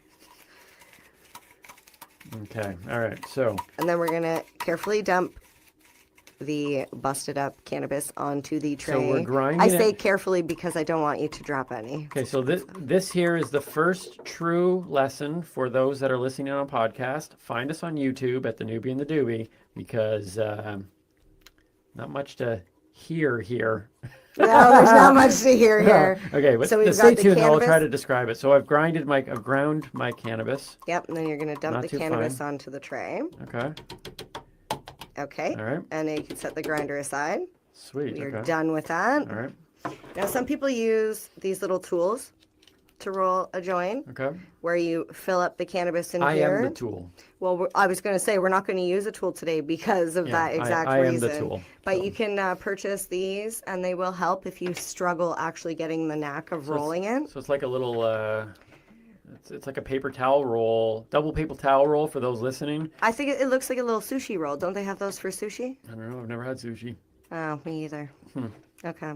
I guess we should stick to the things we know. Yeah. Okay, so I brought 3 different types of papers, the original, the fine, and the super fine. Wow. If you are new at rolling, Yeah. I would suggest the original because it's thicker and it's easier to get a better Yeah. wrap on. Yeah. If you use the super fine, it's for the more expert roller. Yeah. So a person like yourself who's trying to roll new might tear the paper. Right, but I know I'm what you're going to super say. fine. Okay, well, if you'd like to make it I'm more s- difficult for yourself, I'm super Mr. fine. Tool, How hard can it be? Timmy the Tool. Yeah, it doesn't sound as good when you I was say going it. to say, I didn't like the way that came out either. All right, so I just peel this paper out. Just Sure. take one out. Yep. Well, it's super small. Okay, so here's another tip I was going to say, is you can actually attach 2 papers together Oh. like this. When you lick one, you can attach it like that. Oh, I gotta lick it? How do you expect it to stay? Super, super fine. Okay, where do I lick it? Okay, do you see on one side of the paper at the top? Yeah. It's got a line that's like shiny. That's your glue. It's like an envelope. When you lick it, you need to George, stick it. George killed somebody when he made her lick envelopes. You know George Costanza? It was in the news, I'm pretty sure. No. Was he the guy who was left at the hotel naked, tied to the bed, with none of his, with all of his stuff gone? That was our last Friday. I thought we weren't going to talk about that. All right. I always forget what we're allowed to talk about on air. Okay, so I just lick it. And stick it just like that Stick it anywhere on the other one? at the bottom. Okay. All right. So we're sticking it on the bottom. Yep. All right. There we go. My first lick and stick. My first lick and stick right here. There we go. All right. Okay. So holding the paper like so. We're holding the paper like so in between my fingers. Yep. We're going to, I always find the further down you put your hand, the more support you have underneath. Okay. All right. Because we're going to use Oh, the I have other to use my hand. fingers? But can I just dump it through from the tray? No. No. You need to stay over the tray as well, or else you'll make a big mess. Okay, like this is, I'm not even trying to overact on this. As a newbie, I'm just word to newbies. Look, maybe try it for fun, but this stuff does not come off your skin. It really, it doesn't. It's horrible. It's horrible. I don't care what happens. You know, you need to keep your THC levels up. That's fine. Oh, okay, that's good. That's good. You don't need to be greedy and try and put all the Okay. weed in the paper. All right. Sometimes you have enough weed in there, you don't need to put all of it. Oh, okay. Okay, so I'm just going to But tilt this down. I got 5 movies to watch this afternoon. So then you're going to use your hand Yep. to smooth the cannabis out so it's Yeah, so I'm even all the smoothing. way through. Okay. Smoothing it. Yep. So when you think you've got it flat Yep. across, It's very flat, just like the earth. we're going to fold up the bottom side like so. Okay. Yep, I got that. Okay, and then we're Yep. going to just do a rolling motion back and forth. Okay. And you'll notice you can fold the paper right up. Okay. And what you're doing is you're rolling the joint in the bottom of the paper, so you're getting it Yeah. across. Oh. You see? Yeah. Now you pull the paper down. I've got this. I've got rogue Okay, do weed. this. Watch here. I've got rogue weed. Watch here. Rogue weed. Stop it. Slide this paper down. Yeah. Oh, and then I can pour and out then the you rogue can weed. Tuck it under. Okay. And then I can get rid of the rogue weed. The rogue weed will fall after. Don't worry about it. Do this if you're worried about the rogue weed. Okay. All right. Yep. Got it. Now continue rolling upwards. And then just keep rolling. Just keep rolling it up. Well, how hard is this? It's not even hard at all. The hardest part of rolling a joint is the 3 hours of washing my hands. That comes after. Okay, right there. Stop. I knew I shouldn't have done Okay, this. you need to leave the top because that's where the sticky part is. Yeah, that's where. It's a good thing I. So you need to lick that. Yeah, but it's got weed on it. I don't know. You're asking me to lick it. The paper has weed on it. I did not know what I was getting into. I'm glad that this is the thing that makes you go, I don't want to do that. This legitimately, I need someone else to lick this. Okay, all right. No, I'm going to do it. I can do it. I'm a grown-up. Okay, lick it. And then stick it. Keep rolling. Jeez. Keep rolling up. Quick. You must really need your THC levels up like high, or else crying right now. Why would you go through this if you didn't? I'm legitimately crying right now. Okay, all right. I don't think I licked it enough. Oh, man. Don't overlick it. You'll lick all the glue off. Oh, is it possible to eat too much weed, like to lick too much weed? Okay, now set it down so it'll dry because I think you might have put too much saliva on it. So in this little package here, which is supposed to be a portable ashtray, I like to keep my filters, which I make from old coupons from Wendy's that they send me constantly because I don't eat fast food anymore. No wonder it takes you so long to have a joint. Well, I normally don't teach somebody who freaks out about the dusties on their fingers. Just over the tray. Yeah. Okay. Over the tray. Seriously, podcast people, go to YouTube. This is worth it at this point right now. It is definitely worth it. Right. So you're going to I like to use a filter because I don't like to get that those chunks in my mouth. Like if I'm going to eat my weed, I want to bake with it. I don't want to I didn't even want the little chunks in my mouth. Okay, so you take the piece of paper. Take a piece of paper, yeah. And then we get it started rolled in, Yep. just like that. Roll it in. Roll so it we're making in. a very, very tight roll of the paper. Yep, and keep going all the way. Okay. How big does the paper need to be? I generally pre-cut them. They're about the width. If you buy like zigzag papers or any sort of Gize pack or paper that has a lid, most people just generally cut the lid apart. Gizer pack. Gize. I'm not sure if it's For the Gize older or people? Giza, but I don't like Giza because it sounds like geezer, Geezer. right? Okay. I love Gize people and papers. They're awesome. Okay, so I rolled it up and that goes inside. So yeah, you take it and if you have enough space in there, you can stick it in the one side. If not, you have to knock some out. But I think you should be okay. Which side to put it in? The bigger side. Okay. There is a discussion on that. Most people like to filter. Well, some people like to filter the smaller side because they don't keep their roaches. Right. So they like to smoke as much of the joint as possible. But I like to keep my roaches and smoke them later for the CBG factor. I know a family who has roaches. They're trying to get rid of them, though. Different. Okay. So these are desirable roaches. Are they? Yes. Okay. So I like to do the bigger side because I keep mine. All right. So the paper's slowly kind of unfolding so it fits properly. So yeah. Okay. It's kind of like that earplug you were trying to use the other night. Oh, yeah, those earplugs were horrible. Okay, so if I stick this in my ear, do I get high? No.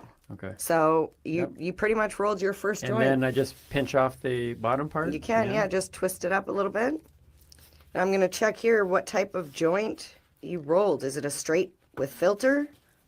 Is it a cone? Oh, it is a nice... No filter? It is a nice looking joint. You know, I'm going to Ladies and gentlemen, my very first joint. Look at it's not bad for a newbie. Ha ha ha!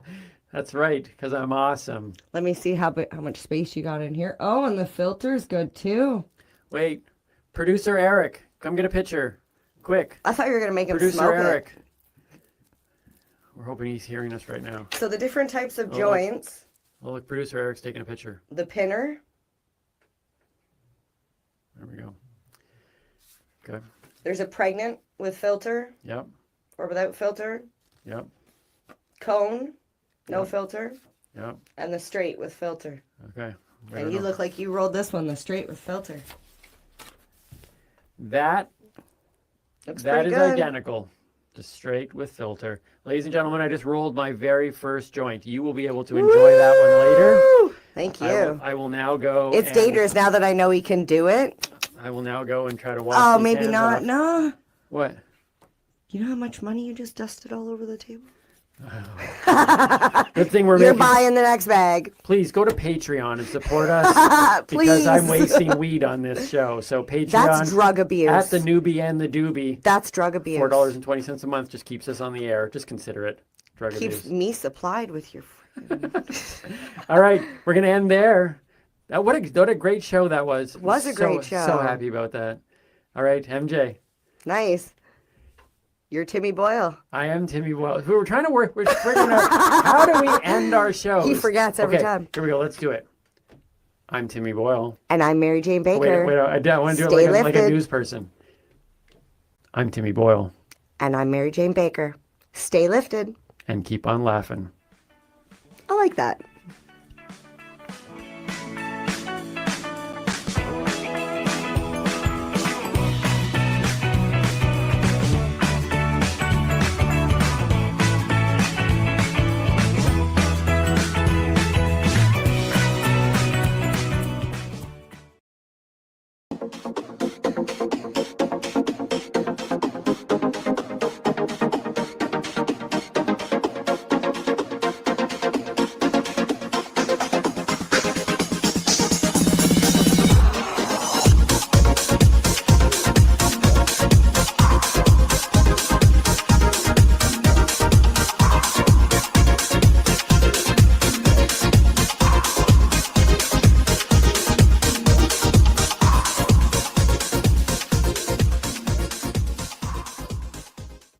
Cannabis Broadcasting Group here at CBGTV.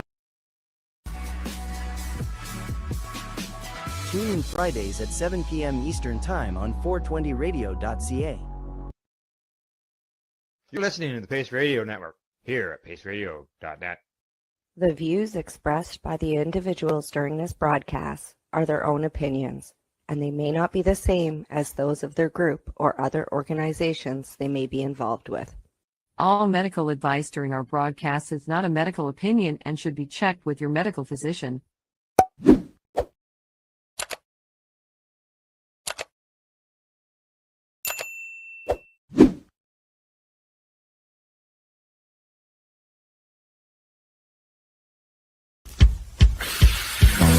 Oh yeah, baby, lovely.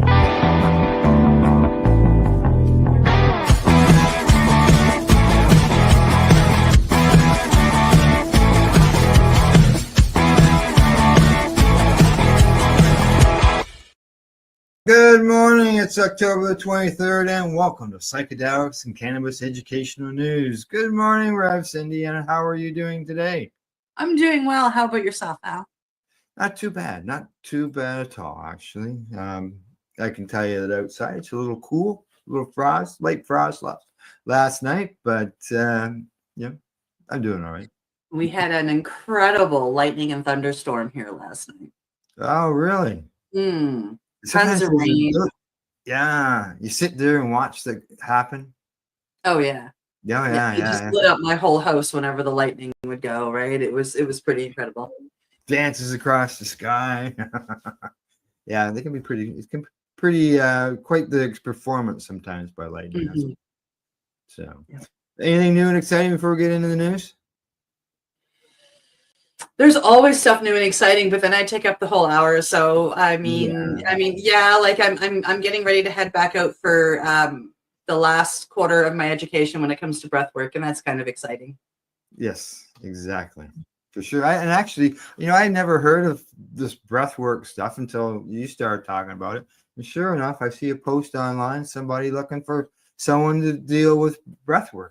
Yeah, which is kind of cool because he sent that to me, and one of my classmates lives close to her.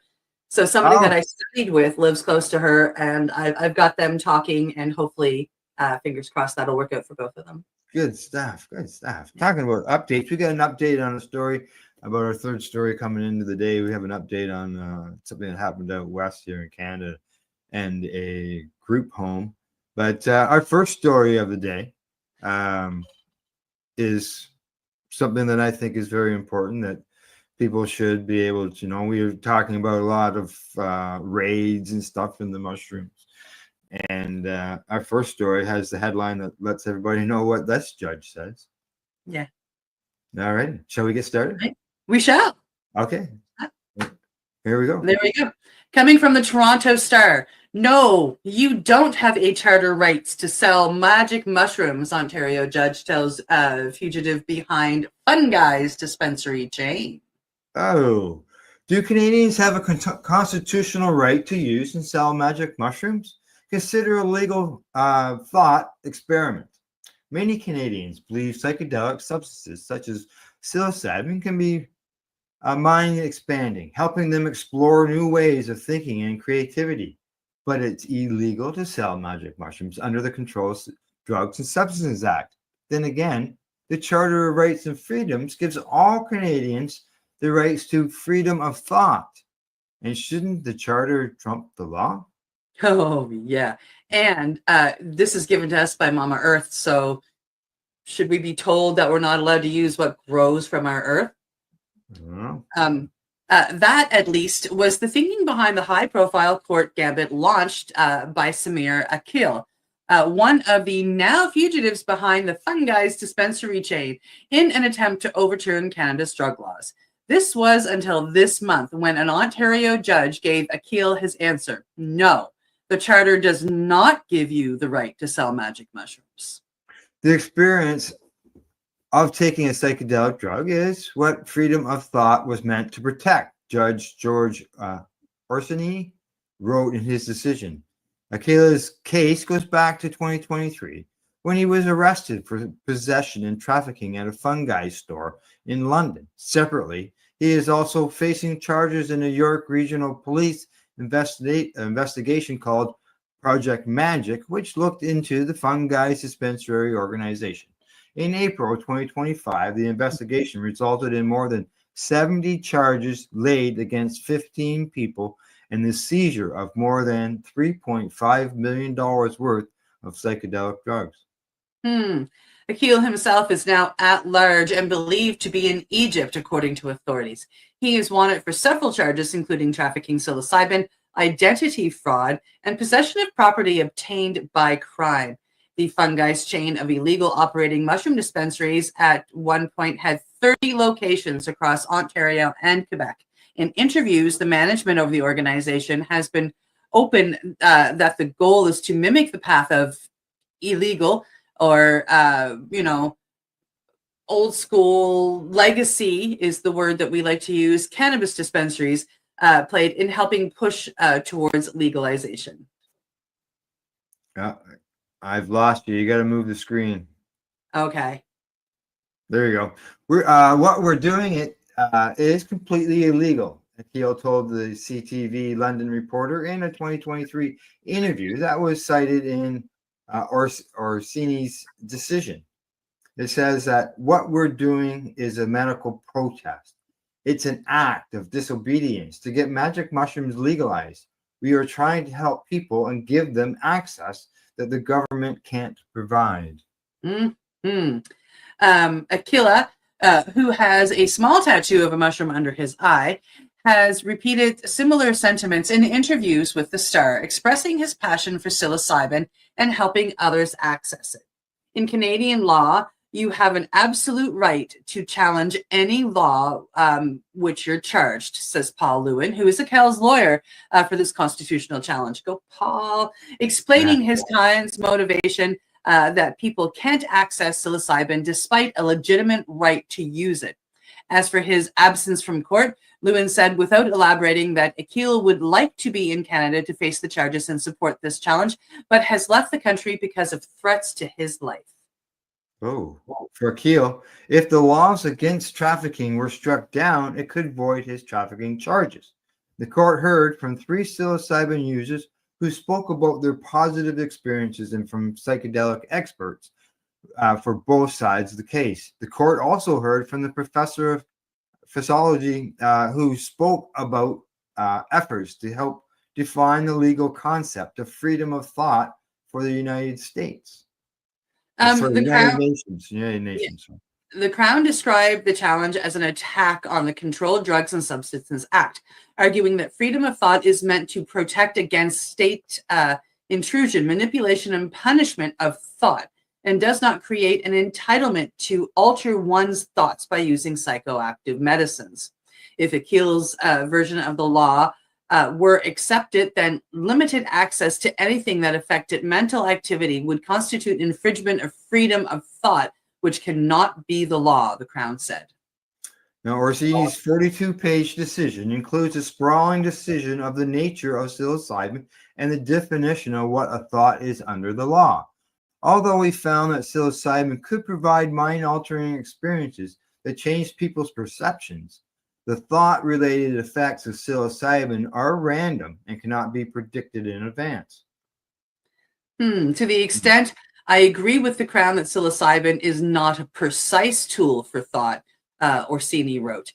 He also cautioned that the science on psilocybin is still in its early stages, and in particular, its long-term health effects are unclear. Good Lord. Absent a valid medical purpose, our law does not recognize the right to consume controlled substances, the judge wrote.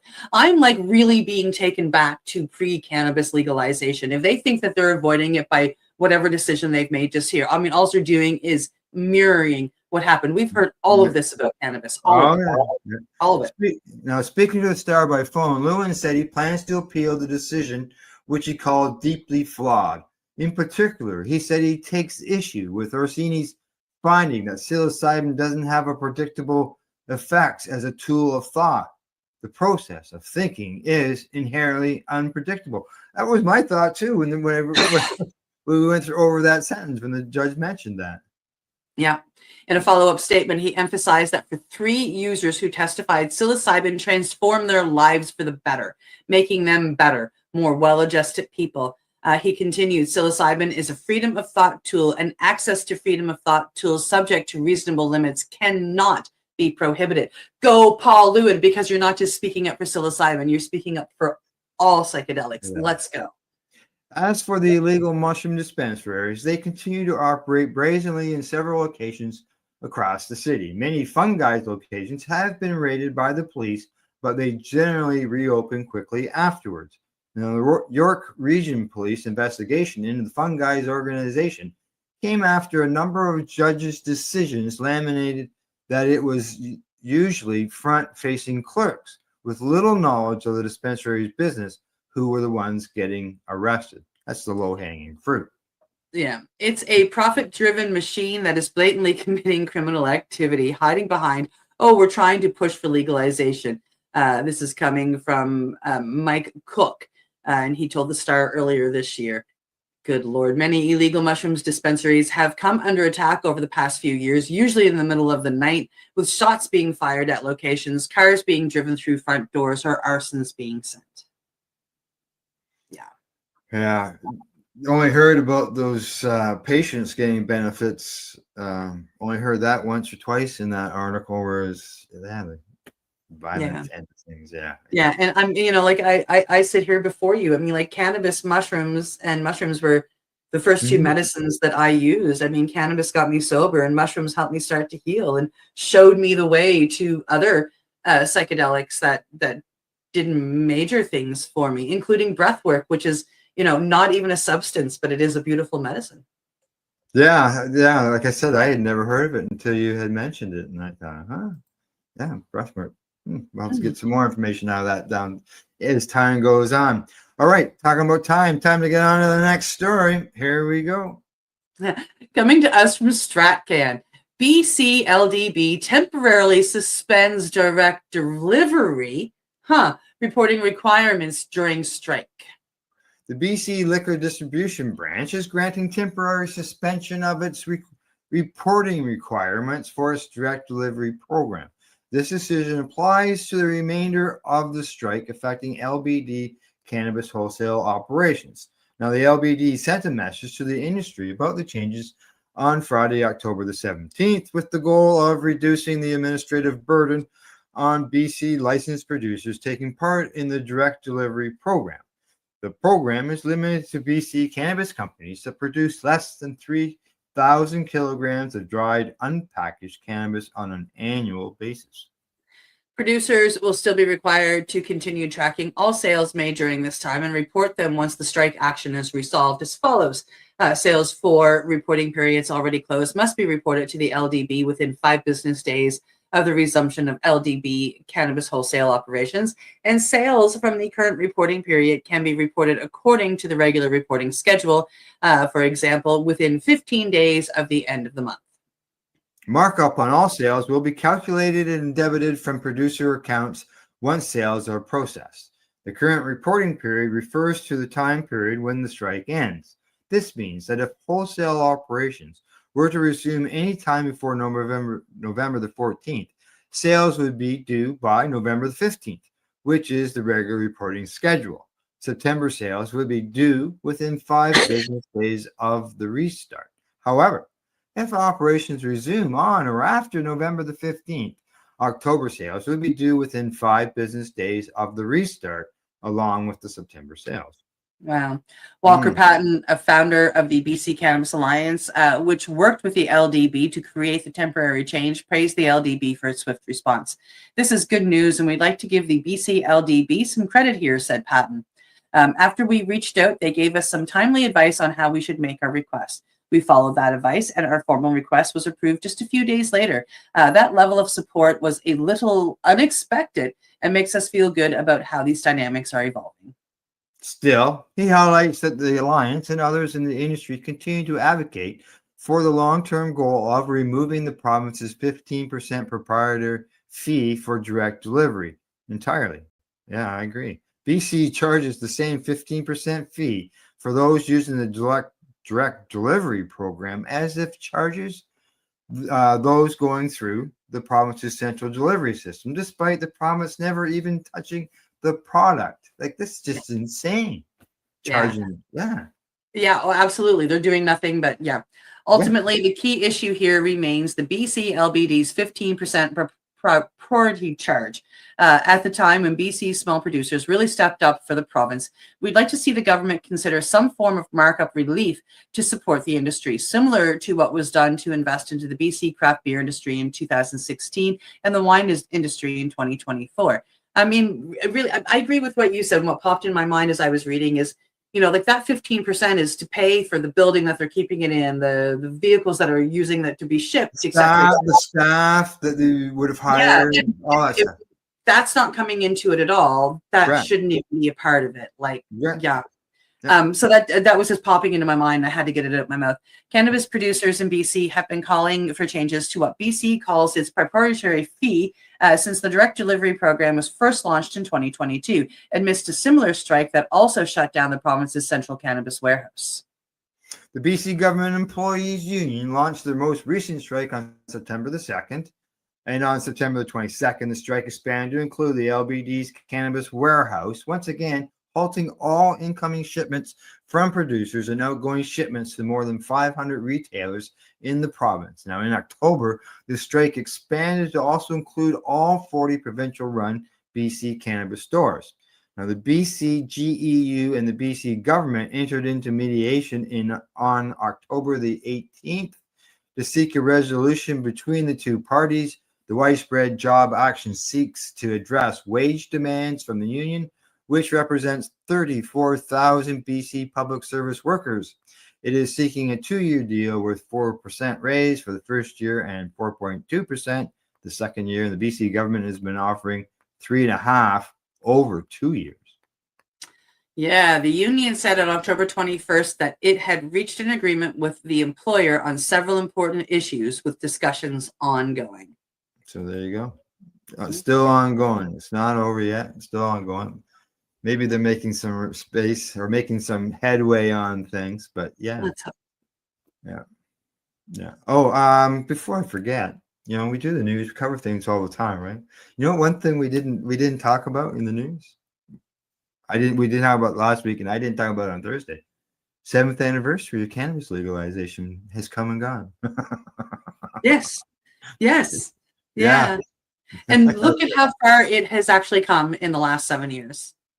Like, I mean, when it started and the rules and the product that was on the shelves was, you know, and now it's come a long way. We both have enjoyed cannabis coming from legal sources, and it's not all bad anymore.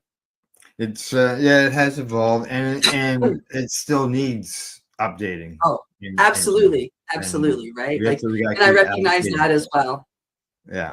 But I also recognize how far the laws have come, and how far, you know, the fact that they've allowed more producers, small producers, craft producers, producers that don't use pesticides, et cetera, et cetera, et cetera. Yeah. It's, you know, we've come a long way. Still a long way to go, but we've come a long way. Exactly. All right. Time for us to move on. And here comes the next story. Coming to us from CBC, Spirit Rising House fined $35,000 for giving cannabis to kids in care in Winnipeg. Charges against owners stayed. Yes, this is a follow-up of a story that we did months ago, and I was surprised and glad to see it in the news today, so we can find out what happened in the end. But it says that all charges against the owners of a foster agency that gave cannabis to children in care were stayed on Tuesday after a plea bargain was reached that saw the organization Spirit Rising House plead guilty and pay a $35,000 fine. John Bennett, Christine Ormiston, Ian Rabb, and Kelly Register, the owners of the Spirit Rising House, were charged in September 2024 with distributing illicit cannabis and providing cannabis to a young person. Charges against 3 others who worked for the agency were also stayed on Tuesday. Significant discussions led federal crown and lawyers for Spirit Rising House to reach a joint recommendation, courts heard. Spirit Rising House, the corporation, pleaded guilty under the Federal Cannabis Act to distributing cannabis as an organization. Now, Spirit Rising House was a Winnipeg-based for-profit company that ran foster homes and 2 specialized group homes for 34 high-risk youth in child and family services care. It closed in March of 2024 after an internal investigation by Southeast Child and Family Services found at-risk children in the company's care were being given cannabis as a means of harm reduction. The agreed statement of facts read in court by federal Crown Attorney Alana Parishin said the 4 owners each had a 25% share in the Spirit Rising House. Now, the Winnipeg police began investigating the homes in February following a Southeast investigation, and several search warrants were executed. Now, according to the agreed statements of facts, it says, the evidence collected established that Spirit Rising House was supplying cannabis, both illicit and dispensary, to youth in their care to manage their behavior. Ormiston, Bennett, and Register endorsed this form of harm reduction and supplied cannabis to several homes, Parishin said. Rabb was aware staff were providing cannabis to the children in care, court heard. Staff were told by the owners that they had permission from Child and Welfare Services to give cannabis to the youth, but that was not true, the court heard. 2 of the 34 youth had medical prescriptions for cannabis. Provincial Court Judge Kushman Sharma asked the Court Crown what factors went into recommending a fine of $35,000. I don't think there's evidence that individuals who were operating this organization were intending to hurt anyone, Parishin said. I think they went about it in the wrong way. Parishin says they didn't consult with a physician or provide treatment programs for the youth. Richard Olson, one of the lawyers for Spirit House Rising, said the fine will be paid by the end of the day from a check that has been held in trust. It was the intention of this corporation to do well for the youth that they had, Olson told the judge, and they wanted to prevent the youth from going to the streets for harder drugs. These were some high-risk children. They had addictions. The streets were dangerous to them. And Sharma accepted the joint recommendation. Yep, there you go. So they weren't just giving them cannabis so they could go out and get high. They were using it to help harm reduction. Yeah, it sounds like it was only like 1 or 2 of the children, but yeah. It was there to. And they're not telling us the exact ages of these children. I mean, like, were they children? Were they young adult teenagers? Were they, how old were these kids? 2 of them had prescriptions. Was somebody outside, like somebody who didn't have a prescription? Like we weren't given all of the information, but it was used as a medicine for harm reduction. Right. And, we know that cannabis works as a harm reduction medicine. Yeah, and from the way I took it there at the end, the judge, took that into account, the fact that they were using it for harm reduction, and it wasn't just something they were giving to them willy-nilly. Willy-nilly, yeah. Yeah. So, all righty, 1, 2, 3, 4. Last story before we go to break. Here we go. Coming to us from where are we? Green State Field Guide newsletter. Green State. No, Green State. We are. Yeah, I had a pop-up. Trump could reschedule cannabis this month, sources say. The cannabis community has been on the edge of its seat as the federal government considers moving the plant to a less restrictive status. President Trump hinted in August that a decision on rescheduling would be coming within a few weeks. But 2 months later, the administration is still mum. The posting of a pro-CBD video to Trump's social media sent the industry into a frenzy, and many believing it would be a clue for what's to come. Now the president's staff is hinting that those suspicions may have been correct. An unnamed White House spokesman told the Free Press a decision on rescheduling is likely by the end of the year, but could come as soon as this month. Another anonymous White House official admitted rescheduling is good politics, given that the majority of Republicans favor legalization. When it comes to rescheduling, many within the president's orbit indicate signs pointing to yes. Alex Briswitz, a Trump advisor, told the Free Press moving cannabis to Schedule 3 is a politically savvy move. He added, it's a meaningful compromise since the plant would remain a controlled substance but allows for more testing for medicinal purposes. He did, however, admit that he has not discussed the topic with the president.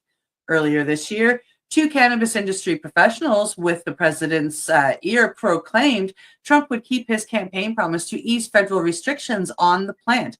One of them was Kim Rivers, CEO of Trulieve, a massive multi-state operator in the cannabis market. The Florida-based businesswoman attended at least 2 inauguration events this past February and has reportedly met with Trump on the topic of cannabis reform.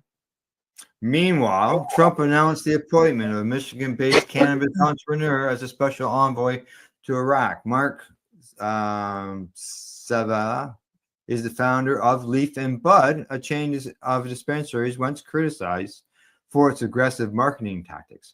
While Savella is likely not using his cannabis knowledge in his new position, it's hard to imagine he has not discussed the topic with the president, given the considerable amount of time they have spent together. Despite go ahead. Despite the rumors, it remains to be seen if the president will reclassify cannabis. Only time will tell how the administration will move. But at this point, many cannabis advocates are hopeful. Yeah, I've talked to a couple down in the U.S. They're hopeful, but there's the odd time I do hear them saying, "Uh-oh." I sort of look at it as, actions can speak louder than words because of the people that he has appointed. Yeah. But you just never know, sharing that video of the CBD end of things. He's talked positive about the medicinal end. Who knows? Maybe he'll just federally legalize medicinal cannabis and not recreational. A step forward is a step forward is a step forward. And I hope that he makes a move. It's got to be, something's got to be done. It's just ridiculous. So, all righty. Talking about getting things done. It's time for us to take a break and time for us to medicate. We'll be right back after that session. We are live here at paceradio.net and 420pace.ca. You're listening to the Pace Radio Network here at paceradio.net. Camelford Lifestyle Shop, open Monday to Friday from 10 till 7 p.m. or by chance. Check out our flags, our t-shirts, plus our hats, and look of that supply of rolling papers, plus much more. We've got bongs and your favorite herbal vaporizers. Look at all the incense we have, as well as for those who collect knives, check out these knives in our collection. And while you're here, stop in to see Shay at the piercing room, where you can get poked by Shay. Daily deals, check them out. Campbellford Lifestyle Shop, 17 Bridge Street West, Campbellford, Ontario. What do you find at paceradio.net? People advocating cannabis education.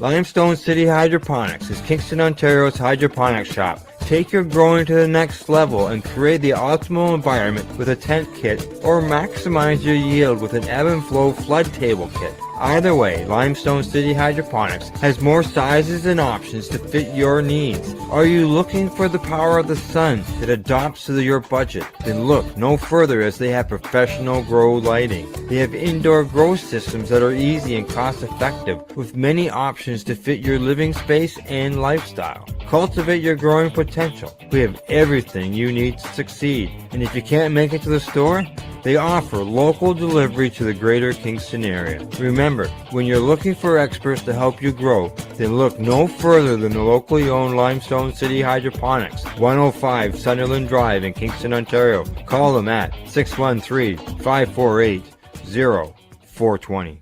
Rerolled Saturdays. Check it out. Nothing but non-stop cannabis and psychedelic programming. Find it at 420pace.ca.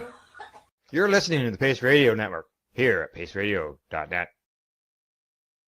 Hey, we're back. I was wondering whether I was going to say I'm back. I spilled tea on me during the opening credits, so I just finally got a chance to run off and get rid of wet clothing. So, spilled tea. That's got to be hot. It was well, not really hot, but it was near the end of the cup of tea, but still. Yeah. Okay. Just so you know, just so everybody knows, we got a story in the second half about making cannabinoids. Let's make it that way, cannabinoids with yeast. So we'll have to get to that and find out what's going on there. I'm excited. They're all right. Well, I got the next story all lined up and ready to go. Here we go. Okie dokie. Coming to us from International Cannabis Business Conference, Manitoba cannabis revenue growth outpaces alcohol and gambling. Good stuff. Canada remains the top legal national cannabis market on the planet, and a glowing example of how countries should approach cannabis public policy and industry regulation. Canada became the second country to adopt national adult use cannabis legalization in 2018 and the first G7 nation to implement the public policy change. Whereas cannabis prohibition policies waste a tremendous amount of limited public resources and generate no public revenue, jobs, or economic stimulus in local economies, a sensible and regulated approach to cannabis commerce helps local governments and communities, including in Manitoba, where the emerging cannabis industry growth is outpacing the growth of other large industries. Cannabis provided a big revenue buzz for Manitoba liquor and lotteries during the most recent fiscal year, with sales of cannabis flower, extract, and edibles fueling more revenue growth for the Crown Corporation than sales of alcohol or any form of gaming revenue. reported the CBC in its local coverage. Cannabis revenue for liquor and lotteries rose by 16.5 million during the 12-month period ending on March 31st, increasing from 154 million in 23-24 to just over 170 for 24-25, according to the corporation's annual report. The outlet also reported. We saw continued growth in the number of cannabis stores that has contributed to strong year-over-year profit growth. Manitobans will soon be able to buy cannabis seeds legally and will continually are growing our product catalog to assist Manitoba's private retailers meet the customers' demand according to Manitoba Liquor and Lotteries. Now, according to the regulatory agency's report, there are now 229 licensed cannabis retailer outlets spread across Manitoba with improved access in rural and city areas, leading to an increase in sales. MBLL is mandated to secure a safe supply of cannabis and to coordinate the distribution of cannabis to all licensed retailers in the province. MBLL maintains a catalog of available cannabis products, including dried flower, edibles, extracts, and topicals. The cannabis industry has experienced substantial growth since legalization, with competitive pricing, a significant increase in the variety of higher quality products, and a growing number of stores. And this is coming from Manitoba Liquor and Lotteries. A separate report published earlier this year found that in 2024, Canada's legal cannabis industry contributed more than 16 billion with a B, to national GDP, and generated roughly, again with a B, 29 billion in total economic output. Canada's legal cannabis industry's direct GDP contribution in 2024 was more than that of the forestry and logging sector, breweries, and wineries and distilleries. The report also found that Canada's legal cannabis industry supported over 227,000 jobs across the country in 2024. I just want to compare numbers just because we can. 2024, Canada's legal cannabis industry contributed more than 16 billion. Whereas if we go on here, forestry and logging was 3.4 billion. Yeah. Breweries, so we're only 2.6 billion. Wineries and distilleries didn't even make $1 billion. So yeah, No. let's do cannabis. Yeah, and the thing too that I saw there that was, I thought, small anyways, was the fact that the number of stores in Manitoba wouldn't even probably be equal to what's in Toronto. Oh no, I think you guys have like over 1,000 within the Toronto. Well, in Ontario, we're looking at about 1,800. 1,800, and I thought the majority of them were in. When I say like 1,000-ish, I mean like including the suburbs and whatnot. Oh, the GTA, the whole thing. Yeah, there's a lot of stores. It's just... yeah, tons of them. And like, I mean, really, it can be like you guys have the most, but you're still like, it's a big province. The whole province isn't catered to you. It is a huge problem. It's like it takes, I'm in, I guess you could call it sort of South Central Ontario. And, I'm still 24 hours to drive to Manitoba from here. That northern, that western northern area of Ontario driving through is just brutal. Oh, will it ever end? and for that big vast area, like, I mean, there really isn't much for cannabis stores. No. Right. So yeah, it's Al, he lives in Terrace Bay up north, right? He's 13 hours north of me, and he's got access to one store. One legal store? One legal store, yeah. That's it. So, all right, time for us to move on. Next story. Yeah, coming to us from CNN. I love this. The name of it. Is there more to magic mushrooms than psilocybin? Good question. Very good question. In a suburb of Vancouver, Canada, a nondescript 3-story building sits alongside a strip of parking lots. From the outside, it looks like an ordinary commercial office space, but inside is something more extraordinary. Rows of shelves stacked with plastic tubs full of magic mushrooms that contain the hallucinogenic chemical psilocybin. Now, in a year, enough psychedelic mushrooms can be produced here to send 80,000 people on hallucinogenic trips. Psilocybin is a regulated illicit substance in most countries, including Canada. But in this facility, run by Filament Health, the mushrooms are not grown for the black market. They are destined for research and clinical trials. These mushrooms could help determine if something important has been missing from psychedelic research. Psilocybin is a psychedelic compound that, once broken down by the body into psilocin, activates receptors in the brain to unleash mind-altering experience. After decades of stigmatization, research on psychedelics is finally having a heyday. The research on psilocybin is unveiling its potential to treat challenging mental health conditions like depression, obsessive-compulsive disorder, and stimulant and opiate use disorders. To date, most scientific research on psilocybin has been done with synthetic versions of the compound, which is 4-ACO-DMT, by the way, not psilocybin from the magic mushrooms themselves. Psilocybin was first synthesized in 1958, and synthetic psilocybin has remained the gold standard for testing due to its consistency and cheap production. But a small group of scientists posted that the magic of these mushrooms is more than their psilocybin alone. Over a dozen different compounds have been identified in magic mushrooms, and some researchers think certain ones can contribute to the duration and intensity of a psychedelic trip, indicators of a phenomenon referred to as the entourage effect. Cannabis, here we go again. Not only in the laws, but the entourage effect. Now, it says that everybody kind of takes it for granted that, yes, it's the psilocybin that produces all those psychedelic effects, which probably, for the large part, that's true, says Ryan Moss, Chief Science Officer at Filament Health. But you have a lot of different compounds in there that can probably aid or modulate the experience.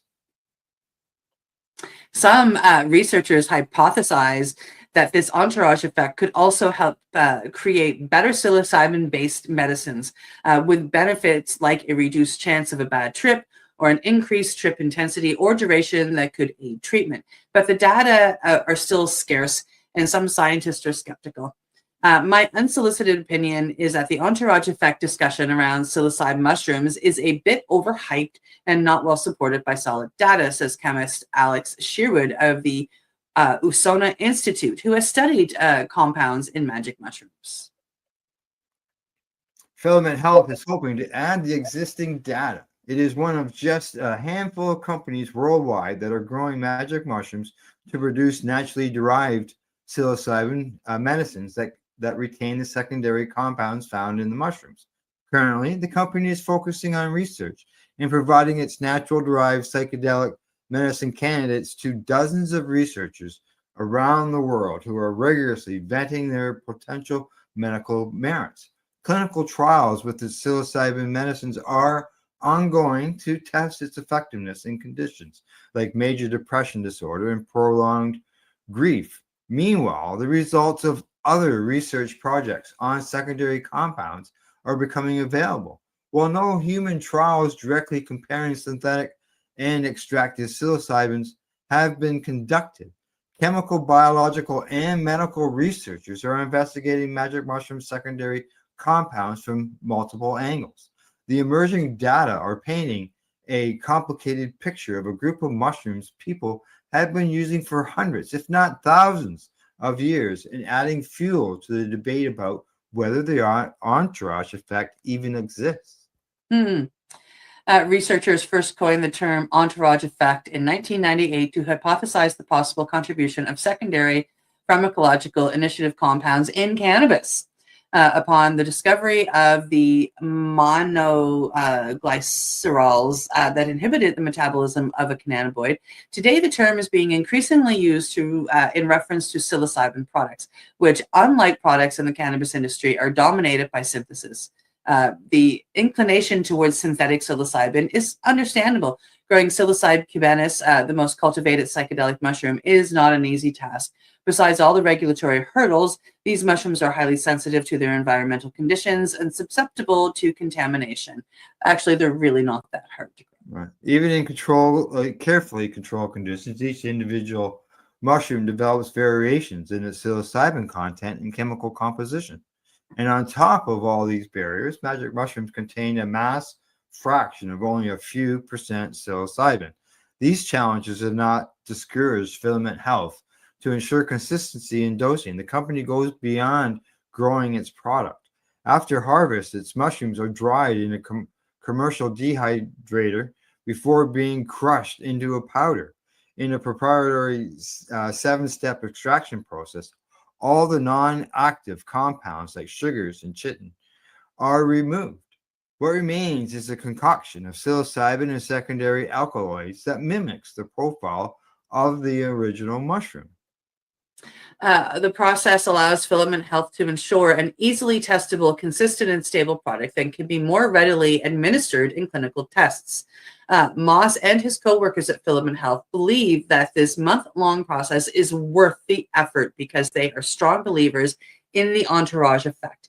It's easy to reduce everything down. And I mean, as a chemist, I understand, Moss says, but he thinks the synthetic approach of simply isolating psilocybin is missing a lot of things. Notably, it misses the dozens of compounds that have been identified in magic mushrooms.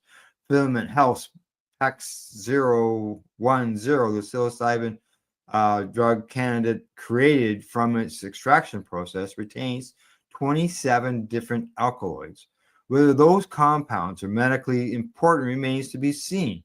The ones currently commanding the most attention are the ones that, like psilocybin, are triptines. Oh, there's a couple words in here that are nasty. You want to try them? Yeah, they're tryptamines, and ooh, I'm gonna try this. Baeocystin, norbaecystine, and I don't know. The compounds are structurally similar to psilocybin, varying by the number of methyl groups pinned into the molecules. Okay, well, that was interesting words. Yes. Some research has found that the metabolite of all of these creates just as strong of a response to a key receptor in the brain as psilocin. But other evidence suggests that norpsilocin is too polar to even cross the blood-brain barrier to reach the right neuroreceptor. Concentrations of these tryptamines in magic mushrooms are also significantly lower than the concentration of psilocybin. Sherwood, who has studied magic mushroom tryptamines, is skeptical. The most compelling evidence suggests that compounds like these don't significantly contribute to the psychoactive effect of these mushrooms. Beyond tryptamines, researchers have also identified trace amounts of 9 terpenes and half a dozen different carbolines like harmine and harmine. Carbolines are thought to play an important role in ayahuasca, the plant-based psychedelic, and some think they could be important in modulating the duration of magic mushroom strips. But the concentrations of these are thousands of times lower than the ayahuasca, leaving some scientists to caution skepticism. What about the terpenes? There's definitely, I don't know, but that's interesting. There's definitely a chance that certain compounds could change the action of these mushrooms, says chemist Claudius Lenz of the Helmholtz Center for Environmental Research, who first identified norpsilocin in magic mushrooms. But I'm more curious with this entourage effect than many of my colleagues. Some of these secondary compounds found in psilocybin mushrooms, like terpenes, have been extensively studied in cannabis. But despite decades of research, the evidence for the entourage effect in cannabis and cannabidiol, more commonly known as CBD, remains scant. A 2020 meta-study concluded that claims of the entourage effect in cannabis are largely unsubstantiated and at times they go against each other. Yeah. Now, a lack of regulation in cannabis has left space for some claims to be widely used in marketing, such as in whole plant and full spectrum products, which tout the therapeutic claims of the entourage effect. Some researchers are concerned that similar claims could abound in the magic mushroom industry, even as the science is unsettled. I'm surprised about that. I don't think I can't recall hearing that full spectrum and whole plant are just marketing tools and not and not. I mean, I don't know about you, but I have used straight THC. I have used straight CBD. I have used other products that have like that they've extracted, and I get the best working medicine when I use these compounds together. Yeah, like I go looking for live rosin when it comes to or live resin when it comes to vape cartridges. I don't look for distillates. Yeah, same. Yeah. So, all right, continue on. Now, where were we? The entourage effect. Now, the state of research into the entourage effect in cannabis spans dwarfs. I think you've already done that, didn't you? I did, but it was in a different paragraph. Yeah. Okay. All right.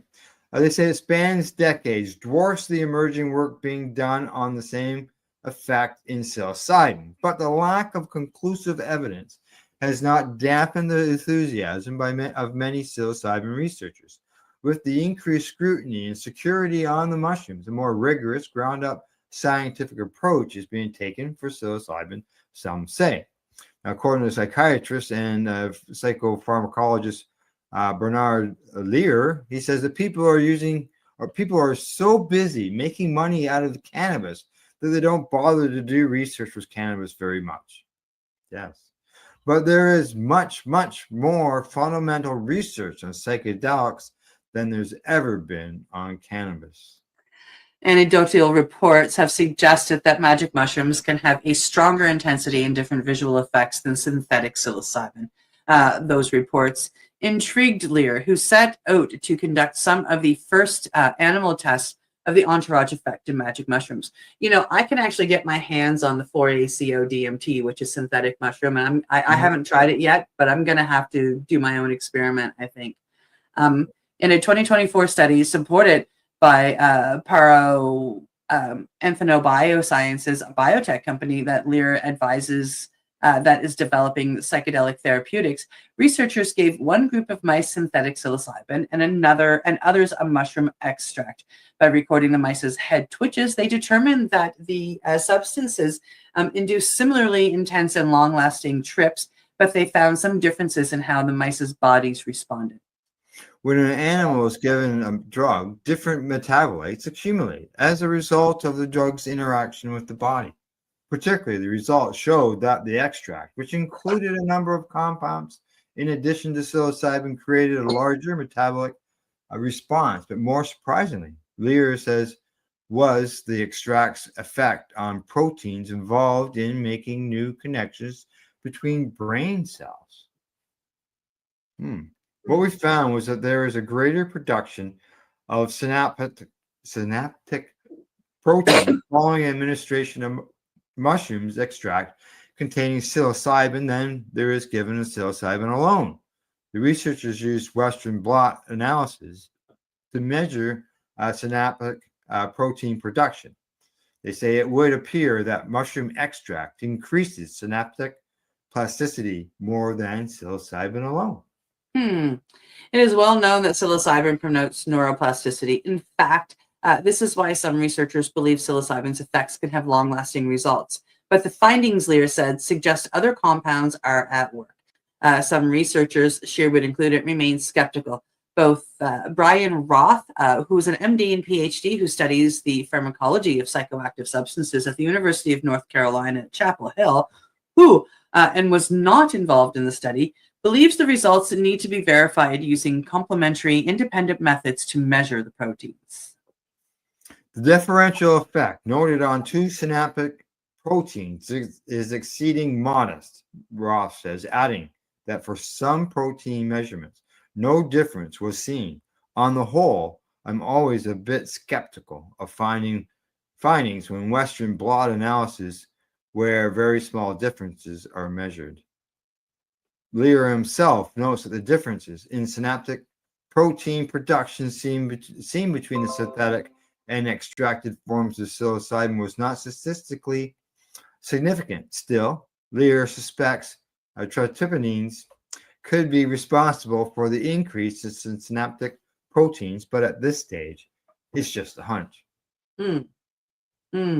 Further differences between mushroom extracts and synthetic psilocybin were seen in a second study on mice. Lear and his colleagues found the mushroom extract produced a stronger effect on reducing behaviors associated with anxiety than did synthetic psilocybin. But they found mushroom extract and synthetic psilocybin had the same effect on reducing excessive self-grooming, a trait representing OCD. While the study has seen some criticism for its methods and analysis, the findings, if proven, could help demonstrate the potential for targeted strategies using magic mushrooms to treat OCD and anxiety. Tuari, who's a psychedelics researcher at the Center for Psychedelic and Consciousness Research at Johns Hopkins University School of Medicine, says the studies are interesting and should be followed up on, but cautions against directly interpreting the results for clinical use. There's a lot that needs to be done before we can be sure, they say. We need more comprehensive studies, both preclinical and clinical, in which one tries to tease out the different entourage molecules and find out which of them are making significant contributions. I think that's the biggest challenge of all, Lyra says. Yeah. Yeah, this keeps on going. It's quite the story. It is. Yeah, do you want to keep going? We should, or I'm looking at the time. Yeah, it's 11:54. We've got 2 more stories. Yeah. But well, 10:50 for you. Yeah, that exactly. As far as the story goes, maybe that was a good story. Those other compounds, some researchers are doubtful, but keep doing research and keep looking. Yeah, it's interesting. I mean, like we know that these substances help. We've got a millennia of research if they will accept it, but it's not the scientific research explaining why and how. And these people that do this work, that's what they love to see and figure out. Yeah, exactly. Alrighty, let's get on to the next story, get moving. And normally these guys have got a short story, so let's see how this one is. Here we go. We'll see. Coming to us from International Cannabis Business Conference, strong support for legalization in the Netherlands. Yes, it is no secret the Netherlands has long been home to one of the most well-established cannabis communities on the planet. For decades, Amsterdam has served as one of the top international cannabis tourism destinations. While cannabis is and has been technically illegal in the Netherlands, personal cannabis activity has been largely tolerated. In recent years, Amsterdam, and to a lesser extent other parts of the Netherlands, have succeeded popularity among cannabis enthusiasts to other jurisdictions as more countries have modernized the cannabis policy to permit personal cannabis activity. The cannabis reform movement in the Netherlands has a chance to receive a significant boost as the nation's Dutch House of Representatives elections approach. The election will be held 1 week from today, so on Wednesday, October 29th, 1 week from yesterday.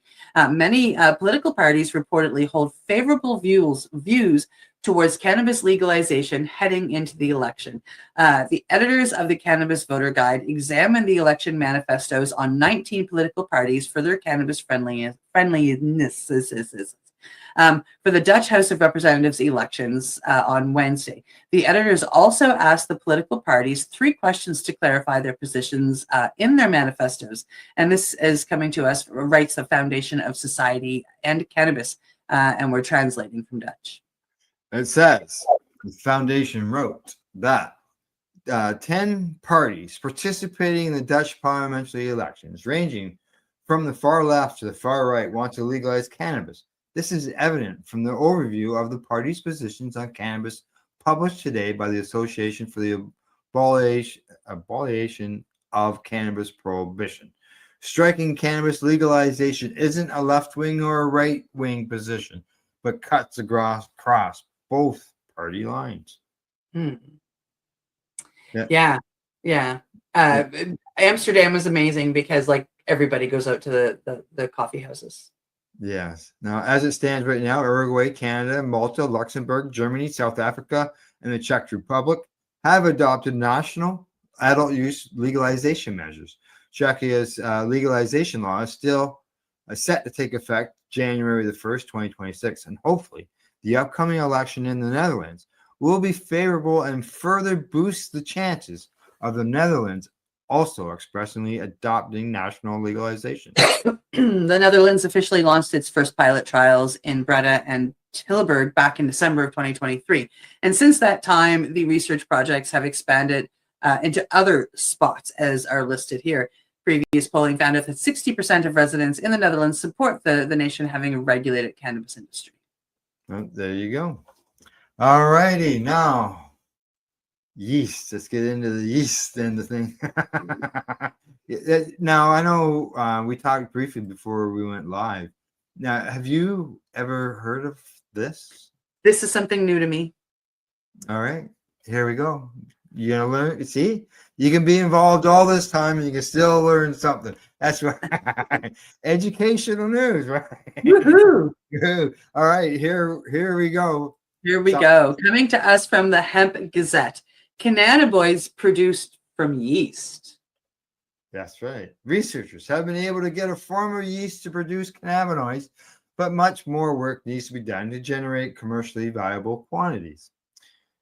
Yarrow-Lipotica is a non-pathogenic yeast already in wide use, given to its unique physiological and biochemical properties. It's commonly used in food-related applications as an additive.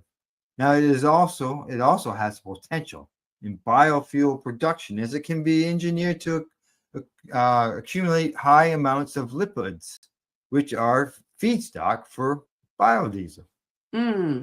Here's a new potential use, the production of cannabinoids through biosynthesis. Well, interesting. The researchers reportedly achieved the de novo biosynthesis of various cannabinoids and their analogs. De novo biosynthesis is the process of creating complex molecules from simple, obscure molecules, rather than reusing components from the breakdown of larger molecules. The researchers from various Chinese and Israel universities state our engineered Y-Lipitica produced 3.5 milligrams per liters CBG. CBG acid, 18.8 of another acid, 0.5 milligram of cannabinoid acid. Additionally, the CBGA titter reached 15.7 milligram per liter with oleic acid supplementation. Wow. This work demonstrates the versatility of this yeast as a promising host for the production of cannabinoids and their analogs, which opens avenues for further research and medicinal applications. Yeah. Now, CBG acid is a key cannabinoid, acting as a primary precursor for all pentyl side chain cannabinoids, such as THC, CBD, and CBN. Their work claimed to represent the first reported production of these cannabinoids in such a way was published earlier this year in the journal Biodesign Research. Beyond cannabinoids, the researchers say approaches described in their work can also be extended to the biosynthesis of other complex natural products, paving the way for innovative applications in biotechnology and medicine. Wow. Funding for the research was supported by the National Natural Science Foundation of China. In addition to potentially using yeast as a source for cannabinoids, plants other than hemp and cannabis also contain them. For example, Threma microtum, which is cannabisaceae, which is a common plant in Brazil, is a promising new source of cannabinoids, including CBD. There you go. Yeah, I had heard about this quite a while ago, about the yeast end of things and how they can pinpoint certain cannabinoids that they want. Now, at that back then, they were talking about it fermenting. Now they're talking about, I guess, biosynthesis and all this other stuff. So, yeah, wow, yeah, very interesting. Yeast to make your cannabinoids. That way, they don't need to grow the plant. Right? Still pretty cool. They can make their own. All righty. Anything else you want to get into? Oh, I don't think so. It's the weekend coming up, folks. Have a great one. That's right. Exactly. Exactly. Well, that's our report for today. Thanks for our buds at the Campbell Lifestyle Shop, Limestone City Hydroponics, and at ease.ca. I'll get it out. Now, in closing, as always, thanks for tuning in. Thanks for watching. Thanks for listening. And as always, don't forget to educate, medicate, and do not curse. You're listening to the Pace Radio Network here at paceradio.net. The opinions of the individuals during this broadcast are their own, and may not be the opinions of their group or other organizations they may be involved with. All medical advice during our broadcast is not a medical opinion and should be checked with your medical physician.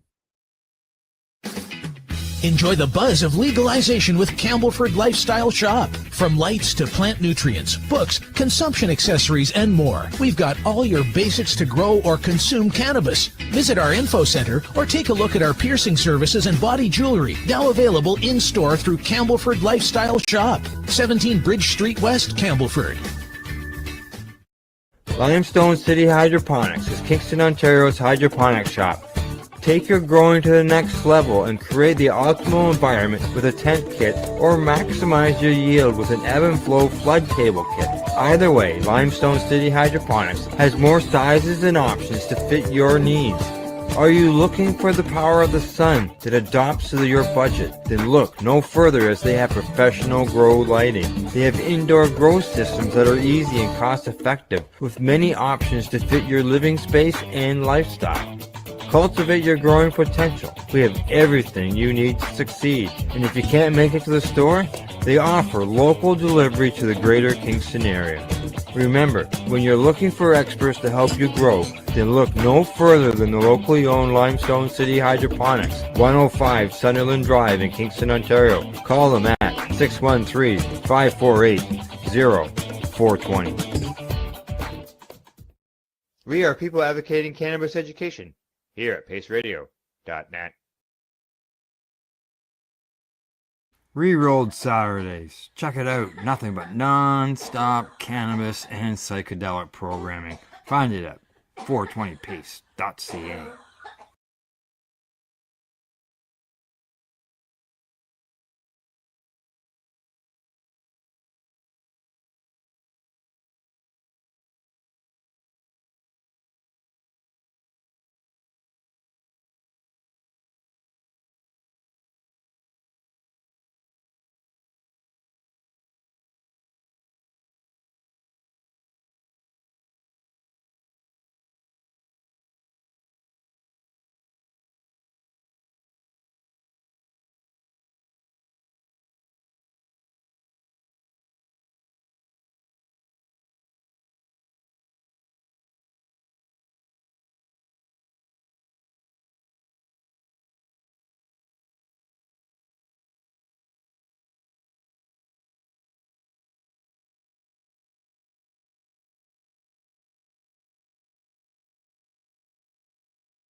You're watching the 420 Pace, found at 420pace.ca.